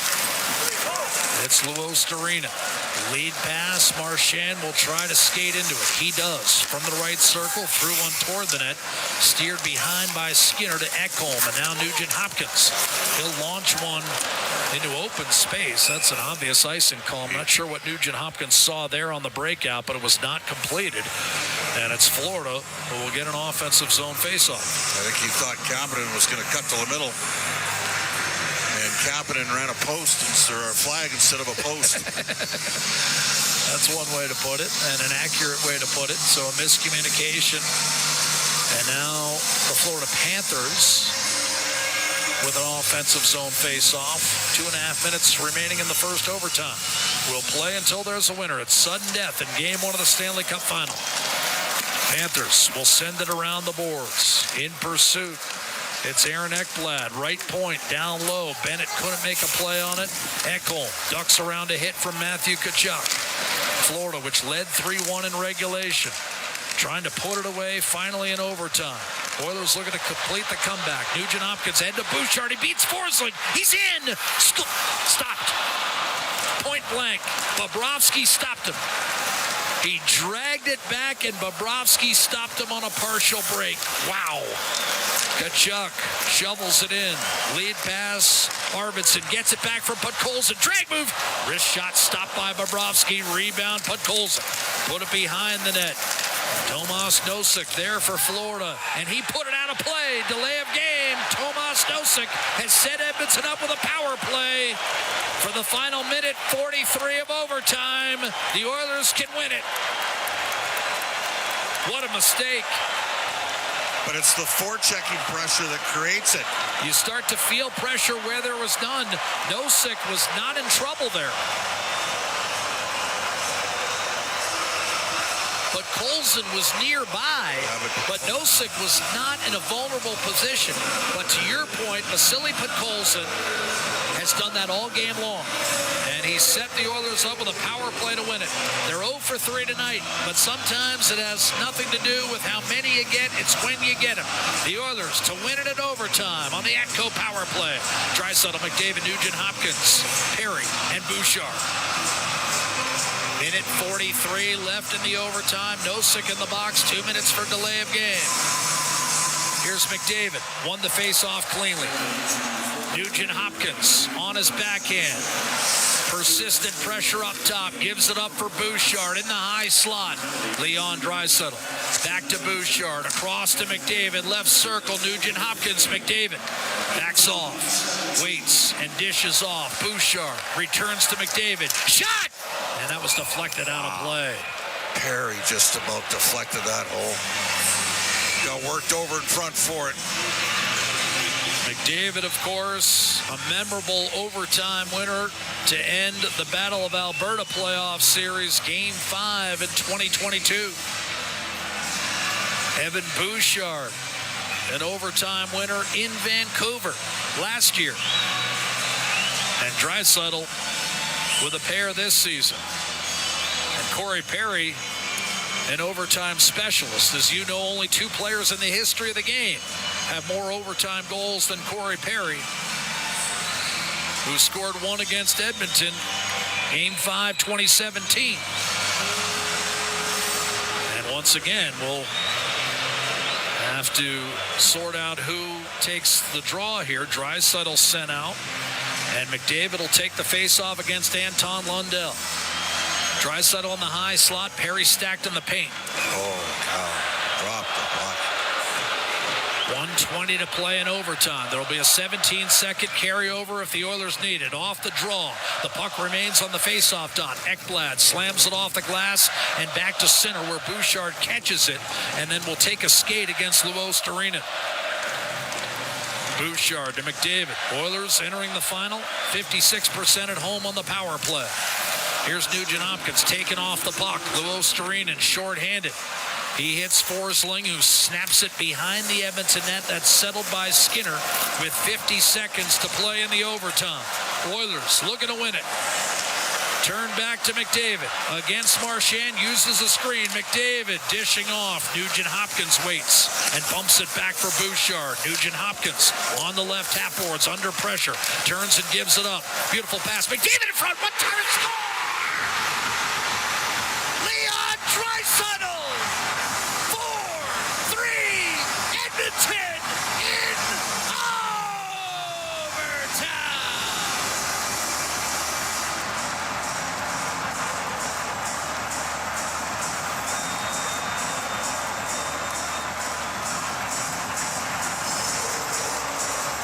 Corey Perry made the play on the left side half courts with the depth little interior pass to Connor McDavid, and he finds Leon Draisaitl.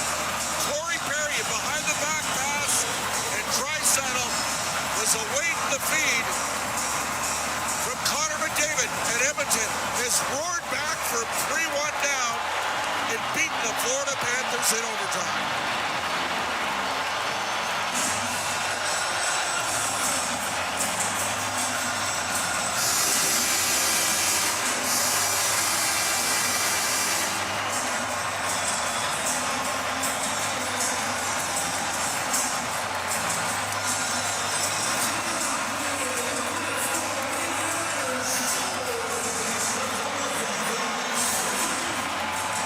Nugent Hopkins down low to Perry, McDavid to Draisaitl. 4 players touch the puck, and Draisaitl there to finish it. Not much chance for Sergei Bobrovsky, who pushed hard off the right skate, but powerless to deny Draisaitl his second of the game, his 9th of the playoffs, and his 3rd overtime winner. Edmonton 4, Florida 3, the official time 19:29. Let's go ringside with Brendan. Hey guys, here with Jake Wallman. Jake, just how would you assess the way that your team managed the emotions, the excitement of this first game here on home ice? Yeah, a lot of emotion. I think we're prepared for that, though. Wherever the game goes, we're prepared for, and yeah, I think we deserve that one. Thought on the job your team did, particularly on the back end, transitioning the puck up the ice and sort of mitigating Florida's forecheck. Yeah, we know it's coming. It's still going to be tough every night. This is just one, but yeah, it's something to look out for. Hopefully we can counterattack it. Any adjustments as you come off the ice here you think you want to apply to game 2? Get some rest. Fair enough. Jake, congrats on the win. Thank you. Guys. Well, a magnificent game 1 of the Stanley Cup final.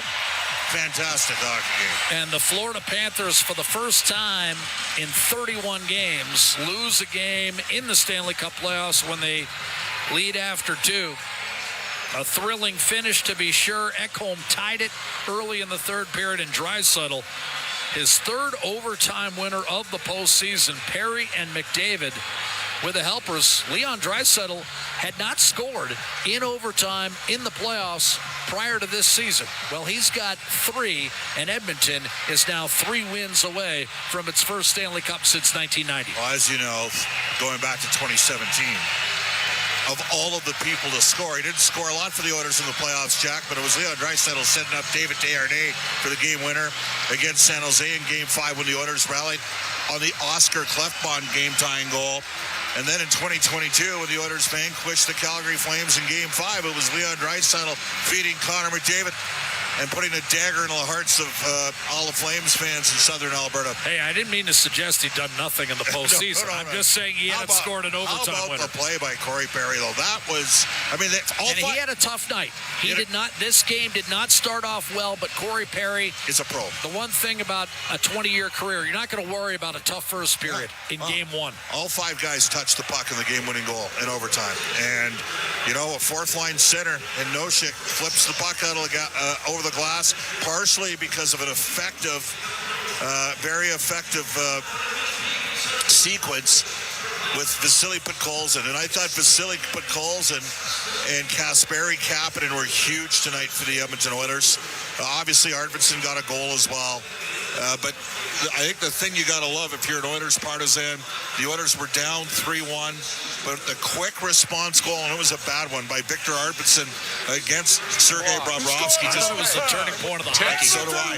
And from that point on, I mean, the Oilers, Stuart Skinner bailed them out in the second period, but the Oilers... He was good in the first shift of the third, or the overtime. But the Oilers outshot them 24-9 in the third period in overtime. It's a little like the game against LA. Game 4 against LA here. Except, I mean, Florida, I'll tell you what, if the Oilers are down a goal with 20 seconds to go, you're not going to see Florida try to make the kind of play that Quentin Byfield made. But it was this, you know, you won game 1. What's that record again when the Oilers win game 1? 24-3. It's pretty impressive. And they're a team that seems to get better as series goes on. Now they are playing a team that is a championship caliber team with a championship chin. This was the first punch. You know, what's the old Mike Tyson line?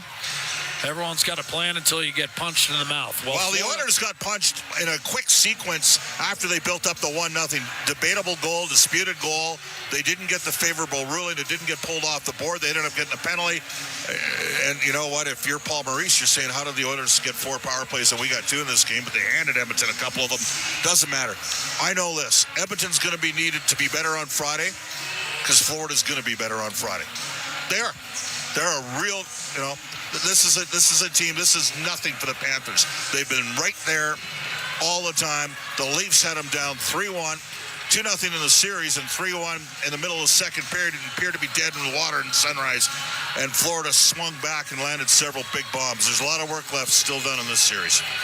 And yet Edmonton lands the first roundhouse. And that was key coming into this series because we all remember what happened last year when Edmonton dropped the first 3, fought back into a Game 7, and then Game 7 in Sunrise was kind of a low-event, low-energy type of game where the Oilers ultimately didn't muster a ton. And yet in this first game, they had every reason to go away with Florida up 3-1 early in the second period. Bobrovsky, tell you what, Bobrovsky, like Jim Hiller, gave Edmonton a little life, and he paid for it. Yeah, absolutely. You can't give this Oiler club life. They don't get there without a terrific second period from Stuart Skinner. Absolutely, and Skinner finishes his night with 29 saves on 32 shots. Bobrovsky, despite 42 saves, will end up on the short end of the 4-3 final. The Oilers score 66 seconds into the game. Leon Draisaitl opened the scoring, and he closes the show as well. With 31 seconds left in overtime, Draisaitl buries a power play goal, and Edmonton wins Game 1 of this best-of-7 Stanley Cup final by a count of 4-3. Draisaitl finishes the night with 2 goals, of course. Connor McDavid, 2 assists, and in between, Ekholm and Arvidsson with vital goals to offset a pair from Sam Bennett. And as Bob indicated, the Florida Panthers, except for that first shift of overtime, largely a dormant offense over the final 40 minutes. They didn't do enough, and the Oilers are able to crawl their way back and win for the 7th time in the playoffs in come-from-behind fashion, and this is the 4th time, Bob, that the Oilers have scratched out a victory when trailing after 2 periods. Yeah. Your final score, Edmonton 4, Florida 3. A word on Game 2. Do you expect any substitutions either way? Possibly A.J. Greer. If he's ready to go. He got banged up in the Carolina series. I thought Boquist was okay tonight. Gave him some speed on the wing on that 4th line, but they have a heavier presence. Thought Edmonton did some things with their heavy horses tonight. Gadjevich could be a contender to come out at some point, although he brings a heavy presence as well. And he can back it up. So what I expect is a better performance from Florida. But that said, the Oilers dominated stretches of this game en route to out-shooting them 46. It was a back-and-forth game. Florida dominated a good chunk as well, but ultimately, if you look at the last 39 minutes, I think Jake Wallman's on to something. Edmonton battled back, worked their way into it, tied the game early in the third, and they win it on the power play. And just as we were talking about, yes, the difference in the game for a while was the fact that Florida was 1 for 2 on the power play and Edmonton was 0 for 3. But it's not how many you score, it's when you do it. And Draisaitl on the power play in overtime ends game 1 and puts the Oilers 3 wins away from their coveted and long-awaited Stanley Cup. Bob and I will have game 2 for you Friday, 6:20 Mountain Time, right here at Rogers Place, where the Edmonton Oilers are now 7-1 on home ice. Florida, for the first time in 6 games, tastes defeat away from home. They'd won 5 straight by a combined score of 27-7. Coming into this one, they go home with nothing to show for game 1. Game 2, Friday night, boy, after this first game, I can hardly wait. We'll have it for you on Friday, and until then, for Bob Stauffer and Bryn Griffiths and Rob Brown, this is Jack Michaels saying good night from Rogers Place. Game 1 to the Oil. Edmonton 4, Florida 3. In overtime, Leon Draisaitl, the game winner. Ladies and gentlemen, the pleasure was all ours. The Rogers postgame show starts right now. Exclusive live interviews, expert analysis, and game highlights. This is the Rogers postgame show. Once again, here's Bob Stauffer on the Oilers Radio Network. Turn back to McDavid. Against Marchand, uses a screen. McDavid dishing off. Nugent Hopkins waits and bumps it back for Bouchard. Nugent Hopkins on the left half boards under pressure. Turns and gives it up. Beautiful pass. McDavid in front. One time and score! Leon Draisaitl! 4-3 Edmonton in overtime!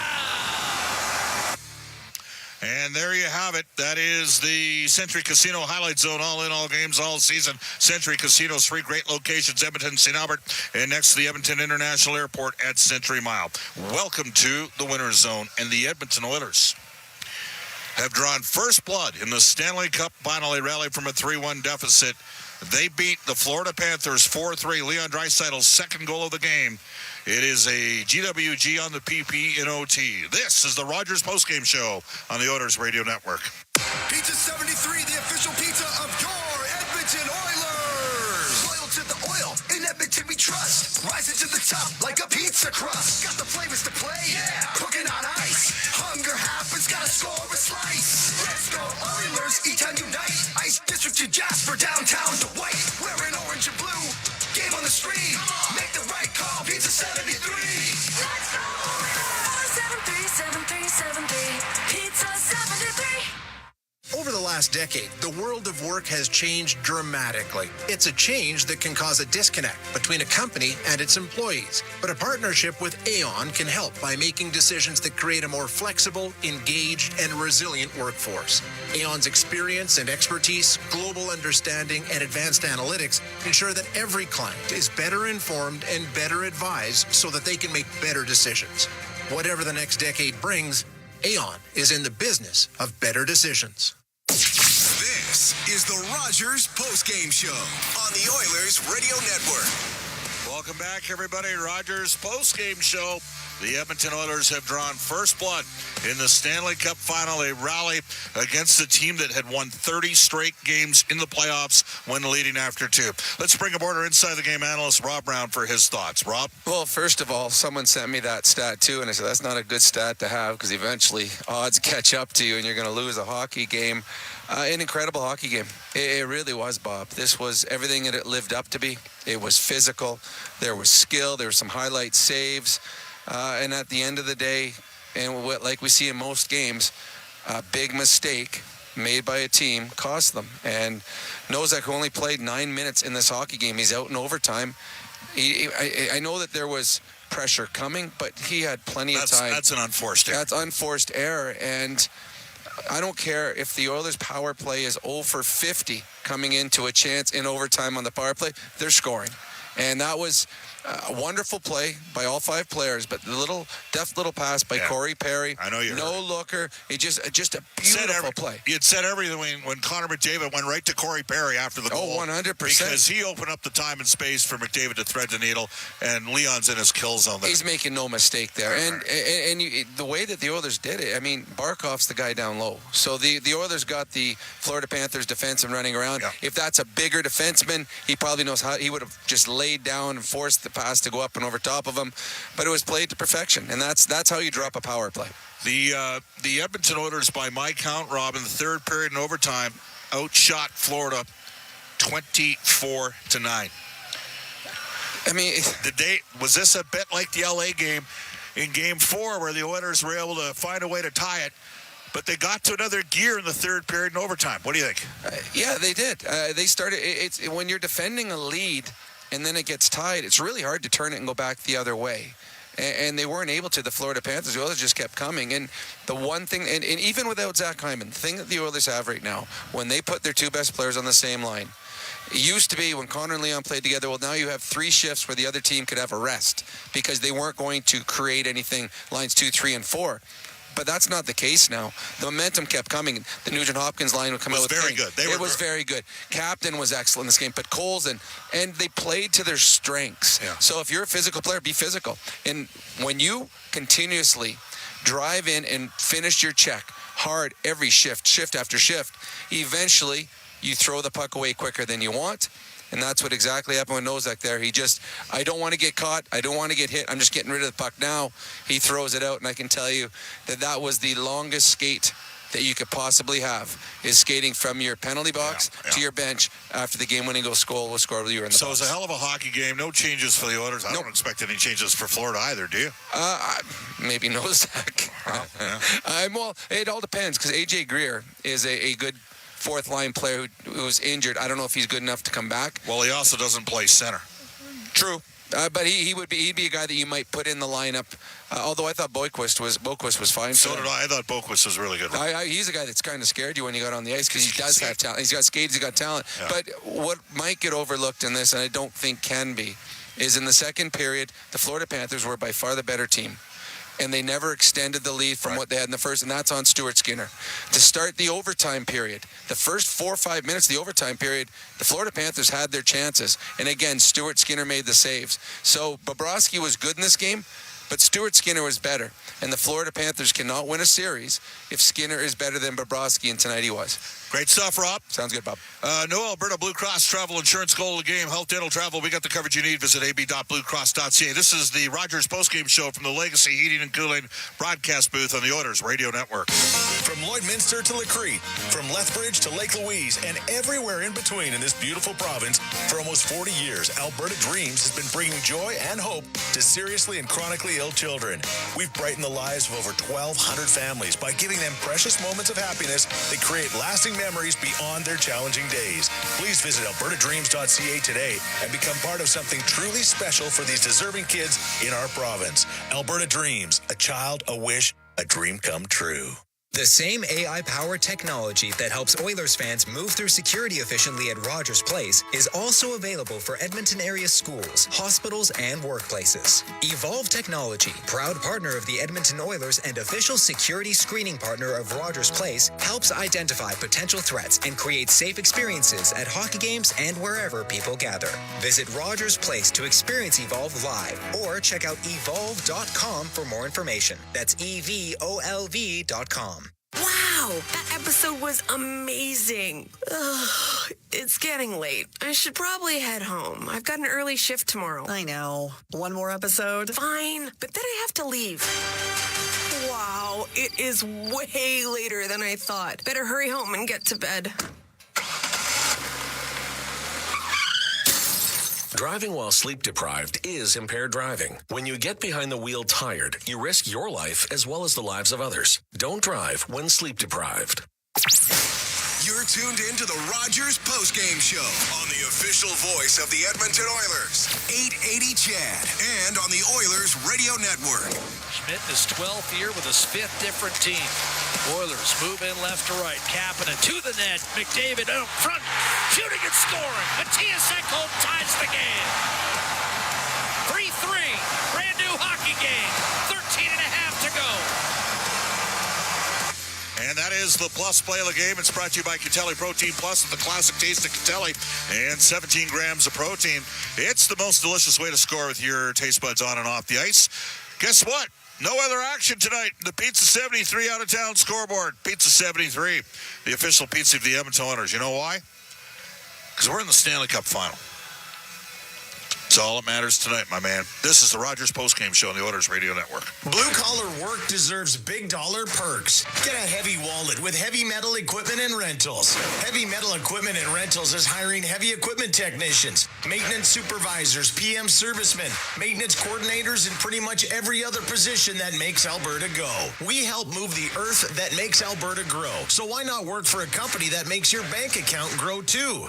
Visit heavymetalequipment.ca to find your new career. Heavy Metal Equipment and Rentals, helping you move the earth. Legacy Heating and Cooling Jingle auditions take one for Ryan Nugent Hopkins and Zach Hyman. Are you ready, guys? We were born ready. Heck yes, Nuge. Drop the beat. Call Legacy. Call Legacy. We freaking killed it, Nuge. That's what I'm talking about, Zachary Martin Hyman. Nice guys. We're going to sell a lot of air conditioners. Hey, doesn't Legacy offer no payments and no interest for a year on those? Yeah, well, thanks for the assist on the copy points there, Nuge. It's just what I do. Legacy Heating and Cooling. All right, let's go to the Molson Cup 3 Stars, presented by Molson, the official beer of the Edmonton Oilers, whether it's Canadian Ultra Exporter itself. There's a Molson with your name on it. You must be of legal drinking age.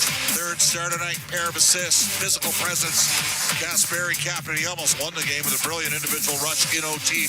Second star tonight, speaking of brilliant, Sam Bennett was involved in all 3 goals for Florida. He got a deflection on a disputed goal. The Oilers challenged it. They lost the challenge, so Bennett basically played a part in 2 goals because they scored the power play right after, and then he sniped home the 3-1 goal. The problem with the Panthers tonight, they couldn't get any more, and the Oilers roared back. And the number 1 star was dealing with core and upper body injuries last year in the Stanley Cup final against Florida. Did not score. Well, he scored twice in this one tonight. And that is Leon Draisaitl. The Rogers postgame show is heard following each of our NHL broadcasts. Game 2 Stanley Cup final goes on Friday night, 6 p.m. Mountain Standard Time. For my play-by-play partners this season, Jack Michaels, along with Cam Moon, Rob Brown, Bryn Griffiths, Brendan Escott, studio producers, Kellen Kennedy at the helm tonight, Eamon Hassan, and our ace engineer in his 14th season with us, Troy Bowler. I'm Bob Stauffer saying so long from Rogers Place. The Edmonton Oilers have drawn first blood in the Stanley Cup final with their 7th come-from-behind victory of the playoffs. They beat Florida 4-3. Leon Draisaitl with the GWG in OT, his 3rd overtime winner of the playoffs. The Rogers postgame show is heard following each of our NHL broadcasts. Portions of this exclusive broadcast are brought to you by Ford, official partner of the Edmonton Oilers. Built Ford proud. Molson, official beer of the Edmonton Oilers. Whether it's Canadian, Ultra, Export, or Excel, there's a Molson with your name on it. Must be legal drinking age. And Rogers, proud partner and fan of the Edmonton Oilers. To the net, backhander score! This live play-by-play broadcast is intended for the private entertainment of our audience. Any rebroadcast without the expressed written consent of the Oilers Entertainment Group is strictly prohibited. All games, all season. Exclusively on the Oilers Radio Network. CHED Edmonton. You asked us, and we listened. Oilers Now is on the ice 1 hour earlier at 4 p.m. Only on 880 CHED, the official voice of Oilers hockey. A Chorus Entertainment radio station. The game is over when the horn sounds. The analysis ends when you say it does. This is Oilers Overtime. Oilers Hockey is brought to you by the Butcher Shop at Friesen Brothers. And now, the Heartland Ford Oilers Overtime. Here's Bryn Griffiths and Rob Brown on the official voice of your Edmonton Oilers. 880 CHED. Turn back to McDavid. Against Marchand, uses a screen. McDavid dishing off. Nugent Hopkins waits and bumps it back for Bouchard. Nugent Hopkins on the left half boards under pressure. Turns and gives it up. Beautiful pass. McDavid in front. One time and score! Leon Draisaitl! 4-3 Edmonton!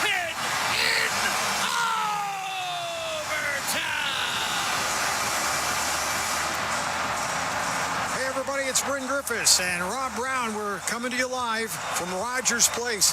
That was fun tonight. It's always more fun, too, when you win. Oilers 4-3 victors in overtime. Leon Draisaitl with the game-winning goal with 31 seconds remaining on the power play. And the Edmonton Oilers have taken a 1-0 series lead in this best-of-7 Stanley Cup Final Championship Series.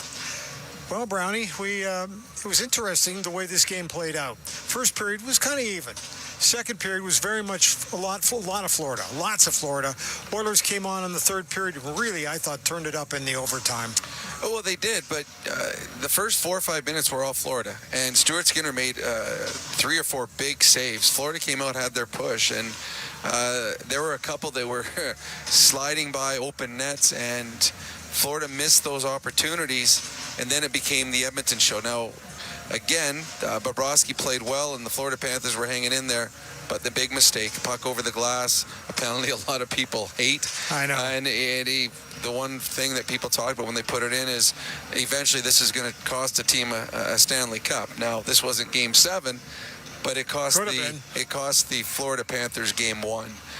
But the Oilers, at the end of the night, the Oilers win 4-3 and were probably deserved of it. I thought they were a little bit better than the Florida Panthers over the whole, 79 and a half minutes of this game, if I do my maths right.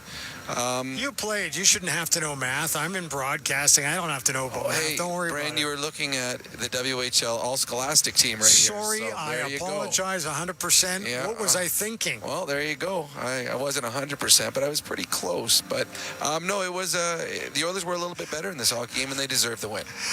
Okay, here's how we're going to do this tonight. We're going to be getting comments from the locker rooms throughout the evening. But let's get to the phone lines as well. The phone lines are open right now. The Window Mart Oilers hotline is open at 780-451-8800, 451-8800. How'd you feel about that one tonight? Window Mart, by the way, they're your trusted partner when you need to replace your windows and doors. Visit them today at windowmart.ca. Whew. Man, did you think that was going to go another overtime?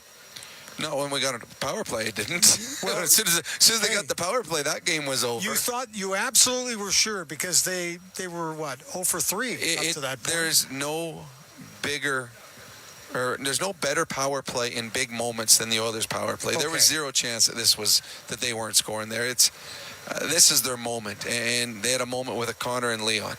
And a little bit extra space out there. Yeah, no, this was not going. What's this, the second time they've had a power play in overtime these playoffs? I believe they beat the LA Kings on an overtime goal by Leon Draisaitl as well. Yeah, this was not getting to the second overtime. Before the kid shot it over the glass, I think, okay, well, this game's kind of gotten to a bit of a lull. There's a lot of high event moments, and then there's about 7 minutes as the overtime started to dwindle, where nothing was really happening. A mistake is made, and the Oilers made that kid pay and the Panthers pay and come away with a huge victory. How many times do we see that in overtime, too, where it's just frantic through the first 3 minutes, and then it kind of settles in a little bit, and then it gets a little crazy for one team and a little crazy for the other team, and then it's the way it always seems to work. Well, it's always part of the fun. Well, fatigue starts to step in as there's players on, I think Florida had at least 3 defensemen that played over 30 minutes in this game. So if you try to win it quickly, and when that doesn't happen, the ice isn't as good. Players aren't jumping up into the play to create odd man breaks, and then guys get a little nervous. They don't want to make that big mistake, so all of a sudden it becomes very safe. And when a chance does happen, it's like a flurry. It's here. You just sniff it. Okay, this is our moment, and then you go. And there's not a lot of those moments, but when you have it, you want to take advantage of it. And as the period went on, the only moments seemed to happen for the Oilers, and McCappin had a breakaway, a couple grade A looks, a couple tips from the point. The Oilers were the better team in overtime, but they had to survive the first 4 or 5 minutes, and that was on the back of Stuart Skinner, who had another excellent game. Okay, let's get to the phone lines right now. Up first is Newt. Hey, Newt, how you doing? I am good, guys. Welcome back, Bryn. Thank you. Glad everything's good. Well, it wasn't that fun, and I agree. Skinner was the difference tonight. But what a game.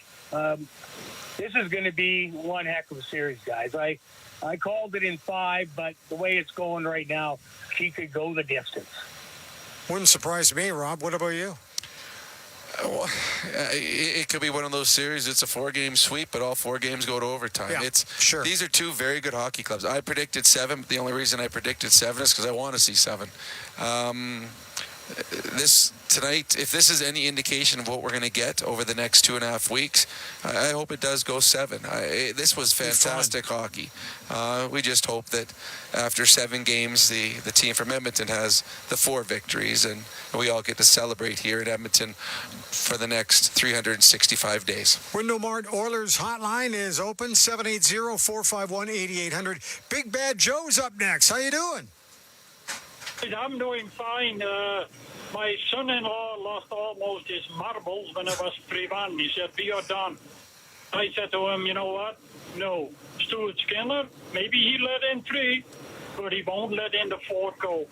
And man, did he play well. But, the whole team. And in the second period, they bended, but they didn't break. And what can we say? It was fantastic hockey, though. And, we won in overtime. All what I can say is that I'm lost for words. 3 to go. Hey, Joe, one of the things you got to learn about this team based on what we've seen in the postseason, they don't quit. There's no quit in this team. They seem to take it on as a challenge. It's just the other thing that I noticed very much is, there's celebrations after big wins. Hey, Joe, thanks for the call. Great hearing from you, by the way. Rob, that celebration after the win was great, but it wasn't over the top. They know there's a lot of work yet to do. Well, it was a victory, and the excitement when you first have it, and you can see the look on Leon's face, yes, and the group hug, how pumped they were about that. But then you just remember that that's one game, and nobody hands you the Stanley Cup for one victory in the finals. So this was, when they lost Game 7 of last year, there became one focus, and that is to win 4 games in the final this year. And that's all they're focused on. It's all they were focused on in the summer, through training camp, exhibition, the 82 league games, first 3 series. None of those things was going to satisfy them. Their satisfaction will come from winning the 4th game in the Stanley Cup Finals. So, yeah, they celebrated, and they're going to feel good that they got the first victory, but they know nothing is settled. They know how good Florida is, and they will be ready to start from scratch in Game 2, and that'll be their next focus, win Game 2. Up next, Tim. Welcome to the show. Hey, Tim. Hey, Bryn. How are you? Great, thank you. You and I actually have a little bit of history back in the Sport Check days. Oh, wow. Now, we're good. That's right out of high school for me. You're not that old. Well, come on. No, no. My whole family, me, Blake, and Penny. Well, listen, congratulations on surviving it along with me. It was a lot of fun. What do you think of the game tonight? You know what? I was impressed. Their passing was crisp. They played as full teams. Everybody contributed.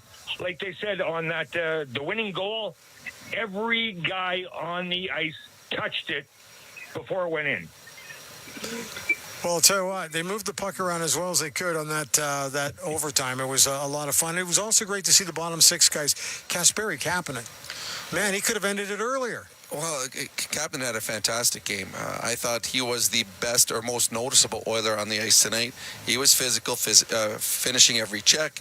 He set up 2 goals. He had the 2 assists there. And then an unbelievable play. He caught the Florida Panthers in a bit of a mishap in their line change. And he went with speed through the middle and had Bobrovsky one-on-one. And unfortunately for the Oilers, they weren't able to finish it off there. But Kapanen, Arvidsson, Podkolzin, all through their lineup. You don't win a Stanley Cup on the back of one line. There's got to be contributions from top to bottom. And the Oilers have been getting them all playoffs long. And you wouldn't expect anything to change there. So this Oilers team is good.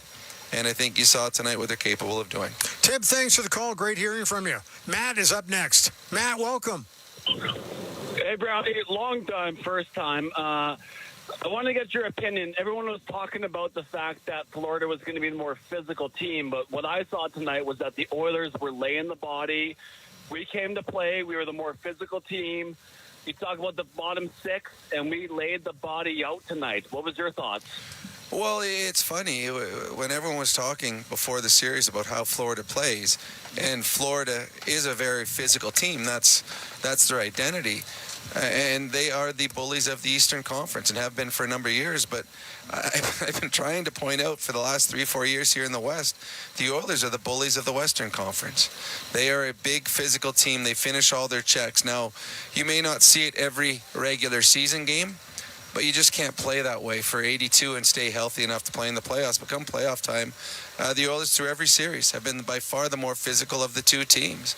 I mean, it was so apparent against the Dallas Stars. It was a mismatch in physicality. And in this series, Florida and Edmonton, it'd be close. The hits tonight were 52-48 in favor of the Panthers, but they were tight. And both teams finish every check. And over the course of a series, it wears you down. Over the course of a game, it does. And just like a couple of the other teams the Oilers played in earlier rounds, the Florida Panthers really rely heavy on their top four, especially their top three defensemen, all over 30 minutes tonight. Jones, Ekblad, and Forsling.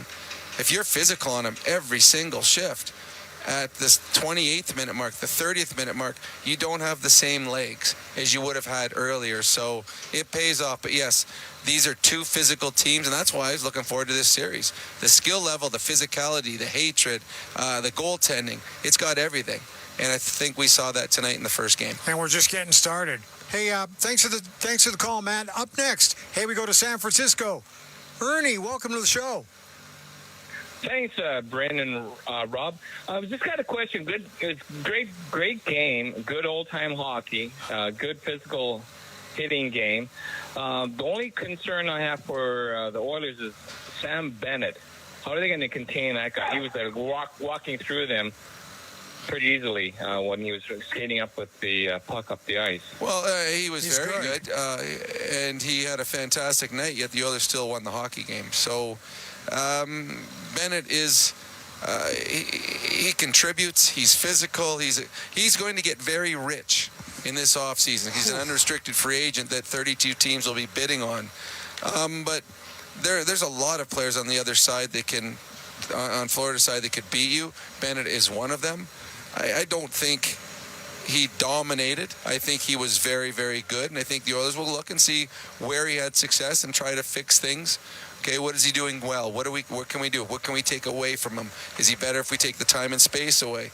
Bennett is a big game player, and we saw that in the Four Nations Cup when he represented Canada, and I think he's just getting better and better. And I think the Calgary Flames fans are watching him tonight saying, how did we let this kid get away? Hey, you described his second goal today during the intermission. And for an average guy who just watches the game, you were talking about how he switched where the puck was and gave himself, 9 feet more, you figure? Well, 8 to 9 feet more? The pass, he did a great job, first of all, staying onside because it was very, very tight. The Oilers took a look at that. And the pass that came across went all the way across the front of the net, and for Skinner looking at it, go from his right all the way to Skinner's left. The puck was picked up by Bennett on his far, far backhand, and as Skinner was moving one way, Bennett moved the puck the complete opposite way, and it was the length of the stick away. He pulls it all the way across his body, the length of the stick away. So I don't know, that's 8-9 feet, changes the entire angle. It's got Skinner going the opposite direction because that's where the puck was going, and then he makes just the perfect shot on and off his stick quickly, just inside the post. Bennett was excellent. He was the best player for the Florida Panthers tonight, and I think by quite a margin. And the Edmonton Oilers are certainly going to have to keep notice on him as this series moves on. But Bennett is good. Oh, yeah, absolutely. Very good. And there's a few other guys on that roster as well. Hey, let's go long distance again. We go to Montreal, and Tony's with us. Hey, Tony. How you doing, guys? Great, thank you. I just want to say that Rob, your analysis on that goal that Bennett scored, I would call that a fade. Like he was moving and had the goalie moving the opposite way. And I'd say here, right, he's like by far the best player on the ice tonight for them. You know, I just can't believe that the last power play goal. It was a tic-tac-toe, but it went from the sideboards. And, it starts with, people don't notice, but Nugent Hopkins made a great play on the board to keep that play alive. Fed it into Perry, and Perry, has eyes behind his head. He said, I know my man is McDavid is behind me, and I'm gonna just feed it into him. And I couldn't believe. I mean, I've been watching hockey a long time. I've got to tell you, that was artistry at its utmost. I thought it was a phenomenal goal. I think that goal will be played often, many times, to show people what a power play is about. There was absolutely no panic. There was complete control. I mean, the finish by Draisaitl is picture perfect. If you're going to teach a power play, you're going to teach someone in the NHL what a power play should be. That is the epitome of a power play. And if you don't mind, I just want to mention one thing. You guys said that the Oilers are the bullies of the West. I fully agree with that. They're a team that will not back down. And my beloved Evander Kane came. I remember I just was watching this, and I said, here's Draisaitl on the boards, and some guys roughing him up. Like Rob, you said, they rough up people after the play, and they put their mitts in your face. But who came in like a rocket? Yeah. Kane comes in and just levels that guy, sending a message. If you touch my guys, you touch Draisaitl or McDavid, I will be in your face, and I will be there, and I will rub it back into your face. And if you want to build a team, a power-forward team, I hope the Montreal Canadiens Brain Trust is actually watching this, because we cannot match that team. That team that's on the ice tonight not only is the best team in Canada, it is the best team probably playing hockey right now. That's not to say that Florida is anything but a fantastic and great team. But you saw the difference when the Oilers want to turn it on, and when Skinner wants to put the blocks to a team, he can do it. And I can just tell you, from here, I enjoyed that thoroughly, and it was an amazing game, guys. I just loved the whole thing. Hey, Tony, thanks for the call. Appreciate it. We're going to take one more call before we take a break, and then we're going to start to hear from some of the players and the coaches. And, hey, it's been a fun evening so far tonight, with the Edmonton Oilers winning in overtime tonight over the Florida Panthers 4-3. Last up, Stuart, welcome to the show. Hey, guys, how you doing? Great, thanks. Hey, so he just touched base on Evander Kane, and I want to touch base on him as well, too, because missing Zach Hyman in the lineup, I mean, leading the playoffs in body checks, I mean, Evander Kane was an absolute wrecking machine out there tonight, so he was awesome. And the other thing I wanted to talk to Rob about, you talked about how this is probably going to go 7 games. I got this in 7 games as well, too, but if it's going to 7 games, does that mean that you think maybe Calvin Pickard's going to get another shot at the crease there? It depends, right? I don't see it. I mean, things are going to have to go really sideways for Skinner to lose the net. I don't think if Skinner loses a game, he loses the net. I really don't. He has put together such a good stretch right now. Again, tonight, he outplayed Bobrovsky. He made the big saves in the second period, made the big saves to start overtime. If Calvin Pickard plays a game, something went wrong for the Edmonton Oilers, either through injury or they had 2 rough nights in a row. So I think this is Stuart Skinner's crease the remainder of the playoffs, and that might be 3 more games from now or 6. But to me, I want 7 because it's entertaining, but this Oiler team is good, and who knows, they win game 2. That's right now the focus is game 2, and that'll set up how the rest of the series goes. Stuart, enjoyed the results of the game tonight. Don't start worrying about stuff like that quite yet, and hopefully you won't have to worry about stuff like that for the rest of the season. So thanks to everybody for calling in. We're going to take a timeout. We're going to come back with more. We'll take a look at the Molson Cup 3 stars, and we'll take a timeout right now. This is Oilers Overtime on 880 CHED. Japanese Village Edmonton Restaurants, home to championship flavor, would like to celebrate Edmonton's success so far this year. Thank you for bringing the excitement, and everyone on the Japanese Village team are proudly cheering you on as you attempt to bring hockey's biggest prize home to Edmonton. We want to see you have a good time, Japanese Village.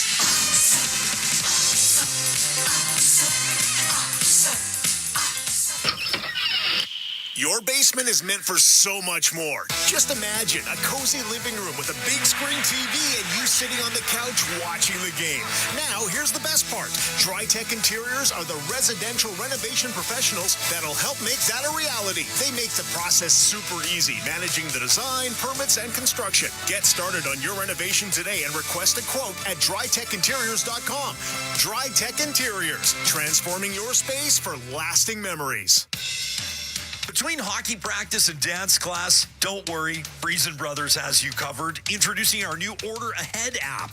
Order hot, fresh family meals that are ready when you are. Perfect for those busy days when you need a delicious, real meal on the go. Download the Friesen Brothers app or visit order.friesen.com to make your life a little easier. Friesen Brothers, handling your meals with care so you can handle everything else. Your home for live music and great performances is the River Cree Resort and Casino. Don't miss one of country music's artists to watch as Ian Munsick plays the River Cree Resort and Casino July 5th. I don't ever look back. I'm in it for the long haul. Get your tickets at rivercreeresort.com. River Cree Resort and Casino. Excitement? Bet on it. I don't ever look back. Hockey is brought to you by the Butcher Shop at Friesen Brothers. This is the Heartland Ford Oilers Overtime on the official voice of your Edmonton Oilers, 880 Chad. Barkov, though, with a steal, a shot, blocked, rebound. Barkov tried to center and Skinner denied him. That's our save of the game, brought to you by Crystal Glass. Numerous saves by Stuart Skinner tonight. Call 310-GLASS or visit crystalglass.ca. Stuart Skinner very big in period number 2, making, I think it was 17 saves. He was good. Yeah. He didn't allow the Florida Panthers to carry a 2-goal lead into the third period. I think that was big. Bobrovsky makes a mistake. The Arvidsson goal probably should not get past him. That pulls the Oilers within one, and Skinner just stood his ground and was very good.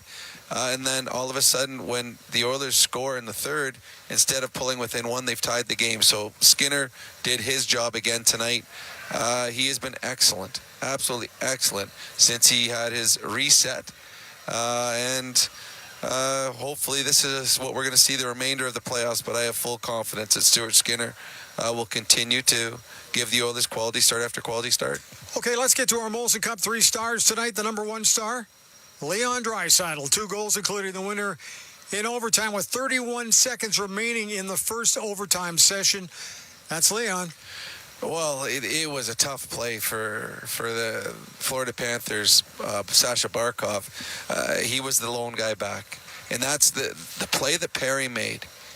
It was quick. Right to McDavid. McDavid didn't have to chase. He didn't throw it in the corner. Perry didn't stop, turned to look. The fact that it was so quick allowed the Oilers to have a 2-on-1 with no help coming back because the Florida Panthers didn't have time to chase. And McDavid to Draisaitl, you could have paused everything up here, run down to the bank, taken all your money out, put it all on gamble in Vegas, come back, push play, because you knew that was going in. There was no way that was going to be denied. And Leon, the biggest difference between last year's playoffs, between Edmonton and Florida and this year's health is the health of Leon Draisaitl. He was not healthy last year, probably played at 60%. Well, tonight the Florida Panthers saw what a healthy Leon can do. He scores 2 goals, including the big OT winner. Number 2 star, Sam Bennett from the Florida Panthers, who I thought, I like the way he plays. I just think he's a great player. Well, there's 32 teams that are going to try and sign him this summer, including the Florida Panthers. He's an unrestricted free agent. He has got everything that you want in a hockey player. He can score, as we saw that tonight. He's physical. He can fight. He can play in defensive type situations. And tonight he was the Florida Panthers' best player, and by a long shot. 2 goals for him tonight. Number 3 star, the 3rd star tonight, Kasperi Kapanen with 2 assists. just seemed to get better and better and better as the game went along. I was really impressed with the way he played. I thought he was the Oilers' best player. He was the most noticeable one. He finished every check, and when he hits, he runs through people. He does it. He's not going to separate the player from the puck. He's going to separate the player, and he just time and time again. He had the 2 assists. He had a breakaway in overtime. Excellent game from a player that has come from the press box to becoming a very important part of an Oiler team that's now 3 wins away from a Stanley Cup. 2 helpers for him tonight. Let's get to the 4th star, which is brought to you by Jandel Homes. Custom build your dream home with Jandel Homes. Today, we decided, and based on the second period, why wouldn't you, that Stuart Skinner deserves the nod? Well, he outplayed one of the, if not the greatest goalie in the world right now, Bobrovsky. And there was 2 moments. The moment of the second period where he kept the team within striking distance. He didn't allow Florida to extend the lead going into the third. And then the first 4 or 5 minutes of overtime. The Oilers came out and got caught in their own zone for 2-3 shifts in a row, and Stuart Skinner was excellent. So it was a very, very good game for Stuart Skinner, and he just continues what we saw in the last 2 series. Okay, let's start hearing from some of the players. Let's go down to the podium. I got to tell you right now, because I can see what's coming. You have Leon Draisaitl on one side. He's got the sweatsuit going. And if you got Connor McDavid's already in a suit. Like, that's how fast Connor is. He's ready to go. He's fast everywhere. On the ice, it's in the dressing unbelievable. room, Yeah, exactly. So let's get down and hear from Draisaitl and McDavid. Connor, the guy beside you now has 3 overtime goals in these in the postseason. Had some great defensive work in a couple of rounds too. How would you quantify, his postseason so far? You can't put a number on it. He's invaluable. Does so many good things. Clutch, face-offs, you name it, he does it. Doesn't get enough respect or credit for his defensive abilities. When he's dug in, there's not many better, maybe nobody better. Right side front row. Leon, can you, we watched your team play 3 series here, and the game looked different tonight. Obviously, Florida's really good. I get that. But can you quantify how much harder it was to play against them, how much harder it was to execute with the way you guys want to play against that team? They bring a different challenge than the rounds prior. Every team has their identity. Every team, plays their own style, and obviously they're an aggressive team. They're in your face. That's what makes them who they are, and we got to find a way to beat that. And I thought it was a pretty evenly played game. Obviously, we got it done when it mattered, but they're obviously a good team. Left side front row. Leon, Kasperi told us in the locker room just now that he thought this was his last chance in the NHL. What has he brought to your group since he's arrived? A lot. He seems to be a player that you can kind of plug in any spot. He kills penalties when you need him to. Obviously, his speed creates a lot of confusion for oppositions, and when he's confident and playing the way that he has been, he's really tough to handle. Obviously, we took a chance on him, and it's paid off big time for us. Right side front row. Hey, Connor. Matthias Ekholm looked like he may not be available for you guys in the playoffs. He comes in here, second game, plays 25 minutes, scores a tying goal. Just want a thought on how big it is to have him back and what you're seeing out of him right now. Yeah, massive to have him back, obviously. Not only for what he does on the ice, but also off the ice. Big-time leader in that room. Impressive to step in at the most difficult time of the year, after missing time. So can't give him enough credit for how hard he's worked to put himself in this position, the medical staff to get him back. It's been a full team effort to get him back here to this point, and big goal, obviously. But I thought he played great overall. Left side front row. Yeah, Connor, can you speak to the poise that your team showed down 3-1? A year ago was your first Cup final for the core. 12 months later, could you feel that experience helping in a moment like tonight where you understand what this stage is about now? Yeah, I think Florida has closed out games, extremely well. Obviously, we put ourselves in a tough spot. You know, I thought maybe with a little bit of luck, maybe the call goes different on the first one. They score on the power play and find a way to get one off the rush too. So put ourselves in a tough spot. I thought it was a massive goal from RV, massive, timely. And we just hung in there. And I think that that is experience, as you said. You know, just knowing that you don't got to open it up. You know, we don't need to. We got to hold them at 3 and find a way to get one. And unfortunately, we did. Right side, second row. Leon, your goal, I wonder if you could just take us through that and some of the passes that were made before the puck got to you as well, and what that meant for that play. I mean, that's the whole goal right there. Obviously, I'm standing over there watching this whole thing unfold, and I'm the beneficiary, but the work is done way before that. It's four really good plays in a row, pairs with a great play to Davo, and then amazing pass over. Then obviously I'm the beneficiary, but lots of great plays on that play. Take a few more, left side, fourth row. You tied the NHL record for most overtime goals in 1 year with your teammate Corey Perry. I ran into your parents just afterwards, and they were actually behind the net where you scored. What does it mean? I know you're NHL, you're obviously an adult, but having your parents here at the biggest time and being able to score in front of them. I mean, it's everything. They just like any hockey parent that's in this situation. They've sacrificed time, money, whatever you want to call it, but it's special to have them here. Special for them to be a part of this and have them around. And obviously it worked out well that they got a front row seat there. There you go. There's Leon Draisaitl, Connor McDavid. We're going to take a timeout. When we come back, we're going to hear from the head coach of the Edmonton Oilers, Chris Knobloch. Rob's got some thoughts as well as we build toward the next one, which is coming up on Friday night. Looking very much forward to that as well, but we're going to take a break right now. This is Oilers Overtime on 880 CHED. Hey, it's Shannon Conlon from Conlon Motorsports. Some of the best adventures happen right in your own backyard. Whether you're cruising the city streets on a sunny summer day, tearing up the trails off the grid, or somewhere in between, we've got the bike that fits you. Yamaha, Kawasaki, Aprilia, Moto Guzzi, CF Moto, new or used, we've got it all. We'll get you on the right bike, right now, for the right price. Conlon Motorsports, everything you need here to get out there. Visit conlonmotorsports.ca today. That's conlonmotorsports.ca. That door's making so much noise. Shoulda called Abe's. Why is the wind still getting into the garage? Freezing. Shoulda called Abe's. Stupid remote. My garage door won't open. It's time to call Abe's Door Service, Edmonton's garage door repair specialists, featuring the best emergency service in the industry. Available 24/7. Choose repair and maintenance over replacement. Because at Abe's Door Service, service is their specialty. Online at abesdoor.ca.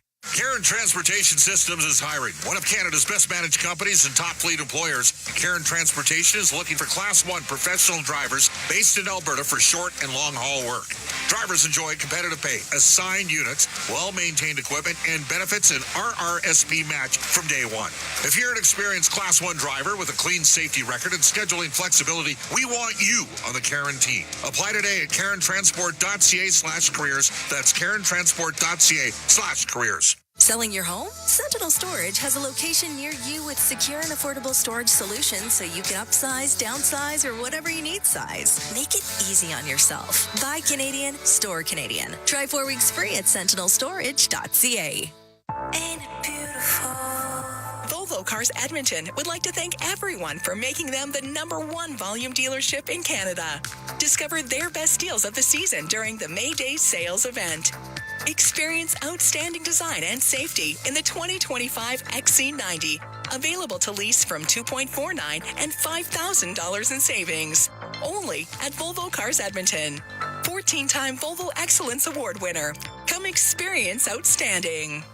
It's time to upgrade to Claws during the Claws Limited Inventory Sale. Now through June 30th, get 0% financing for 60 months on select Claws Axion tractors or 3.99% financing for 60 months on select Arian tractors. With superior performance, industry-leading support, and unbeatable long-term ROI, it's a deal that's made for more on a tractor that's made for you. Ask your Claws dealer about the Limited Inventory Sale or visit claws.com. That's CLAAS.com. Live Oilers Hockey is brought to you by the Butcher Shop at Friesen Brothers. This is the Heartland Ford Oilers Overtime. Here's Bryn Griffiths on the official voice of your Edmonton Oilers, 880 Chad. His 12th year with his 5th different team. Oilers move in left to right. Kapanen to the net. McDavid out front, shooting and scoring. Matthias Ekholm ties the game. 3-3. Brand new hockey game. 13 and a half to go. Once again, they keep finding a way to get it close in the third period. That one tying it up. That one sending it to overtime. And the Oilers go on to beat the Florida Panthers in Game 1 of the Stanley Cup Final 4-3. Bryn Griffiths and Rob Brown at Rogers Place. You know, it's kind of amusing me right now. We were up in the press box. This is our location today. We get bumped out by, I think, the NHL Network, and that's fine. We're low. Yeah, you know, You and I are a little lower on the depth chart. yeah, exactly, and that's fine. But I'm laughing watching the Zamboni go around right now, and that's all you can hear is this.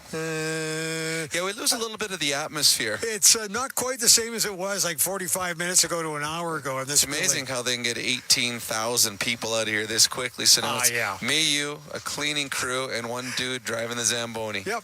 And he looks like he's enjoying himself down there, and doing He's a great taking job. his time. Going very slow in some spots. I mean, I do see 2 empty cans of beer, and he's got 1. No, that's not true. The other thing, too, going very slow along the boards because there was a lot of play along the boards tonight. There was. No, I did notice in tonight's game, a lot of players fell down. Like, it was shockingly where guys were just by themselves and just toe pick or backwards toe pick. A lot of players fell down, and there were a couple times it happened when players were coming towards them, creating scoring chances. It was just an odd night where you have the 2 best teams in the world, where it had a lot of unforced errors of guys just biting the dust. And fortunately for both teams, it didn't cost them a goal. But I think with the pressure that both teams put towards the opposition, some guys are trying to turn a little quicker, move out of the way a little quicker, and sometimes when you're got thin little metal things on ice, it doesn't go the way you want it to. Okay, let's get to At the Mic, which is brought to you by Edmonton International Airport. Discover nonstop adventures and nonstop flights at flyeia.com/nonstop. Time to check in with the head coach of the Edmonton Oilers at the podium. Here's Chris Knobloch. Hi, Chris. Can you take us through what you were seeing on the bench when you made that challenge on the first goal, and do you have any... I challenge that any day. Actually, challenge it. I was on the bench. I was even looking at it again. I was getting ready for my next lines, and I see her fall in. Told he was tripped. So I feel that play happen again, I would challenge it. I feel what I've seen through the NHL this year, and this year on the challenges, the goaltender interference, that I have a lot of confidence in challenge that again. Staying that same road, Derek. Hey, Chris, we've talked about Matthias Ekholm and how you weren't sure if you were going to get him for the playoffs, and now he comes back, plays 25 minutes tonight, scores a massive goal for you guys. Can you just maybe give a thought on how big it is to have him back in the lineup for your group? Matthias is so important to our team. Here's a guy that's been on the power play, penalty kill, and that's probably the biggest area that we've missed him on the penalty kill, but also just a steady defender, whether it's playing against other teams' top lines, helping contribute some offense, moving the puck out well. He's such a smart hockey player, but hard to play against. He's heavy. It's tough to get to the net, tough to beat him. Very rarely makes mistakes. So tonight, Eki is good at scoring goals, and offensive numbers would be much higher if we had him on the first unit power play, but he's not needed there. But in other situations, he would, or other teams, he's probably in that situation. But anyways, we're very fortunate to be playing long enough that he had the opportunity to come back, and obviously, when he's healthy, we welcome with open arms. Left side, front row. Chris, Kasperi Kapanen talked about how he thought that this could have been his last chance when he came to Edmonton. What have you seen from him? What did you see before? What did the organization like about him, and what has he given you?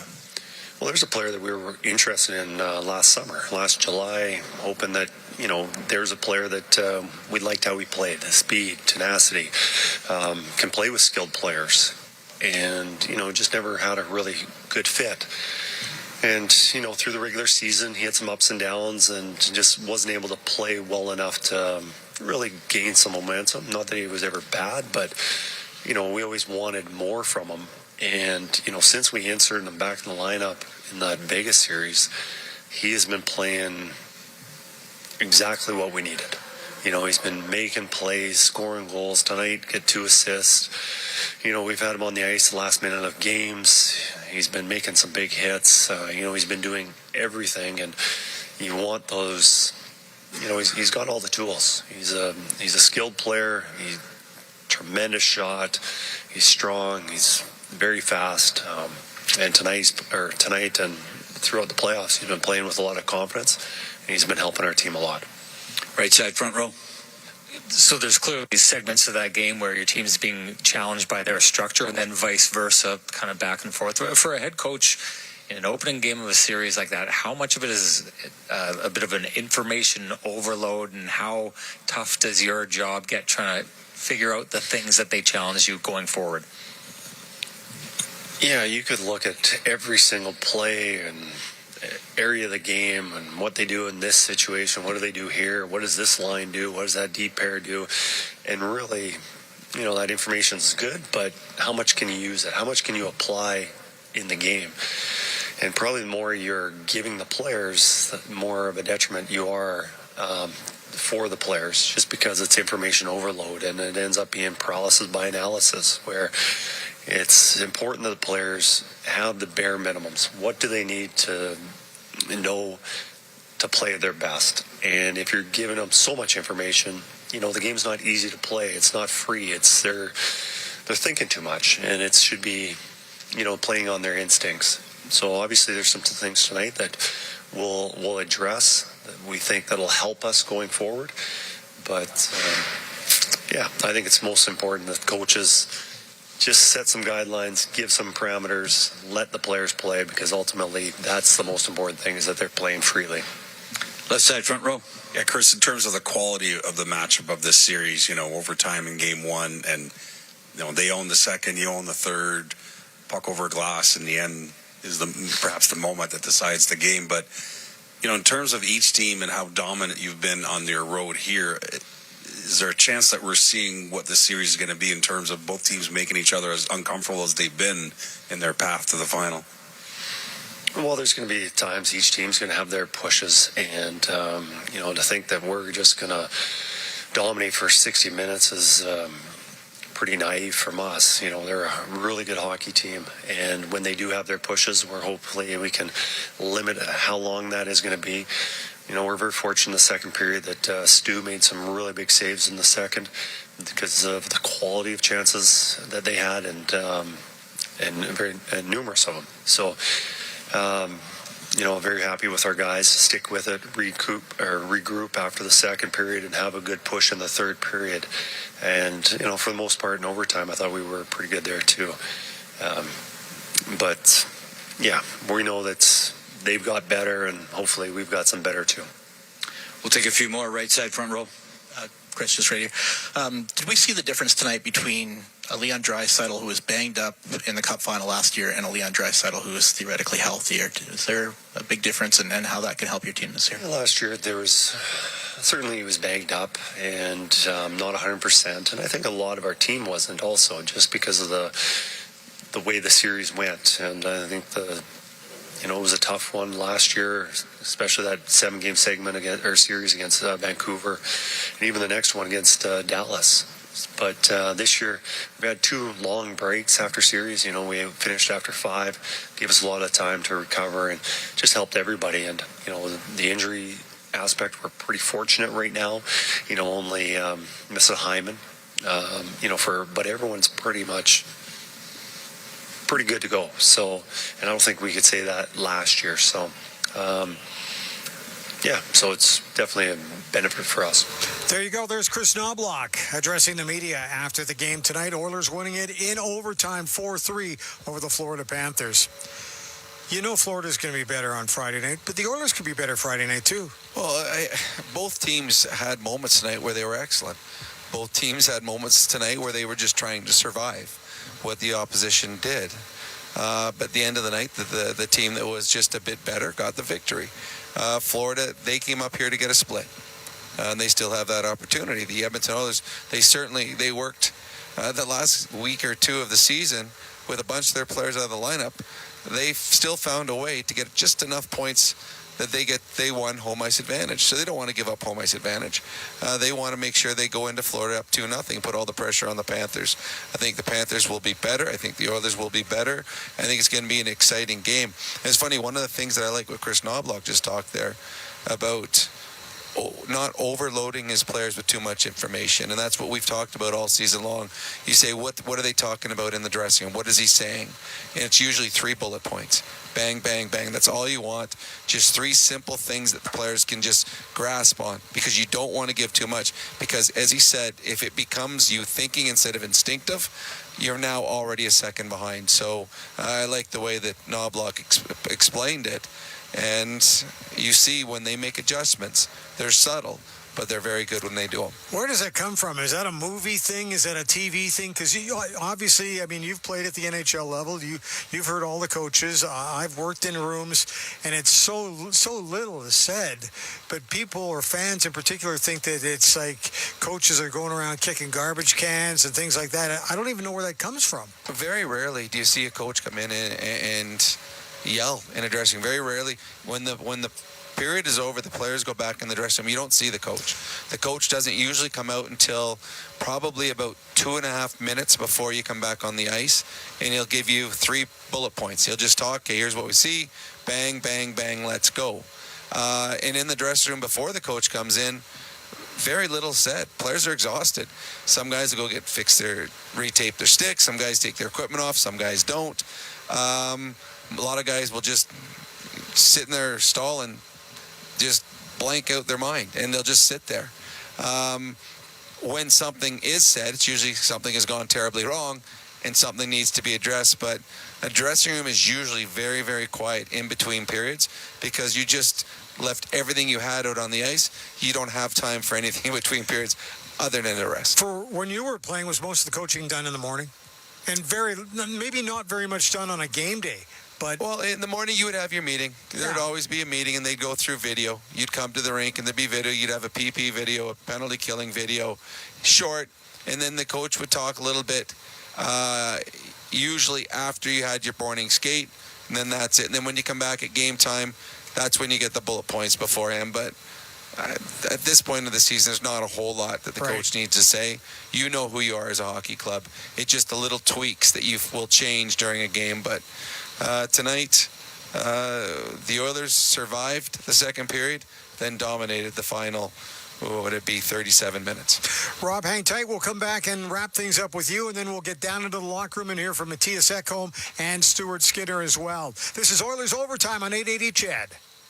Century Casino is bringing the heat with a brand new vibe, just in time for the playoffs.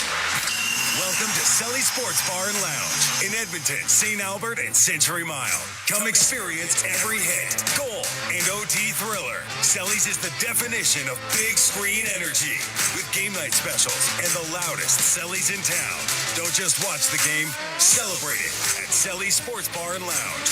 Because every day is game day at Century Casino. Finding a foundation repair company is easy. Finding the right one, well, that's tricky. You could hire Fix It Fred, whose warranty lasts as long as his voicemail greeting. Yeah, leave a message if you want, I guess. Or go with a pro, Shield Foundation Repair. Decades of experience backed by a transferable lifetime warranty. When it comes to contractors, don't roll the dice. Go with a sure thing. Call 780-760-4900 now, or visit shieldfoundationrepair.ca.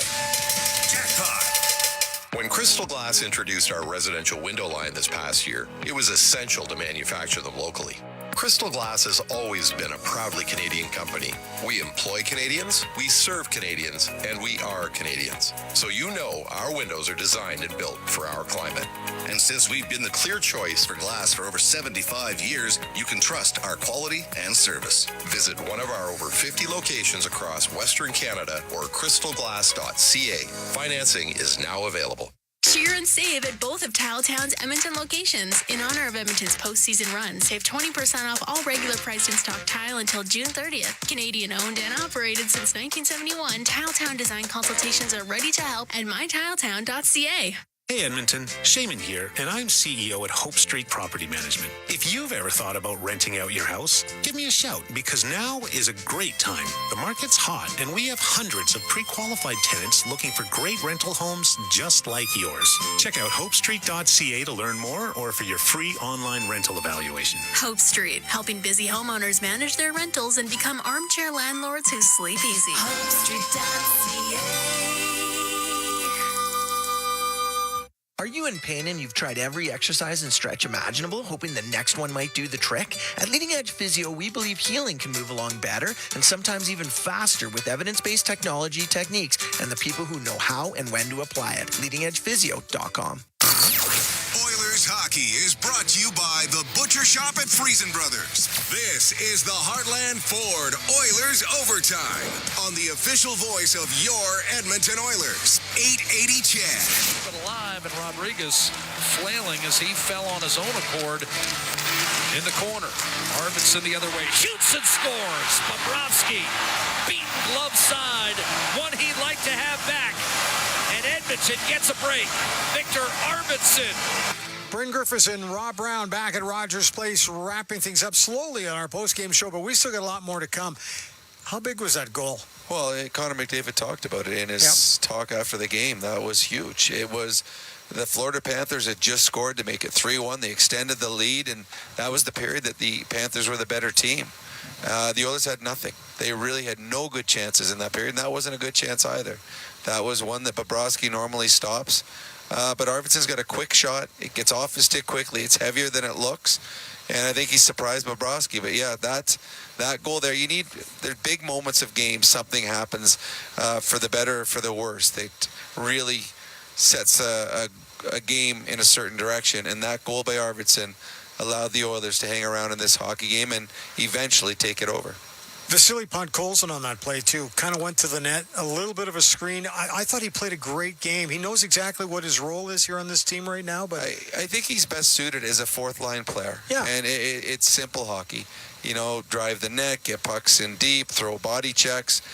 He had a couple of really good times where he took the puck from the boards to the net, almost created scrambles in front. But on the goal, he dropped the puck and drove through the middle, forcing both defensemen back. That allowed Arvidsson, who was standing still when he got it, to walk in about 10-15 feet and fire the puck. So Arvidsson got the goal, but Podkolzin made the play. Okay, let's take a look at Hot and Cold, brought to you by Billy Mechanical. From heating to cooling, and now water treatment and filtration as well. Head on over to billymechanical.com. Book a free estimate. That's BILLLEE. I wrote down hot. Stu Skinner today was vital to the Edmonton Oilers' victory. Well, he outplayed Adin Hill to finish off the Vegas series, who was a Four Nations goaltender. He outplayed Jake Ottinger in the Dallas series, who was a Four Nations goaltender. And tonight he outplayed Sergei Bobrovsky, who, doing okay. If the Russians were in the Four Nations Cup, it would have been the Five Nations Cup. He would have been their goaltender. So yes. Stuart Skinner just continues to shine here since he's had his reset. Let's get the power plays brought to you by Conlon Motorsports. They'll help get you out there. Visit one of Conlon Motorsports' 4 locations right across the province of Alberta. You can also check them out online at conlonmotorsports.ca. Oilers 1 for 4, a rather sizable one, I might add. Panthers 1 for 2. Your assessment on both the power plays and the PKs for both teams? I thought the Oilers penalty killing had done a pretty good job in this game, and then they got caught against the second unit. And a really nice play by Nate Schmidt on the back to throw it back door to Brad Marchand. So the Oilers were 75% on the kill, which is an upgrade of what they've been doing in the playoffs. So not a bad night penalty killing in the power play. Big moment. And they came up with a big goal. I would have bet the house. That game was over. I was sitting with Cam Moon, and when that puck went over the glass, we looked at each other and said, game is over. Yeah. The Edmonton Oilers are not going to squander this power play here in overtime, and they didn't. And it's one of the things that we've talked so much about during the season is, the power play. It's not so much how many you score, it's when you score them, and that was a monster tonight. So, hey, let's get to adjustment of the game, brought to you by WD-40 Canada. Lost straws are a thing of the past with WD-40's new Smart Straw can, featuring a versatile built-in straw. You can learn more at WD-40.ca/Smart Straw. Well, it took 43 minutes for Chris Knobloch to go nuclear and throw Connor and Leon together. 3 minutes into the third period, the Oilers had come off a rough second period. They weren't really getting any traction going offensively, and second shift of the third period, Connor and Leon came out together. They finished the game playing together, and that's when the Oilers turned the tide. Outshot the Panthers, I think, 14-2 in the third, outshot them again in overtime, and eventually got a big victory. So the adjustment tonight was Chris Knobloch putting his two best players together on the same line. Okay, before we let you roll, how do you take it up another notch? That was a fun game to watch, but there's some work for both teams. There's still some work to be done. Well, there is. I think right now the Oilers are feeling good about themselves. Yeah. They are up 1-0 in the series. The Florida Panthers are thinking, okay, we let one slip away today, but we still have a chance to split. This series is just getting started. Both teams will make slight adjustments. What can we do better against Bennett? What can the Florida Panthers do better against the Oilers' depth players? How can we line match better? To me, it's just, when I played, we played back-to-back nights, and you have a day off back-to-back nights. And I know they don't do that anymore, and they never will again. But when you have a game as good as we saw tonight, you wish we could see it 24 hours from now. We don't want to wait 48 hours. Having said all that, I think you're going to see pretty similar, the same two lineups, and hopefully a pretty similar hockey game. Hey, speaking of which, before we let you roll here, there are 2-day breaks between some of these games in this series. The way these two teams are going at it, they need it. Yeah, I'm thinking that's actually going to enhance the series. I didn't like it when I saw the schedule come out, but now the more I think about it, I'm starting to like it. There would not be a more physical series if you matched any other teams up in the National Hockey League than these two. They are the two bullies of their conferences. They are the two most physical teams, and they are not just finishing checks when they get added into the hit columns. They are full-blown, run you through the boards physicality. So, yeah, it is a war out there, and the extra day between games will certainly help give you the best hockey possible, because both taking hits and throwing hits is exhausting. And I think both teams can say they left everything out there tonight. Played here tonight, play here again on Friday night. Then there's 2 days before we see these two teams go at it in Florida on the Monday. I just think that's the travel is, hey, it's a long way to go. You can't go too much further than this between Florida and Edmonton. No, I guess Florida, Vancouver would be the longest. It would be. But we'd be pretty close. I bet you it's like within 30 kilometers. That's how crazy it is. So, hey, listen, thanks for your time today. It's been great. It's been a lot of fun, and we get to do it all again on Friday night. So I can't wait. Thanks for your time, Brownie. Appreciate it. Hey, the goal light, by the way, could not turn it on tonight. Because the Oilers only got to 4 goals, but you know how it works. The goal light is brought to you by our friends at Japanese Village. They're now back downtown at 101st Street and 105th Avenue. You can reserve now for a great meal at jvedmonton.ca. And you know the deal, too. If the Oilers score 5 goals or more in a game, you go to 880ched.com and print off a coupon for a free appetizer at Japanese Village. We're going to take a break. We're going to come back with more. This is Oilers Overtime on 880 Ched. The open water is, well, open. So get out there with the full lineup of 2025 Sea-Doos available now at Riverside Honda and Skidoo. Choose your favorite color, your favorite accessory, and the right engine to power your adventure. Lake season is here, so get in store today. Then go out and get wet. Riverside Honda and Skidoo. In store at 15 Englewood Drive and always online at riversidehonda.com. It's your dream. Ride it at Riverside. Shop local, shop Canadian. Why have this scenario? Happy Monday morning to me. When you can have this scenario. Get your garage door maintained or repaired before disaster strikes with Abe's Door Service. Instead of paying thousands on a replacement door, you may just need new rollers, hinges, some lube, and realignment. Let their experts have a look today, because at Abe's Door Service, service is their specialty. Online at abesdoor.ca. Playoff hockey just isn't complete without some delicious Wilhauk beef jerky. The boys on the ice have worked for months to get to this point. A chance at redemption. The playoffs are here. And for those in OilCountry, it's cup or bust. When the games get tense, and you know they will, calm those nerves with some Wilhauk beef jerky. Tender, tasty, full of flavor. To be a champion, you gotta eat like a champion. One delicious bite at a time. Wilhauk beef jerky. Some say it's the best. Join Sentinel Storage at Breakthrough T1D Walk to support those living with type 1 diabetes and help raise funds for groundbreaking T1D research. Together, we walk. Sentinel Storage, proud partner of Breakthrough T1D. Welcome to Alberta, fans, especially if you're new and catching the playoff buzz around the boys in orange and blue. Settling in is exciting, and here we have a winning tradition, returning empty beverage containers to a bottle depot. Cartons, juice boxes, pop cans, bottles, bring your empties and score cash back. It's quick, easy, and helps keep our arenas and province clean. Not sure what's refundable? If it's 1 liter or less, get 10 cents. Over 1 liter, that's 25 cents. Learn more at abcrc.com. Hi, I'm Scott Reeve of Cupboards Express. Some think because of our name that our options are small. In fact, we have the largest selection of door styles and storage options anywhere. Some think because of our name that we don't do custom work. Truth is, if you dream it, we can make it right here in our factory. And some think because of our name that our prices are good and our delivery fast. Well, that's true. Our prices are fair and we have the quickest lead times in North America. It's all in our name. Cupboards Express.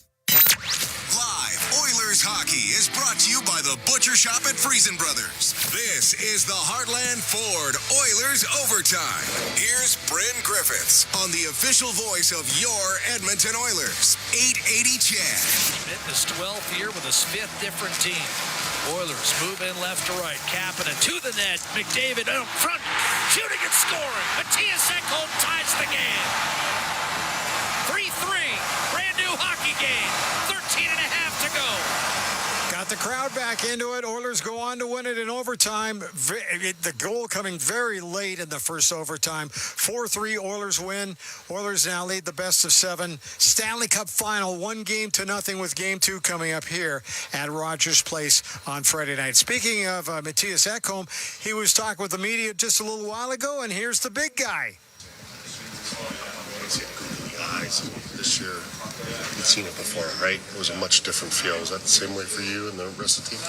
I think so. I think we're more experienced, obviously. I think those are the little details that makes you can stay calm and not get too excited about something that you have a lot of work left to do, right? So happy with the way we played tonight, happy with the focus. I thought we never deviated from the plan, and obviously got a big OT win, but it's about flushing this tomorrow and then get back to work. What was it like in the room here after 2 periods down 3-1? What was the main message?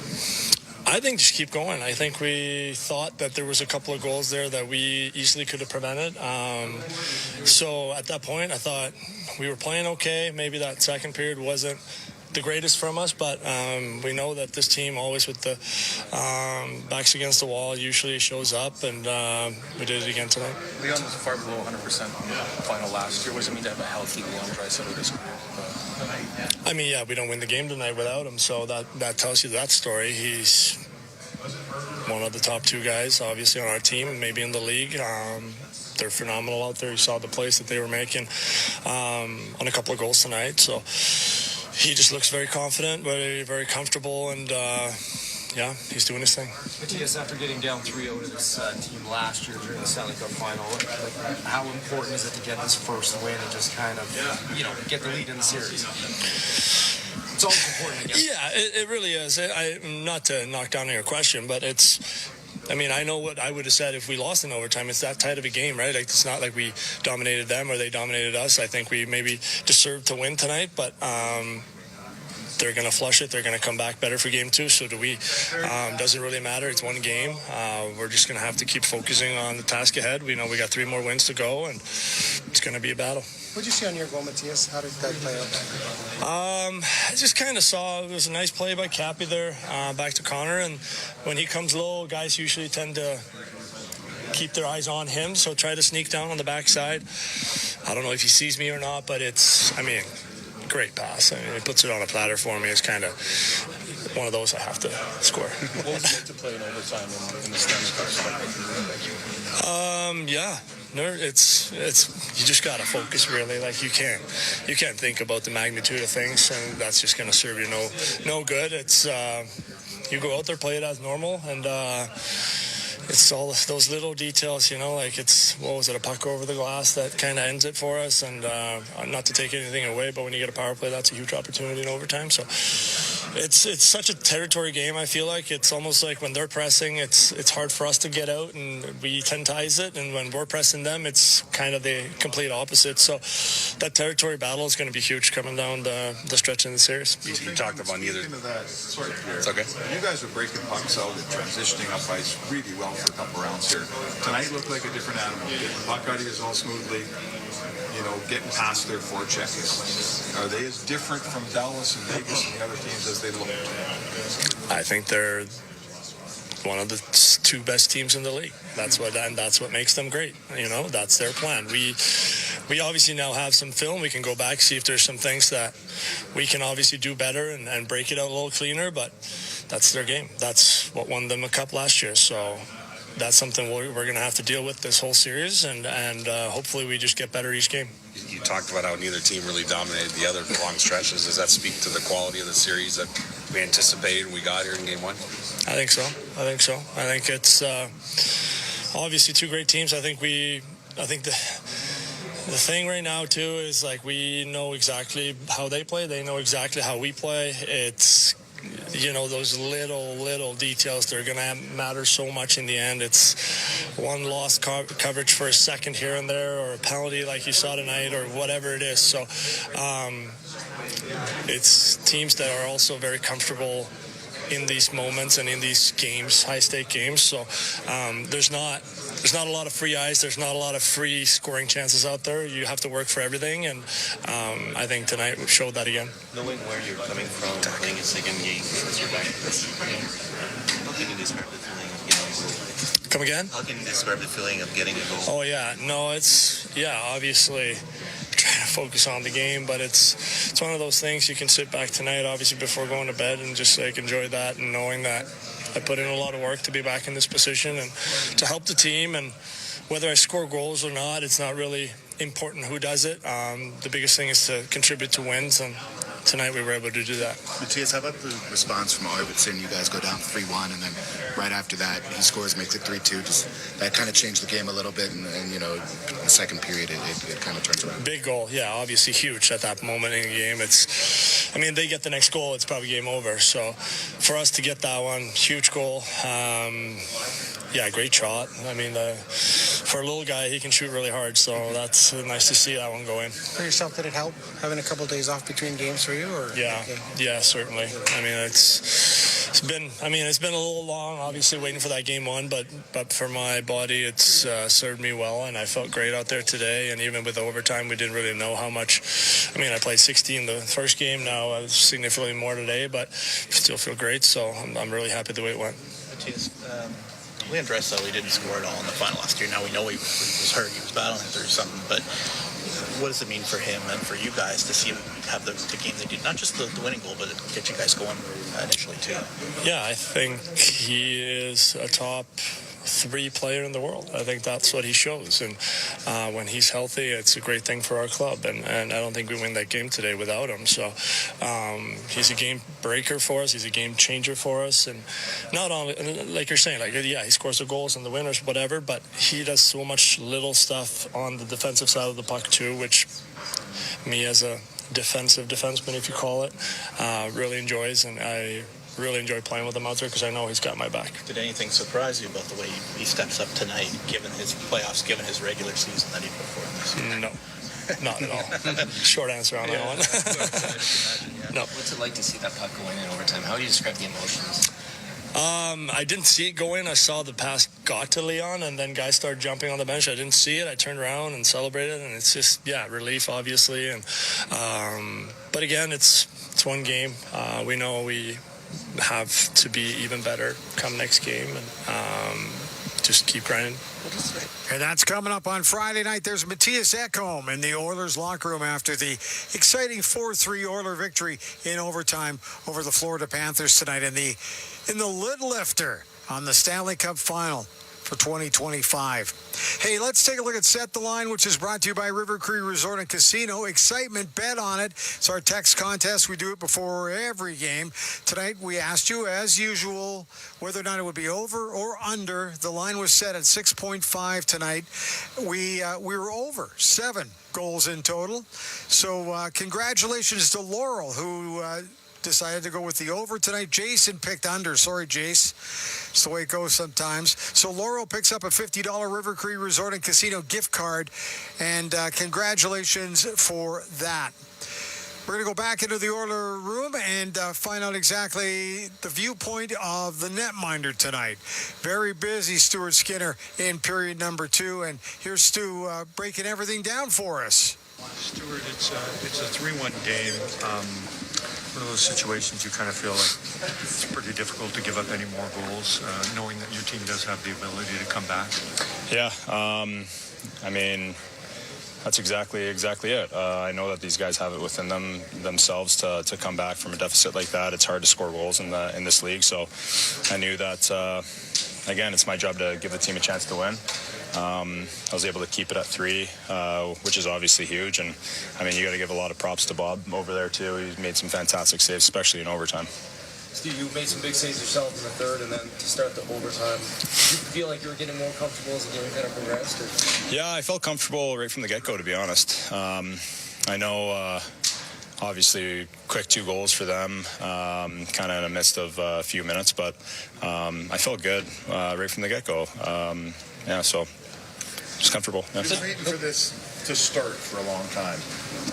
Tell us about the opponent. Is that opponent largely different than the opponents you've seen so far in the playoffs? It's hard to say. As series go on and on, it's a lot more grind. It's a lot more board work. It's a lot more pucks to the net. I mean, especially when we're going in overtime, there's a lot of hockey that's played and a lot of hockey to be played. So that's really a tough question. Everyone gives you a little bit of differences because they're just a different team. But overall, we know how we need to play in order to be successful. You've seen Connor and Leon do it many times before, but just them stepping up. Third period with the assist and then off. Oh, that was huge, yeah. Obviously the timing of it too, minute left. I've seen them do it many times. I'm sure, hopefully I'm able to see them do it a lot more. This is a confident group. You guys go down 0-3 last year. What does it do for your confidence this time around to draw first blood? Yeah, I mean, it's huge. Obviously, when you look back at it, if we get one win, right away, it's a completely different story. So I think the way that we, showed up right from the get-go, and the way that we continued to keep on going, even though we were down by 2, that shows a lot of character by us. Talk a little bit about Leon's game. Sorry, I'm gonna take yours here.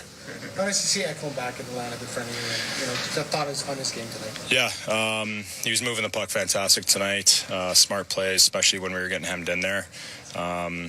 Smart player. He's a huge part of our defensive core. Can you talk a little bit about Leon's game? Yeah, he scored the game winner. He does a lot of those in overtime. Yeah, no, absolutely he does. He's a huge part of our team. He really slows the game down. He's got a lot of patience. The way that he reads the game. His IQ level, I think, is just absolutely incredible. What's the emotions like when you see the puck go in? You know you won the game. Yeah, the emotions are high. You're feeling really good. You're obviously ecstatic to get that win, especially in overtime, especially with a minute left, because double overtime is just going to continuously get harder and harder and harder. So the way that we were able to finish it in a timely manner is massive. So you saw that in our faces when we celebrated. Steve, you guys talked a lot about before the series that kind of had a different feeling leading into the series than last year. At the start of the game, did it feel different than last year, game one? Felt completely different. A bit. For me, anyways, I'm not too sure how it is for the other guys, but when I saw the cup on the ice last year, I was kind of looking at it with googly eyes. And this year, seeing it, it's I was here last year. I saw it already. So now it's time to get back to work and do my thing. So definitely felt completely different just from the emotional wise. Leon was far below 100% last year, and injury-wise, what does it mean to have a healthy Leon Draisaitl for this group in these big moments? Yeah, it's massive. It's crucial. I think, as we've gotten on, guys have gotten healthier, which is huge. Being able to stay healthy is crucial, especially when we're trying to do what we're trying to do. There's Stuart Skinner in the Oilers locker room tonight after that 4-3 victory in overtime. Stu's pretty unflappable, though, really. Everything is very so calm. It's unbelievable. But I like the way he handled some of the media questions tonight. But there's Stuart Skinner, who picks up the victory tonight. Let's take a look at our first Oilers Goal of the Game contest, too, which is brought to you by the Great Outdoors Comedy Festival. Don't miss all the laughs coming up at Kinsman Park. It's going to go the 18th of July right through until the 20th. And you can check out their lineup online at greatoutdoorscomedyfestival.com for more information. We do our text contest. We're doing it right through to the conclusion of the season. And we ask you who you think will score the first goal of the game for the Edmonton Oilers. Steve got through tonight. Steve, congratulations. You've picked up a pair of tickets to the Great Outdoors Comedy Festival. Not really sure of the date, but we'll get a hold of you and tell you more on that. Steve selected Ryan Nugent-Hopkins, who did not score first. Now, had the Nuge scored first, then we would have upgraded Steve's tickets to the VIP section. So, Steve, you're still going to have a great time. Still going to be a total blast. We'll come back. We're going to wrap things up here at Rogers Place after an exciting 4-3 victory by the Edmonton Oilers in overtime. This is Oilers Overtime on 880 CHED. When life throws you a load, you need a trailer that can take it. Edmonton Trailer is stocked up and ready to help you haul anything from gravel to freight. Whether you're in the oil field, hauling construction materials, logs, or ag goods, Edmonton Trailer has you covered. Find your perfect trailer online at edmontontrailer.com or swing by one of their 3 locations for sales, service, parts, rentals, and financing. When you're in it for the long haul, edmontontrailer.com. Celebrate 50 years of excellence with Jandel Homes, Alberta's premier modular home retailer. Visit our show homes located in Edmonton and Grand Prairie, as well as an award-winning community in Morinville. Come see the difference yourself at our sales and decor centers. Tour a large selection of show homes and start building your dream home with us today. Jandel Homes, celebrating 50 years in business. Visit us online at jandelhomes.com. Are you waiting for surgery? Have you suffered an injury to your knee, hand, shoulder, back, foot, or ankle? Canby Surgery can help. Go where the pros go. Canby Surgery Center, Vancouver, BC. Fly in and fly out. Experts in orthopedic and sports injuries. Their surgeons are chosen by elite and professional athletes. Visit CambySurgery.com. CAMBIE Surgery.com. You don't have to be a pro to be treated like one. When you need to replace your doors, you don't have to make a choice between quality and beauty. At Fancy Doors and Moldings, you get both. With Western Canada's largest interior door showroom, you'll be able to find the right door for your home. Plus, the Fancy Doors and Moldings warehouse is in the same facility, helping them ensure you get the best quality product. Come experience Fancy Doors and Moldings at 4421 Roper Road. Online at fancydoors.com. Hi, this is Shannon Conlon from Conlon Motorsports. There's nothing like the feeling of being out on a boat on a hot summer day. Whether you're fishing, surfing, skiing, or even barbecuing on a pontoon, at Conlon Motorsports, we've got your boating needs covered. Come and see our large selection of boats, motors, life jackets, and every other accessory that you'll need to get on the water and create new summer memories. Conlon Motorsports. Everything you need here to get out there. Visit conlonmotorsports.ca today. This summer, find your happy place in Jasper. From hiking trails, paddling wild waters, or sharing laughs by the fire, happiness finds you here. Jasper is open, vibrant, and ready to welcome you back for more unforgettable moments. So drive over, play outside, soak up the fresh air, enjoy some food and drink, and maybe even stay up late. Because your best summer memories aren't behind you, they're waiting for you this summer in Jasper. Happy happens here. Plan your trip at jasper.travel/summer. Oilers hockey is brought to you by the Butcher Shop at Friesen Brothers. This is the Heartland Ford Oilers Overtime on the official voice of your Edmonton Oilers, 880 CHED. Hey everybody, it's Bryn Griffiths. We're coming to you live from Rogers Place. We're up in the Media Center tonight, and this is where we're going to be for the remainder of this series. And it's all quiet in here now, but it wasn't that way a couple of hours ago. It was mayhem as the Edmonton Oilers come up with a 4-3 victory tonight. An overtime victory over the Florida Panthers in the first game of this Stanley Cup Final Series. And it was tight. It was close. It was thrilling, and it was nerve-wracking. There's a lot of different ways you can break it down. All I know is we're going to repeat this coming up on Friday. We'll get to that in a minute. Hey, take a look at the out-of-town scoreboard. We're really the only show in town right now, right? The out-of-town scoreboard, by the way, through the entire season and the postseason, has been brought to you by Edmonton Trailer and also their friends at Advantage Trailer Rentals. We want to thank everybody for being involved in the out-of-town scoreboard and being part of our broadcast through the entire season. It's just been great to have other team players like our friends at Edmonton Trailer and Advantage Trailer Rentals for being on side with us and helping us through the out-of-town scoreboard. It's been fun, but all I can tell you is just one out-of-town score. 4-3 Oilers tonight over the Florida Panthers. Hey, and just before we get to Fill the Net, the other thing I wanted to talk about is the fact that Santa's Anonymous is, I don't know about you, I grew up here. So I know that Santa's Anonymous is one of many outstanding charities here in the Edmonton region. Does so much for so many, in particular at a tough time over the Christmas months, as we lead into the holiday season through the month of December. But getting to Fill the Net, which is brought to you by James H. Brown Injury Lawyers. They're donating $100 for every Oilers goal scored this season. And the big total this time around is going to 880 CHED Santa's Anonymous. As I mentioned, a holiday classic here in the Edmonton area.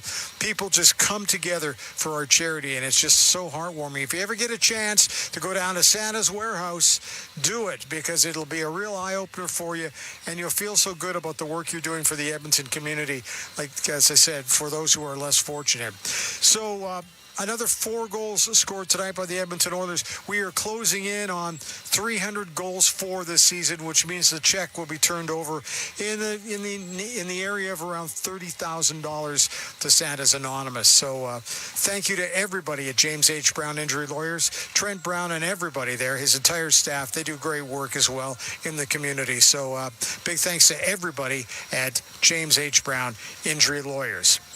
Okay, well, that's it for tonight's Oilers Overtime on 880 CHED. Your final score tonight, Edmonton Oilers on a game-winning goal by Leon Draisaitl late in the first overtime. Gives the Oilers the first game en route to 4 victories. That's what they need. 3 more wins now to capture the Stanley Cup. Big thanks to our team today. Our technical producer, Kaylin Kennedy, does a great job. On-site producer is Troy Bowler. Huge thanks to him as well. And on behalf of Jack Michaels, Bob Stauffer, Cam Moon, Rob Brown, John Shannon, and Brendan Escott, and all of us here at the Oilers Radio Network, hope you enjoyed it. Coming back on Friday for Game 2 between these two teams. Can hardly wait. Enjoy the rest of your evening. Thanks for joining us. I'm Bryn Griffiths. I'm out of here.